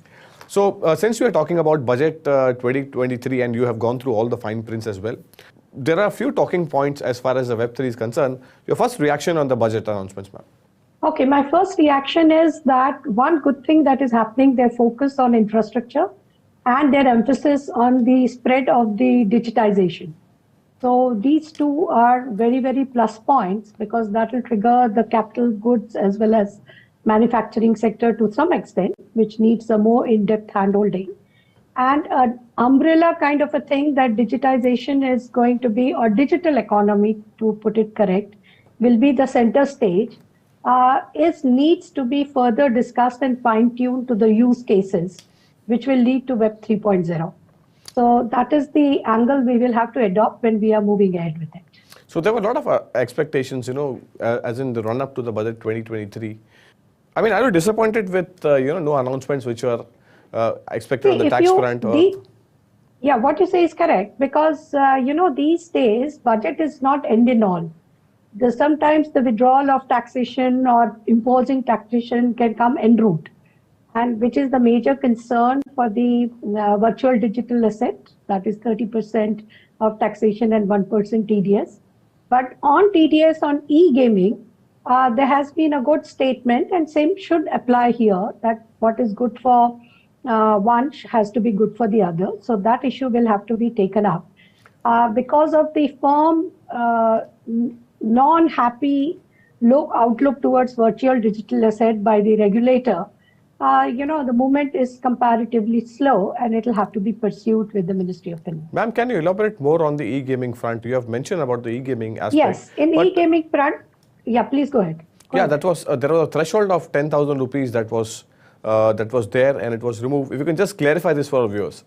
No, actually, if you look at the threshold of it, e-gaming is something where the technical designing of the game permits you to have filters.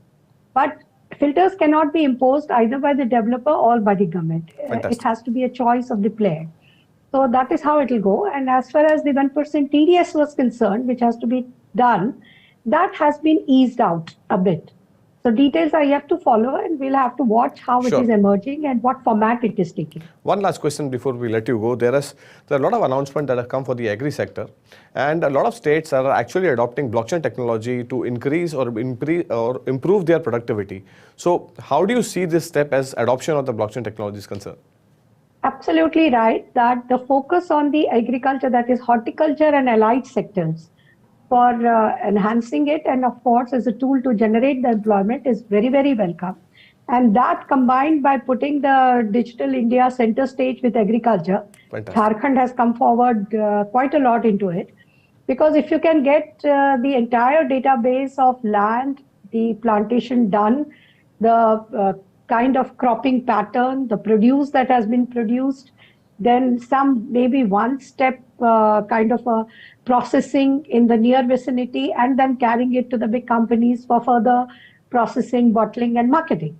So all this coming on a blockchain is a great opportunity and that is something one looks forward by combining the two statements they have made, that the focus of agriculture and providing through these allied sectors of agriculture, that is horticulture and fisheries and the processing, food processing, one stage processing at the near vicinity.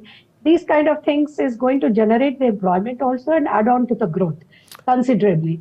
And that with the other statement of digital thing being center stage, I think this marriage is going to go a long way, provided it is handled in the true spirit and the proper way. this marriage is going to be a long-term perspective. Thank you so much, ma'am, for joining and sharing our views about Budget 23. Thank you so much. Pleasure having you. Thank you so much, ma'am. Same here. Thank you.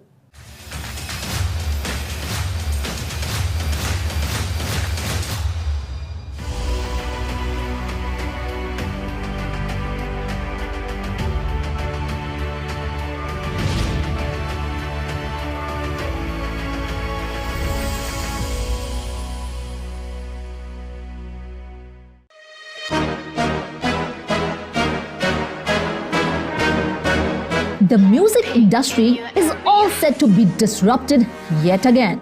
Of course, this disruption is going to be music to the ears of all music lovers, including stakeholders like song artists and craftsmen whose talent and skills give us memories for generations to last. Let's begin the lyrical journey of music on blockchain with 3.0 TV. Look at you now, look at me. How you like that now?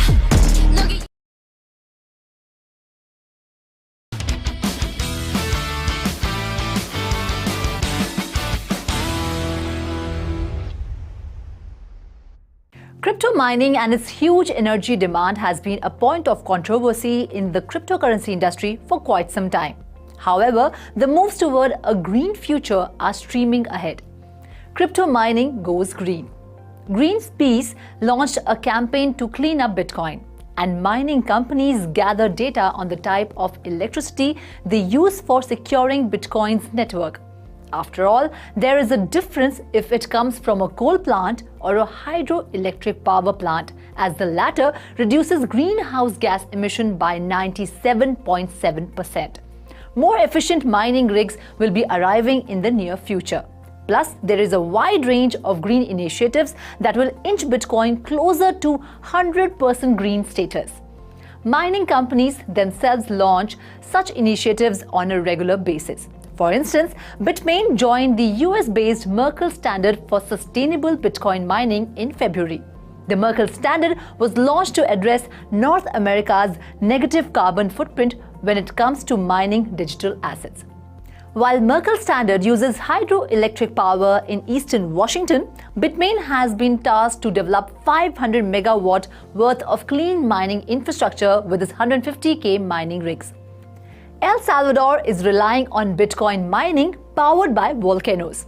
Soon after the president of El Salvador, Nayib Bukele, made Bitcoin legal tender last September, he announced the next big move: Bitcoin mining powered by geothermal energy.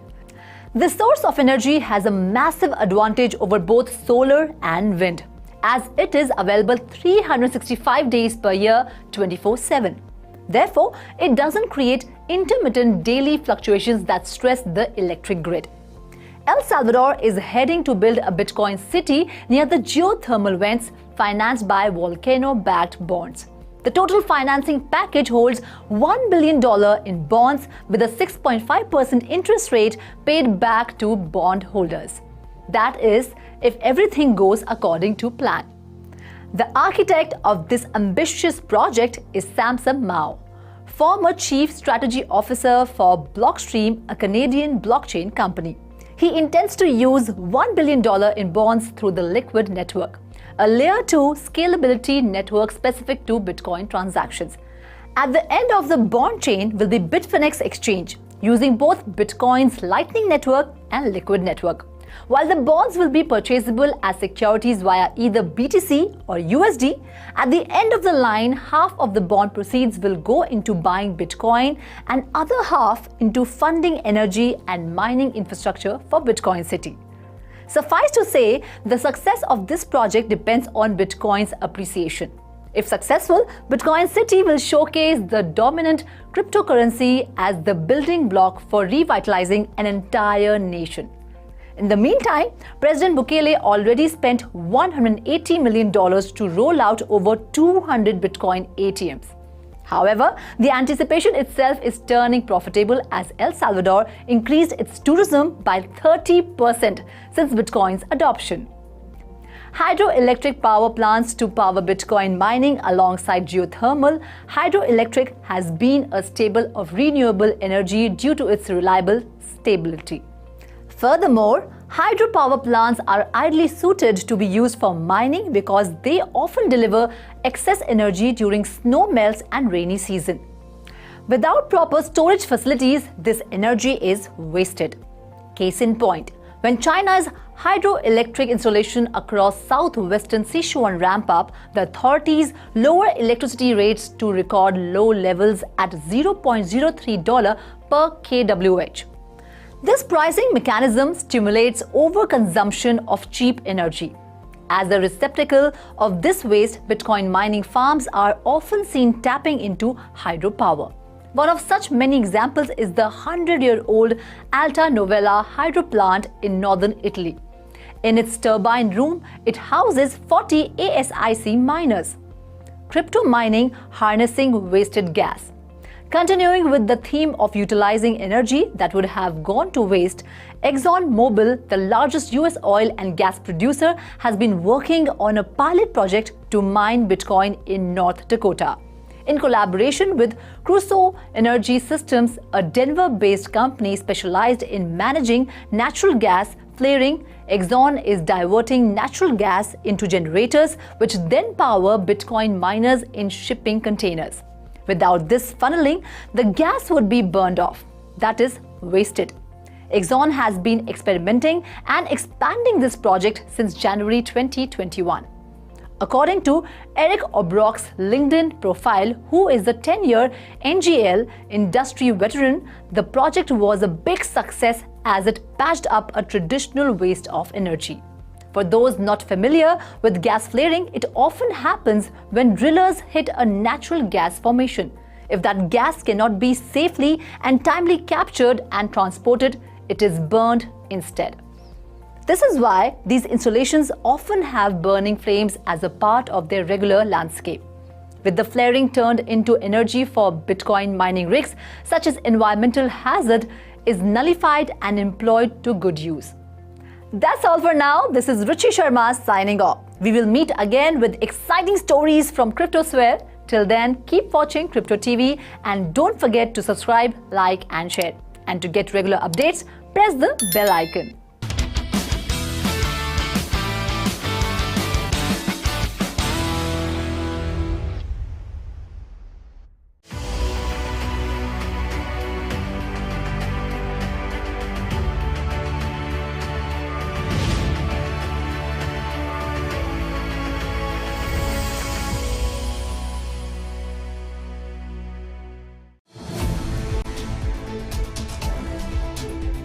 We will keep you connected to the evolving world of NFTs. For accurate and latest updates of cryptocurrency markets and global regulations. Metaverse and Web3. 3.0 TV covers the latest crypto crimes. Keeps you updated about the global crypto events and exhibitions.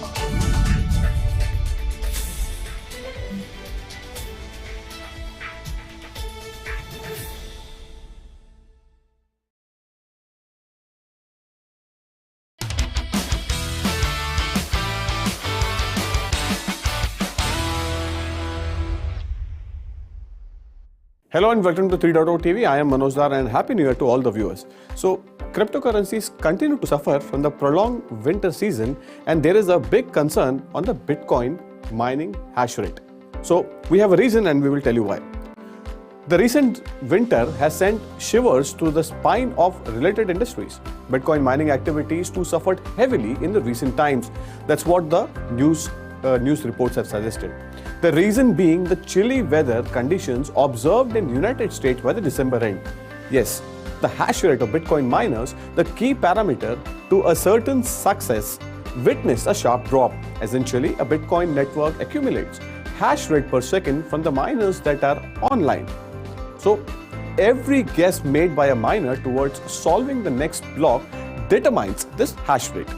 So this also helps validate the level of security and mining difficulties of the blockchain network. Recently, the Bitcoin mining hash rate witnessed a sharp drop as the storm tore through the multiple states of the United States. Grids across the region came under immense pressure as freezing cold temperature led to the increase in demand by the residents to heat their homes. To ensure adequate energy availability, some of the mining operations had to wind down. since number of Bitcoin miners decided to pause their operations to freeze some of the energy, they had to take a hit on the hash rate contributed by the country. There has been an increase in the hash rate since then, but market participants believe the worst is not yet over. By Christmas Day, the global hash rate tanked almost 40%, dropping from a previous day peak of 276 exahashes per second to 175 exahash per second. On the same day, the hash rate increased by 39%, bringing it back to the roughly around 244 EHS. Since then, the hash rate has continued to wobble day in, day out, and now has dropped back to the 212 EHS levels once more. This shows that while miners have turned some of their machines back on, they may be shutting them down once more as the extremely cold weather persists. Energy prices, debt burden, and Bitcoin price declines continue to influence the fortunes of the mining industries. In November, hash rate declined by 13.1% from all-time highs. However, of the major hash rate declines since 2016, that's still relatively small compared to the handful of down periods over 15% during that time. As of now, the hash rate is around 250 EHS and down 7.84% from its all-time high of approximately 276 EHS. This is the largest downward difficulty change observed since July 2021, when the Chinese mining ban caused a series of downward difficulties adjustments. After a 452% rise in value on its November 2021 peak of $19.1 billion, the market wiped out 90% of its value in less than a year. In an environment of rising global energy prices and rising interest rate, the mining industry will continue to feel the heat. Analysts suggest that the miners may continue to sustain with the squeezing market conditions, and they will have to be prepared for the worst of the downward of public miner market capitalizations and hash rate prices, which is actually nothing but miner revenue per terahash. So yet the activities will continue regardless of tough times, because every 10 minutes the block will be mined. That's all there is in this special story. This is Manoj Dara signing off, but keep watching 3.0 TV for more such interesting updates. Thank you.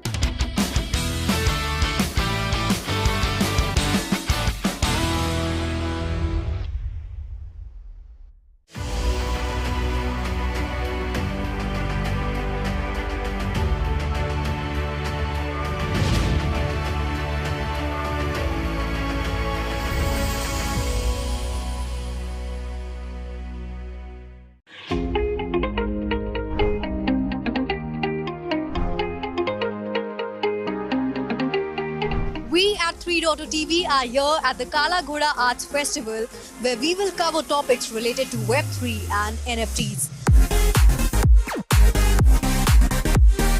We will also take a street view on how much people know about the world of Web3.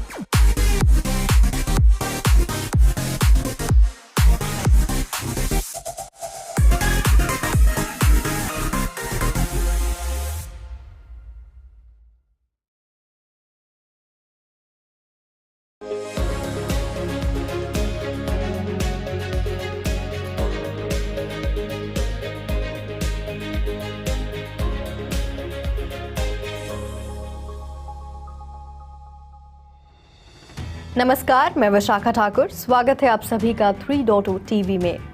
Federal reserve officials के remark के बाद पिछले 24 घंटों के दौरान leading crypto currencies ने ऊंची छलांग लगाई है, जो बढ़ती कीमतों के स्तर के खिलाफ अपनी लड़ाई में जीत का दावा करने में आगे था।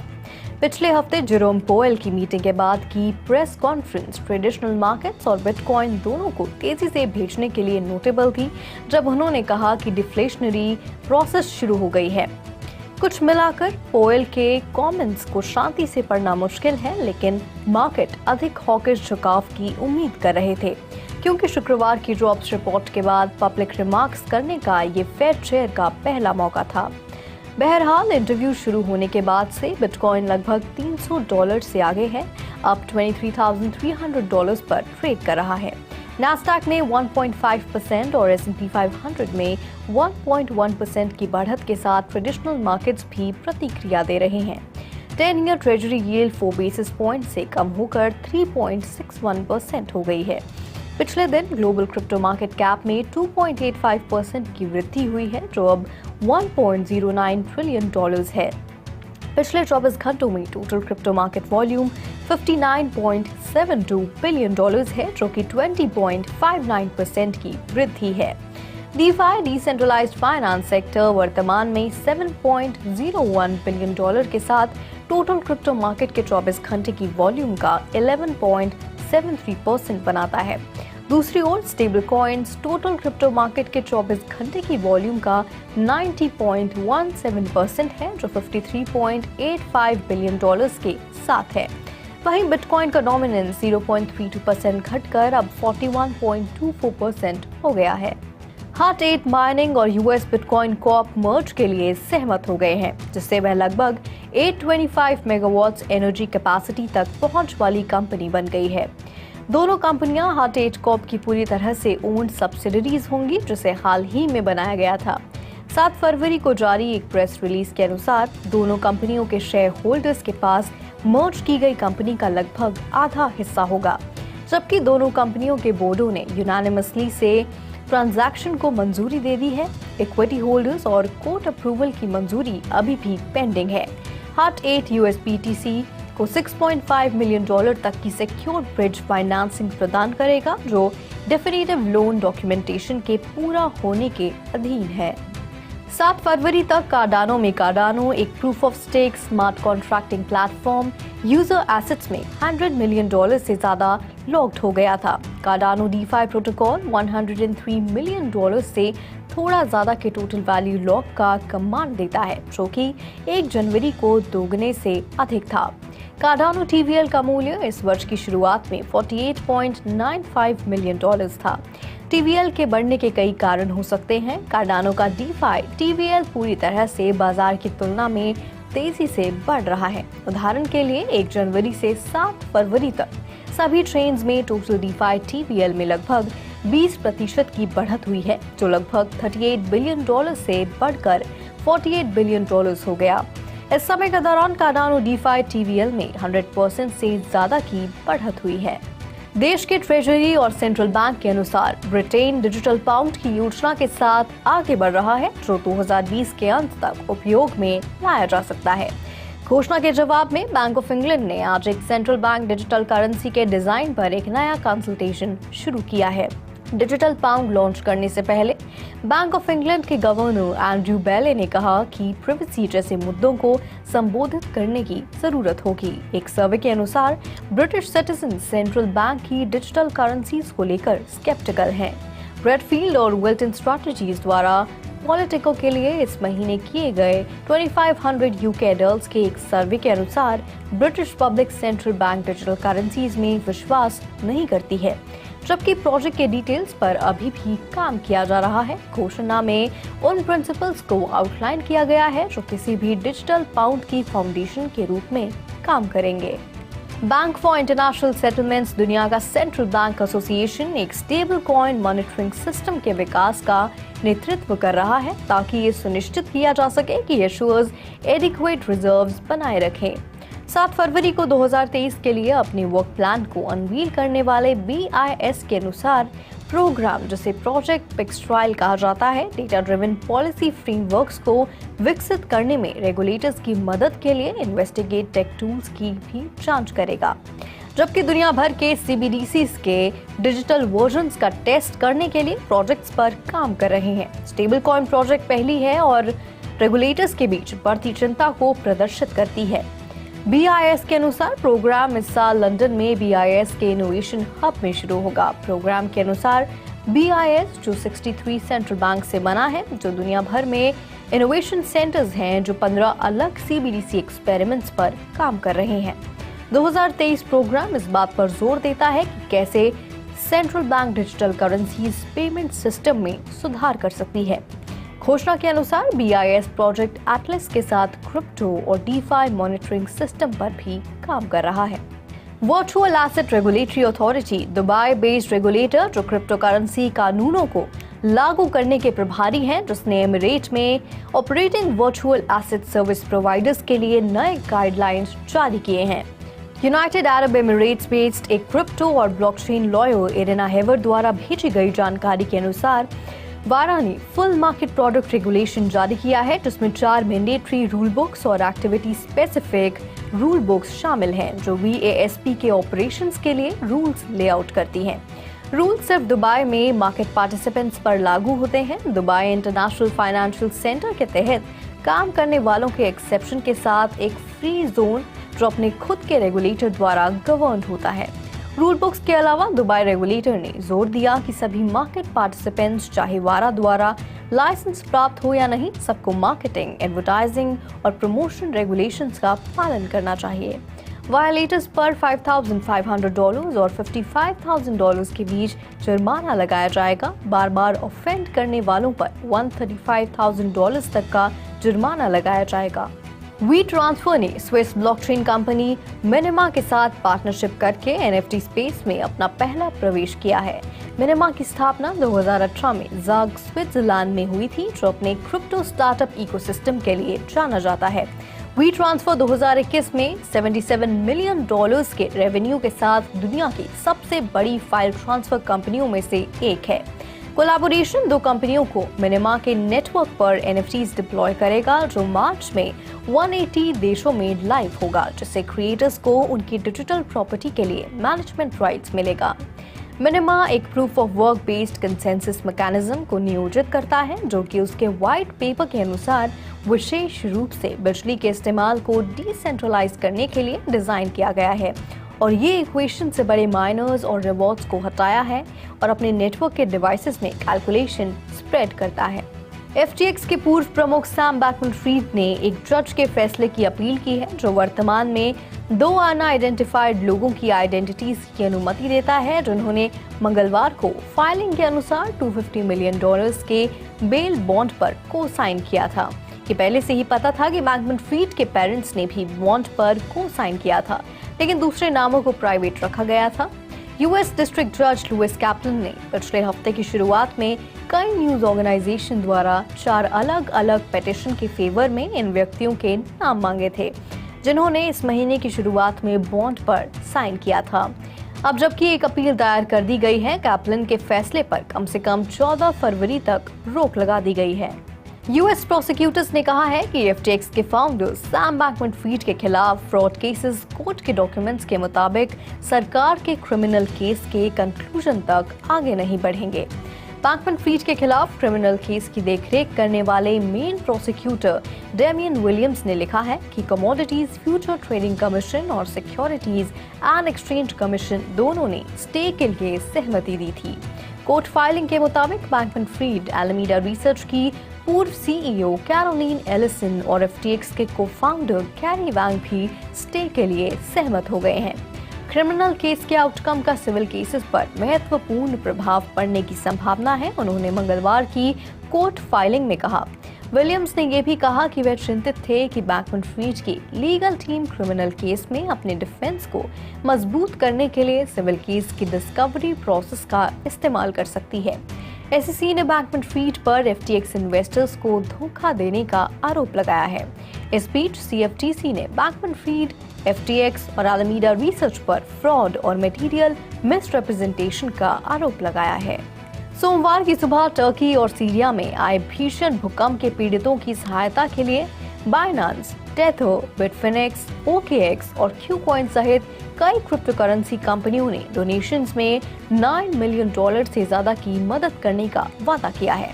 कैजुअलिटीज की संख्या बढ़ती जा रही है। अब तक 7,000 से ज्यादा मरने वालों की संख्या है और 20,000 से ज्यादा घायल हुए हैं। कलेक्टिव एफर्ट दर्शाता है कि क्रिप्टो कम्युनिटी ह्यूमैनिटेरियन एफर्ट्स को सपोर्ट करने के लिए फिर से कदम उठाने के लिए तैयार है। फंड रेजिंग एफर्ट्स में शामिल होकर एवलांच फाउंडेशन ने AVAX टोकन में $1 मिलियन डोनेट किए। CZ ने ट्वीट किया, हमारे यूजर्स की देखभाल करने का समय। आगे ट्वीट में उन्होंने कहा कि क्रिप्टो एक्सचेंज यूजर्स के लिए इस रीजन में BNB में $100 को यानी $5 मिलियन एयर ड्रॉप करेगा। भूकंप की खबर आने के तुरंत बाद और जान गंवाने की चौंका देने वाली संख्या देखकर बिटफिनेक्स, कीट, सिनोनिम, टेथो और अन्य कंपनियों ने 5 मिलियन टर्किश लीरा लगभग $266,000 के कलेक्टिव प्लेज की घोषणा की, जो कि भूकंप से उभरने के प्रयास के लिए थी।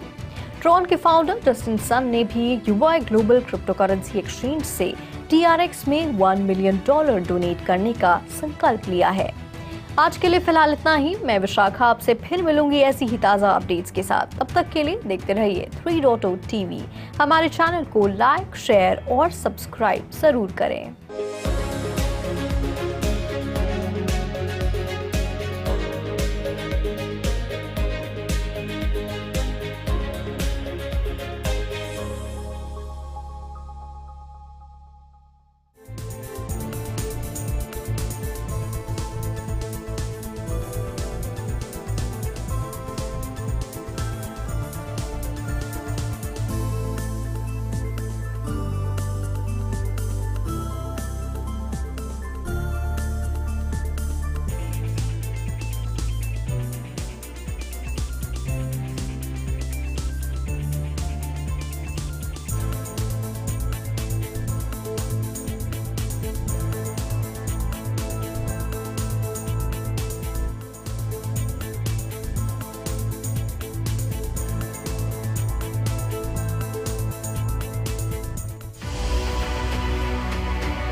Hello and a very warm welcome to all the viewers of 3.0 TV. I am Manoj Dara.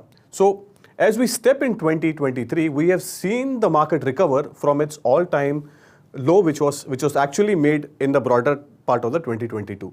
To explain the entire cryptocurrency market and to see what the future is in 2023, we have invited three special guests. NFTs is one of the space that have observed a lackluster 2022 after piling up huge gains in 21, which we have all witnessed. However, the start of 23 has provided a positive momentum. Is there something breeding ground that has bolstered the prospects of NFTs and with a flavor of royalty movement, if you can just highlight that? So NFT itself in its, it's a big animal itself, right? Different beast. What we saw in 2022 or 21, later stage, that was a surge of interest, for JPEGs, for, things which people didn't make sense. But now what you see is basically compelling use cases coming out, right? NFT playing a very crucial role in, different sectors, different domains. Today, if I look at it, there are proven use cases. My last usage was NFT as an attendance, proof of attendance, right? So for attending a party, I was asked to provide my NFT, right? So that was pretty cool because I haven't done that before. So that set the tone. So people are trying to, really make the utility come, and wrap it with NFTs, right? So I think 2023 has a lot in store for NFTs.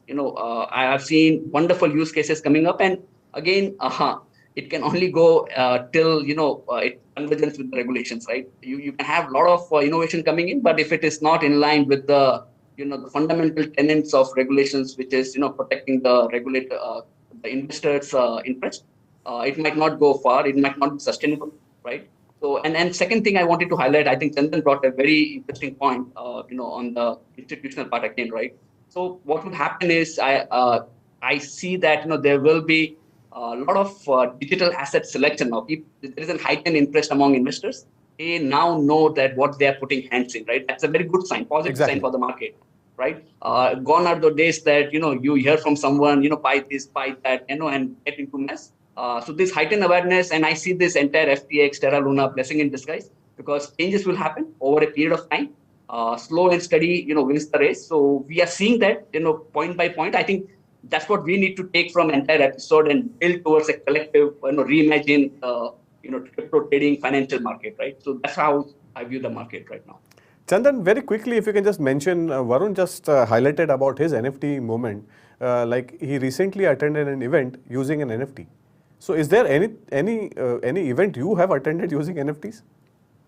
No, I haven't attended any event using NFT, but a lot of my media friends They are into digital media, and they are actually making pretty big time with the NFTs. So the point is that a lot of use cases are there in different domains. My example of the potato was exactly the same. Potato is used for eating.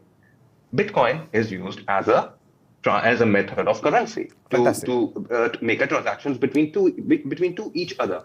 But the main technology is blockchain, whose use cases are there in the market in different domains. So of course there will be awareness. People are getting aware. Actually, what I feel is like the cryptocurrency trading on an exchange and the currency exchange bringing out things with the technologies and use cases. These are two different domains, and we are still in the early stages of that. That is why people have not seen the use cases so much.